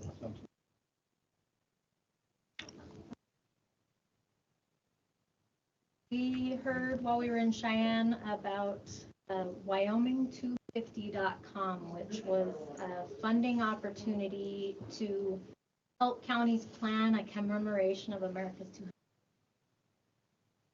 200. That apparently is really readily accessible money. I believe it's $10,000 from what the gentleman told us. The website was unavailable to me, then it was whitelisted, now it's again unavailable. So I can't give you a lot of details except that if you were interested in participating, I can proceed with that. And I did reach out to the Centennial Committee and say, if you have any interest, I said, I'm not sure the commissioners are going to want to do anything with this, so know that, but you're a committee that was already formed by the commission. If you have any interest, I can let them know. I don't. It was one planning grant per county as far as I understood it, but like I said, so I guess I just wanted to get a feel from you of whether you want to consider pursuing that. Not interested? Was the committee members you talked to interested in doing So something? because she's to Janet Montgomery, and she was going to reach out to the other. So yes, shall I have her to ask and see, bring it back to you? You guys can there. Okay. And I believe so that was planning at this point, and I believe there's follow-up money. I wanted to let you guys know that there's a weekly NACO series called The First 100 Days that educates county leaders on how policies under the new administration may impact local governments. I attended the last one, and it was pretty informative. You hear things on the news if you dare to listen. But they kind of went through and broke down day by day what was happening and how things are changing on a day by day basis. I took some books if anybody wants any of that. I heard the Learning Center today talking about how Head Start sounded like it was on the table, but then it came off, and that was kind of some of the information that they provided at that meeting. Easy to register. If anybody wants to register for that, I can get you registered. Let me know.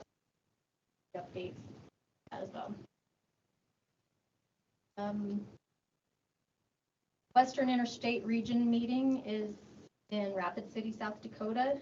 I believe it's May 20th through 23rd, so start thinking about whether anybody wants to go to that. And if you do, and you know you do, let me know and I can register you for that.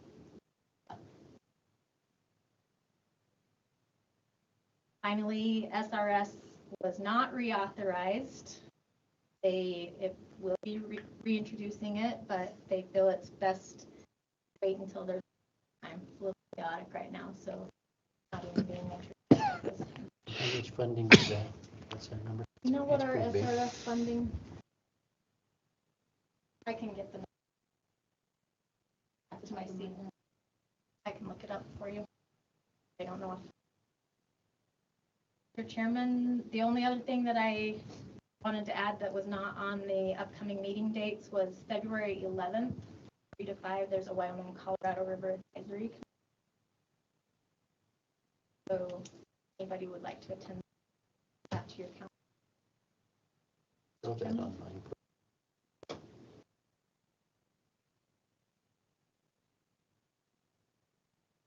Knows how to use the calendar? Yeah. I can put it on there. I can't make you go to the meeting. I can put it on my calendar, but I'm nothing for Austin.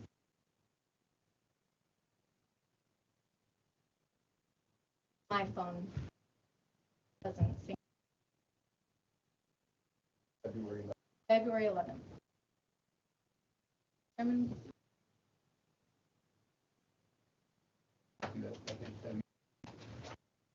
Yes, that is the regional transportation meeting that we were setting up. I still get a few contacts from finalize those invitations, but everybody I have contact sent those.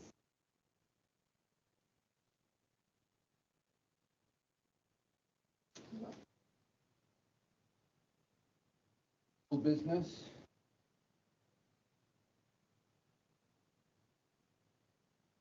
Credit cards. Discussion.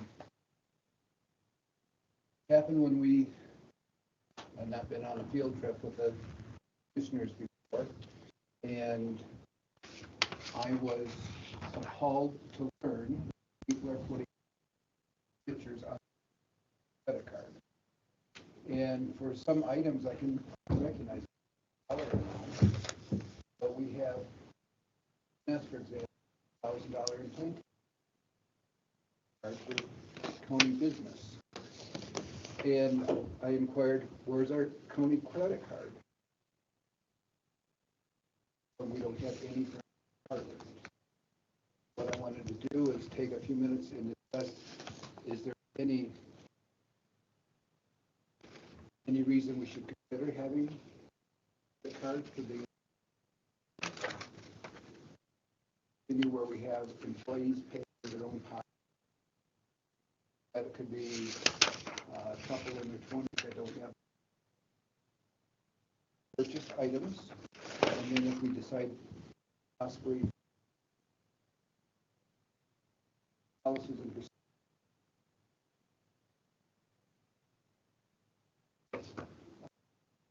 how it needs to flow. Conversation can be Mrs. Long, of course. So that's kind of what this is about. To me, we hire people to run departments, have county officials run departments. But when they go out and purchase items, out of their own, have the right receipt, possible they may never get receipt. Probably not. There's probably ways around it, but scenario. And my perspective, business for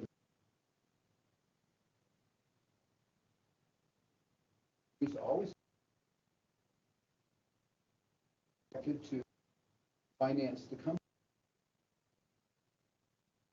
With that said, I'd like to open discussion.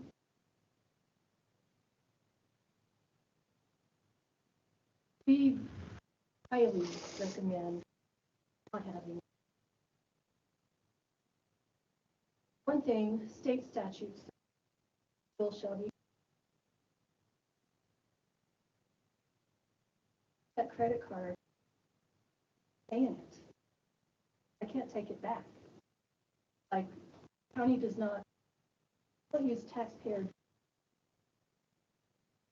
You have to take you guys' 2 beer grams. Correct. It shouldn't. I couldn't do that if you were using a credit card. Also, and can I shouldn't finish? pay for that. Can I finish, please? County departments, we have a very specific vetting vendors. Sign a voucher, your W-9. Department heads and county employees would tend to become lax in vetting those vendors. So we have a very way of paying. If you want to give me authority, pay reimbursement checks at the commission meetings, I would be happy. That would fit within giving department heads and elected officials and tax.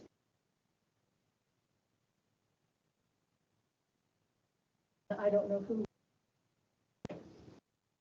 Because once the money's spent, it's spent. And we don't take people to. You guys have your lunch. Just much opportunity. My department would be back your beer.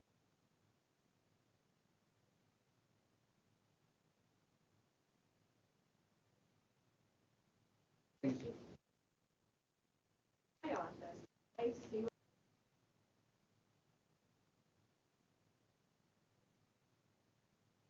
They're gone. Sometimes they have to pay that.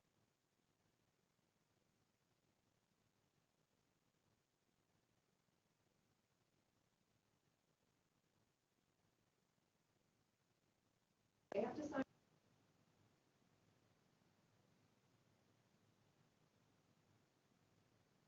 Their pocket.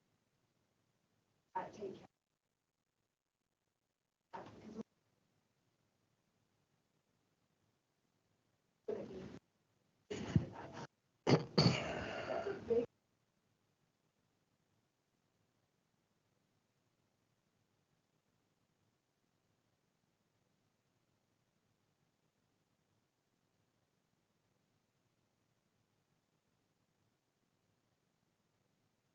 And what's up? Oh, you are. Got 2 seconds. Yeah, well, let's, fine. Oh, you asked for it now. You want 10 cents? I'm gonna come up to the table. Great. So here's the problem, is that sometimes attorneys, they run on a nickel, and sometimes you. So, I'm gonna use that. Do it. Yeah, I got some other good ones. So it's kind of a double-edged sword, and I hear where Carrie's at on this. So, not functionally different with the payment, because it's not actually coming out. Not actually coming out of. So functionally, if I put something on my credit card, Leila does, if anybody else does, they put it on their voucher, it is then approved. That's why ultimately the voucher would say spaghetti, meatballs, and then not beer on the voucher. In other organizations where I have, we've had a card, and if you're gonna buy alcohol, you use your own. So it is kind of a double-edged sword, because some people want to use their own because they get the points. So yeah, somebody that has to throw something on the card, and then the voucher comes through. Some entities, some government entities look at that and say, no, we don't want to be engaging in that process, because giving the people. These are arguments that I've heard on both sides of this conversation. To say, no, you have to use the card, because if you don't, then. So there's a variety of ways to look at this, but ultimately, however you want to. My office right now, the person that's spending the most money, for example, if Maria is flying in witness, she would be putting things on her own card. She has done that in the past. It's get a check ahead of time, not something that I'm concerned about. I have no problem doing it. So it's not necessary to do the card. We certainly can, in a way that is compliant with state statute. We also can do it if it's compliant with procedures and types of problems. But as common sense tell you, if you run around with credit cards with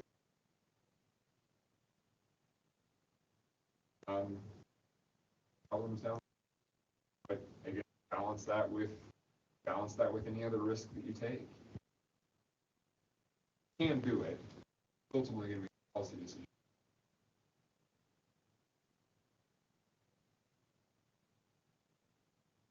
Well, so with vendors, I think you potentially have a different, clearly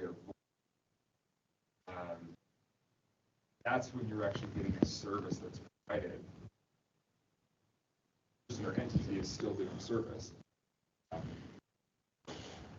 Drake, that was brought up. You can still, but for, I think the lion's share of things happening with credit card would be are precisely what you were talking about. Traveling with the county, like saying, gas pump, you throw in the company credit card, it goes on, goes bing, bang, boom, happy, and But like I say, you're gonna have some people that welcome the opportunity to $1,000 on the credit.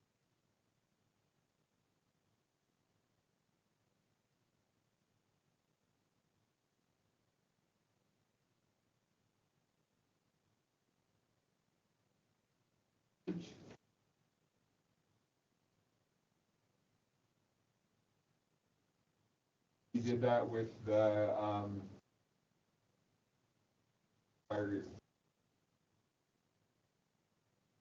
and we did this also with, it has CDL costs, and then with the department graduates after about it. But if they get their license and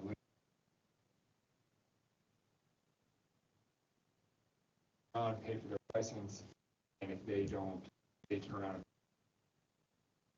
else, then have those set up. Have that set up with a contract.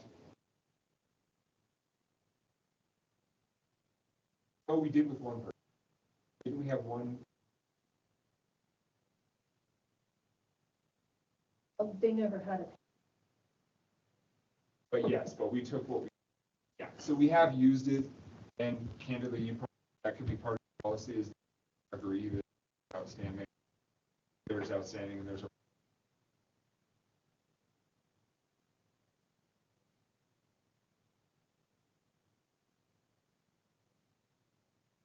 yeah, okay.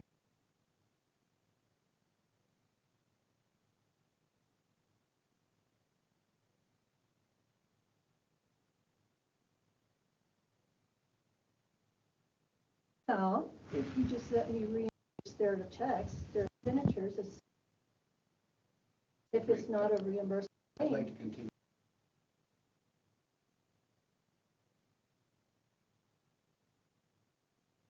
May not like it. I am certainly.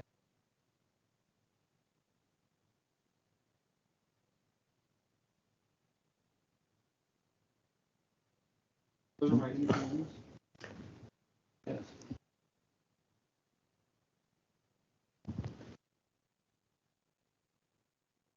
I'm not sure how I want to, there's not a big audience. I don't have to worry about getting up and dancing up and down the table today on this one.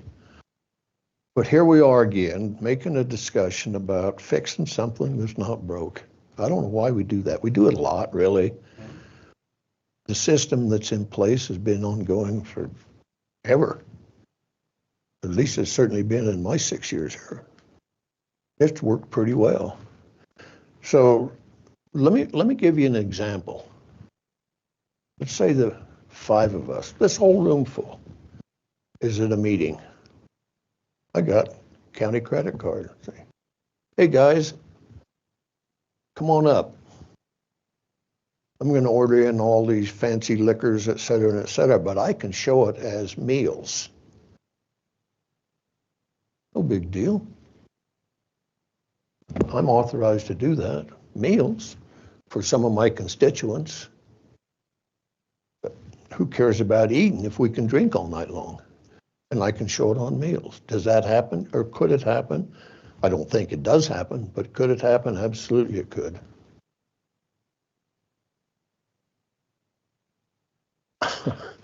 I don't like the idea of this credit card floating around by people who can find out a myriad of ways to use it when they're not supposed to, or use it for things they're not supposed to. Now, to flip the coin, I don't think there would be anything wrong with one credit card that is authorized by, pick a person, the chair here, or the county clerk, for expenses like Janess and Sam are getting ready to incur. I don't see anything wrong with that because that's a significant expense. But as far as giving credit cards out because somebody's going to a meeting,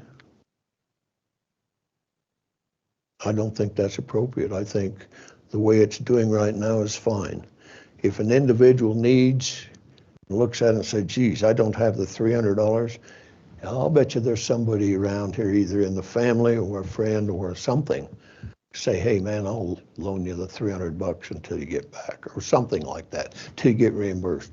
I just don't think the credit card, everything in the world today can be hacked. I see my wife look at thousands of dollars somebody hacked on her credit card that she didn't do. That's why I never use a credit card, or I don't buy stuff if I don't have cash to pay for it. That's one of the big reasons. This county deal, boy, all of a sudden, the people that know how to do that's looking at, I've got this one figured out.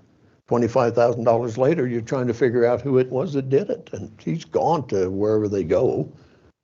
So no, I'm not in favor of this county having a credit card unless we have one specifically for circumstances like Sam and Janessa are getting ready to undertake.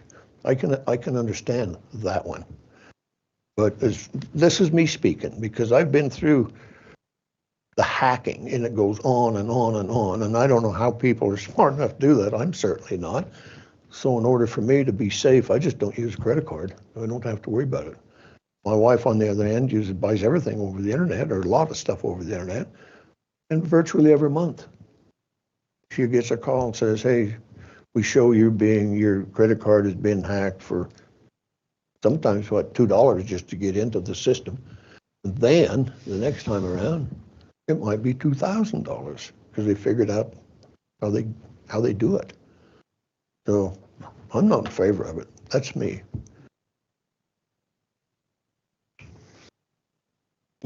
Went through the same thing when I was on the city council.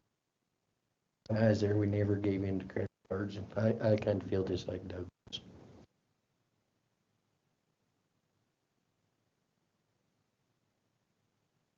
Depends on the person.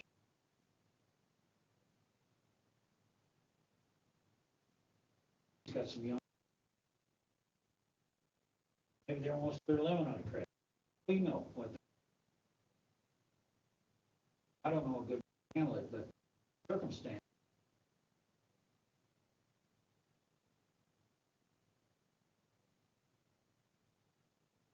Not for everybody. Cases.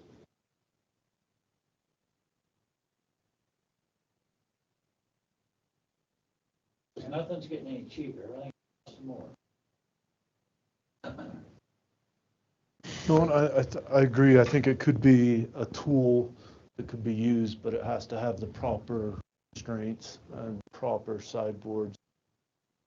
Sorry about the beer on that. I didn't think about it. Wasn't going to turn that in. Most people don't, but we're the ones that look at every single, and you have, Fair enough. and I mean, it's not a big deal, but that's what happens. And want people to buy beer with the credit card? Yeah.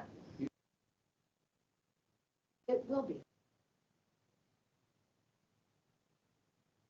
That's what I'm trying to portray, as the person that goes through all these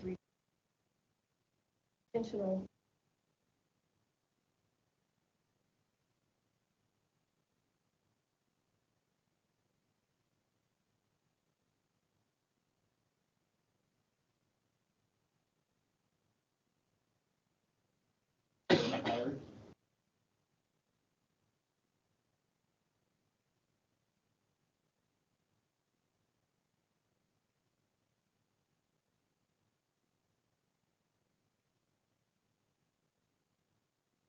We're young.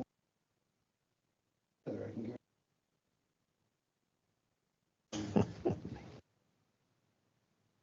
I would like to say, if you give me permission, they come in.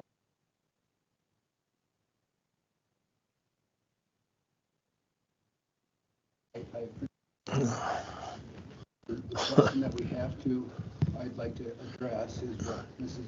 brought up with young people travel, gas and lodging, and that occurs, and we have a made where we give them a check in advance. Or is there a to help them? Okay, this is from my perspective. Please. Okay? When I go to training meetings, I don't put it like I'm, okay? Sure. You can stay in a motel, and you can take the county vehicle over to take gas. In a little bit way back. There are ways to get around. They bring in their receipts, allow me to, they won't be out. But I really believe that there are fixes better than.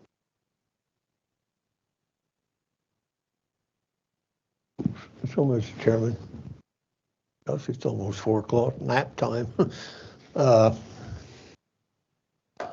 I, bear with me, Carrie, because I don't like that idea either, because I'm looking here at these AP accounts payable. So you're going to pay for them before we get to see them. If you give me. If, I don't like that idea whatsoever, because I see, and here's where I'm coming from. A lot of you folks out there won't see this stuff, but we see it all the time. Somebody charged to the county $2.50. Somebody charged to the county, I think the greatest one I ever saw was 98 cents for a candy bar. Like, you gotta be kidding me.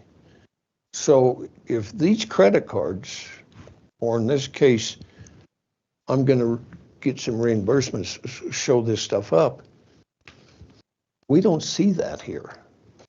And that's part of our duty, I believe, is to authorize whatever people subject vouchers for.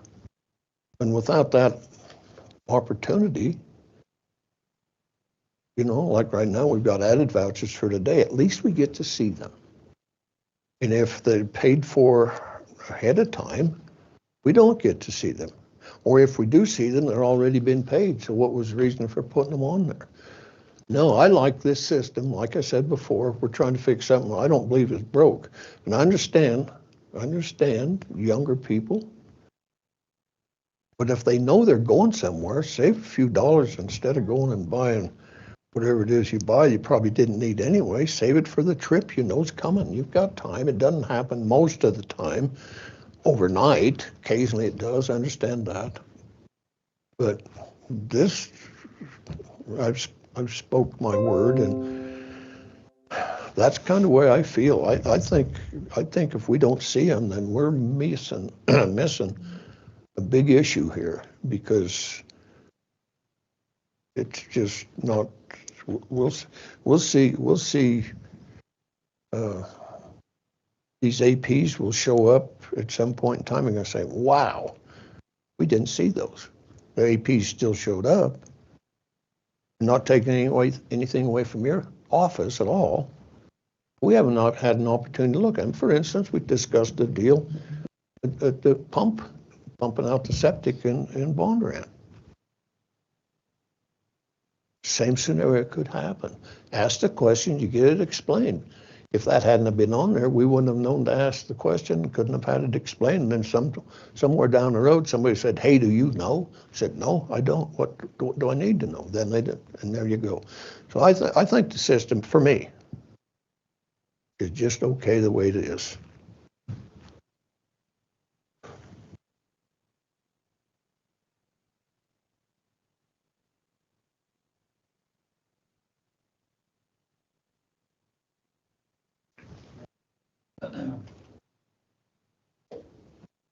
On credit card.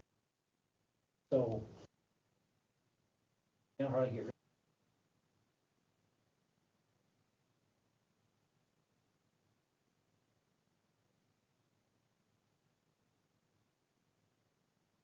You get.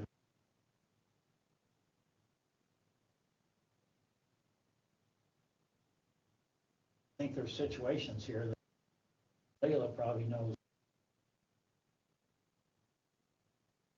how have a credit. She's saying there's other.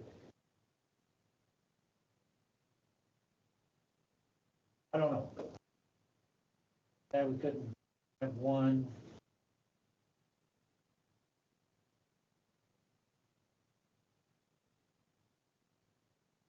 Have that county credit card.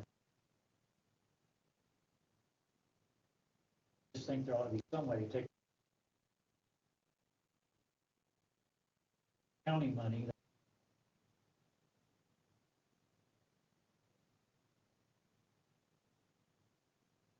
I know there's, so like through my work, there's a credit card company, well, not a credit card, there's an accounting program that we manage at, right? So anytime I use a company credit card, the bill automatically gets sent to our accounting department, which the accounting department goes through it. I have to take a picture of the receipt right there. It gets automatically uploaded, sent to the accounting department. The accounting department goes through, checks all the line items off. It gets sent back to me. I have to classify that expense, and it gets sent to my direct supervisor for, I mean, the repercussions of it, if I spend something on it that I'm not supposed to, I'm risking my job, right? That's where companies already out that money, like Carrie said, if I do choose to do that, but I'm probably not going to have a job, so I'm probably not going to choose to do that. Not saying everybody's act that way, but there is software out there that allows, you know, even a triple or even 4 checks of somebody's eyes has to see this 4 times before it's approved. There is that option, guys, is all I'm saying, is there's lots of different options and tools out there available to help alleviate some of that checks and balances that wasn't out there 20. Just some more options, just some more food for thought. I'm not advocating for them. I'm not advocating against them. I just think this could be a tool that was properly put in place, could be useful in helping alleviate some people that, yeah, like you said, Dave, that might not have the resources available to them.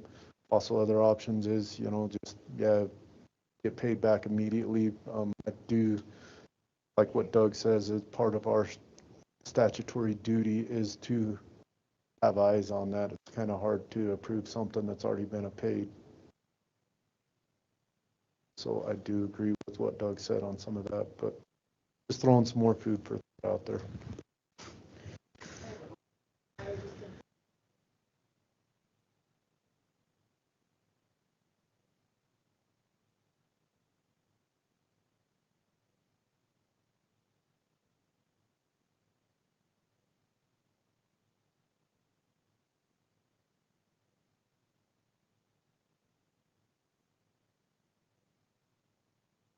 I got a text here. So, Cassie Crumpton said that she often uses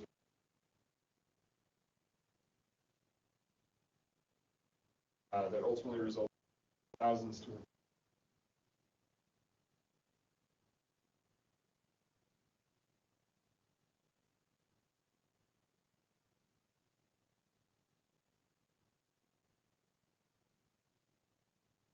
libraries on.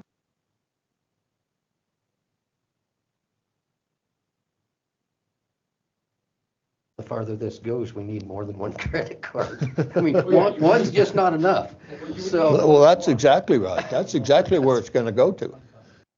It's convenient for the department heads. Well, gosh, I've got all these other employees to go somewhere. well, Sam's got the card in Washington DC and Cassie needs it.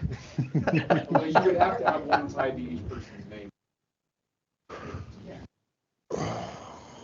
Well, I guess if you can't afford to go, stay home until you can. I don't know, but I like the system that we've got right now. It's just, to me, it makes more sense to have no credit cards than it does to even have one, but I could still see one for specific things like airline tickets. If you've got to book hotel rooms, like in DC, that won't be inexpensive. You know, that's probably a $300 or $400 a night dig down there. And so I can understand that part of it. But just going around the state and over to wherever it is you go and spending 2 or 3 nights there for meetings, no, I'm just one. That's my take on it. I know you say.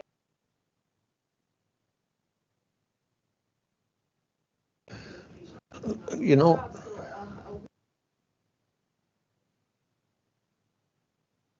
I just, you don't have a, I go.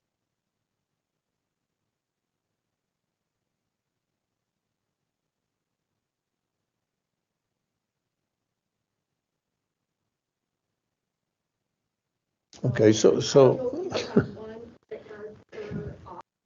I don't know if that would work with this only.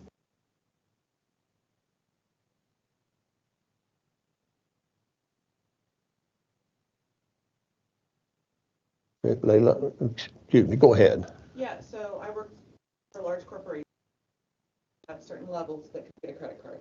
Credit card was in your own covered, had to pay it. Credit.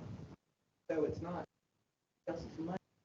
And of traveling and various stuff, we had very strict that were driven if you outside of them. It was kind of a not retention aspect, but it was a benefit that said, for people who can't afford this, but you're a good employee, I'd like to get you to do this, here's something that can help facilitate your growth, career, number of things.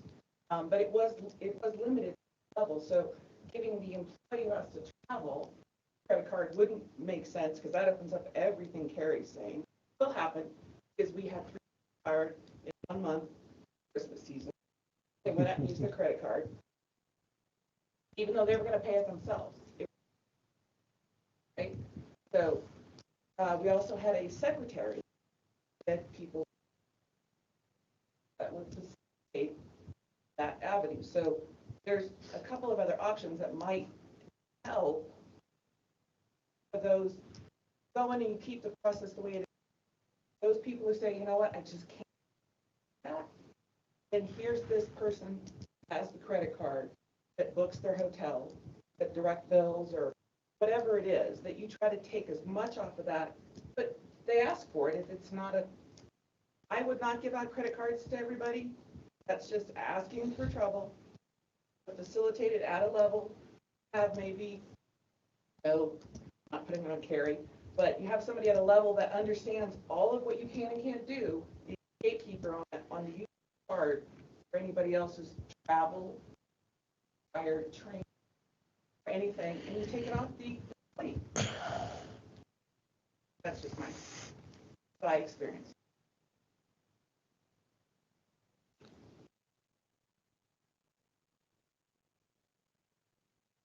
Ask for a motion, I guess.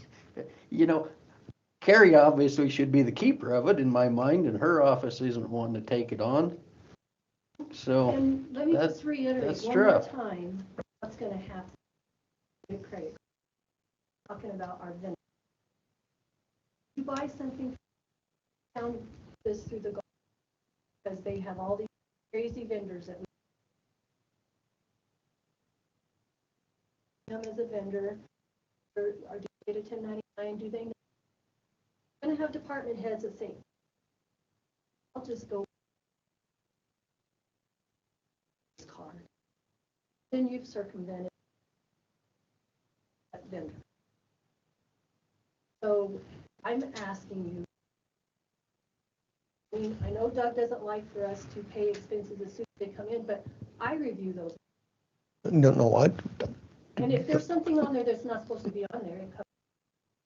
But if it means paying the people right before the, can you still see it after the? So then when it gets here, it's legitimate. But my office doesn't credit card statements to send back to the department head, and then eventually you won't see this thing of vouchers. Have credit card statements department heads and their stuff.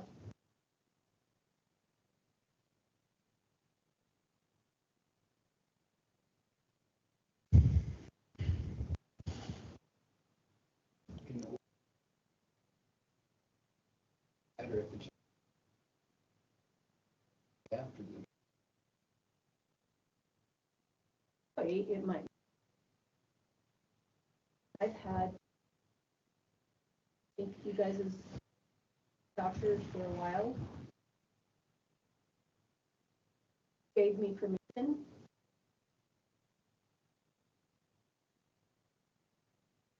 Only thing is, if they ended up not going on,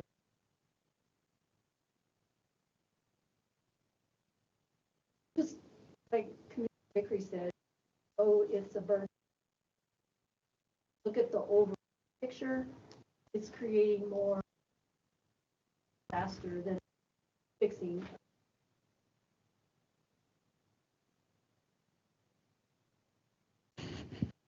that work.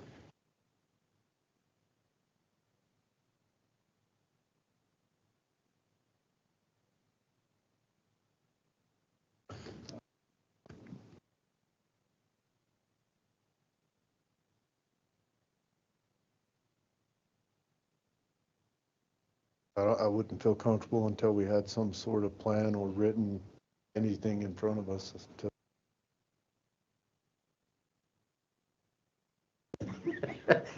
It's a train wreck before it even starts. It's one that we need to discuss. And there's some merit to it. Okay, are we done? I learned a long time ago, discussions are through, meat is done. So are we through with this discussion? Okay, that's good. And then after 4 o'clock, we're headed for It noon is. tomorrow. Dr. Burnett, I'm kind of wondering why you might be here. Thank you, Mr. Chairman. I would just like to thank the commissioners for taking their time out of this. Thank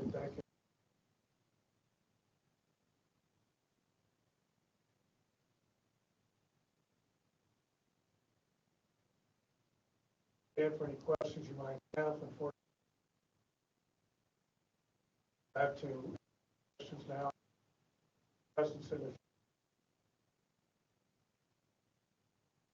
any topic.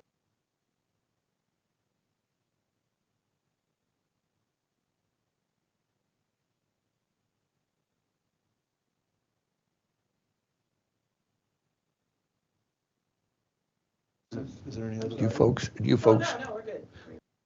They're friends of mine. Yeah, no. We also live off the street that was being discussed, so there's a number of reasons why we wanted to come. I would like to take a Jim and Nancy.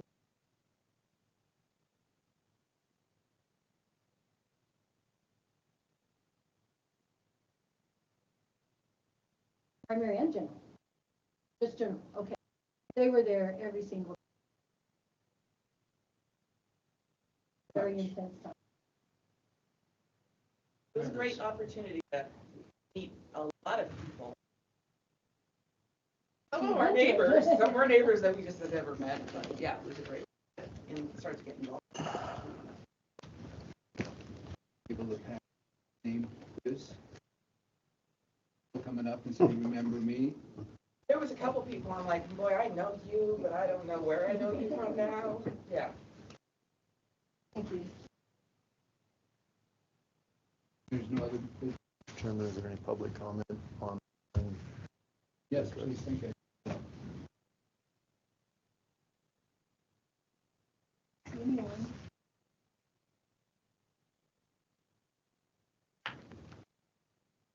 Motion to adjourn. Second. Thank you, everyone. Aye.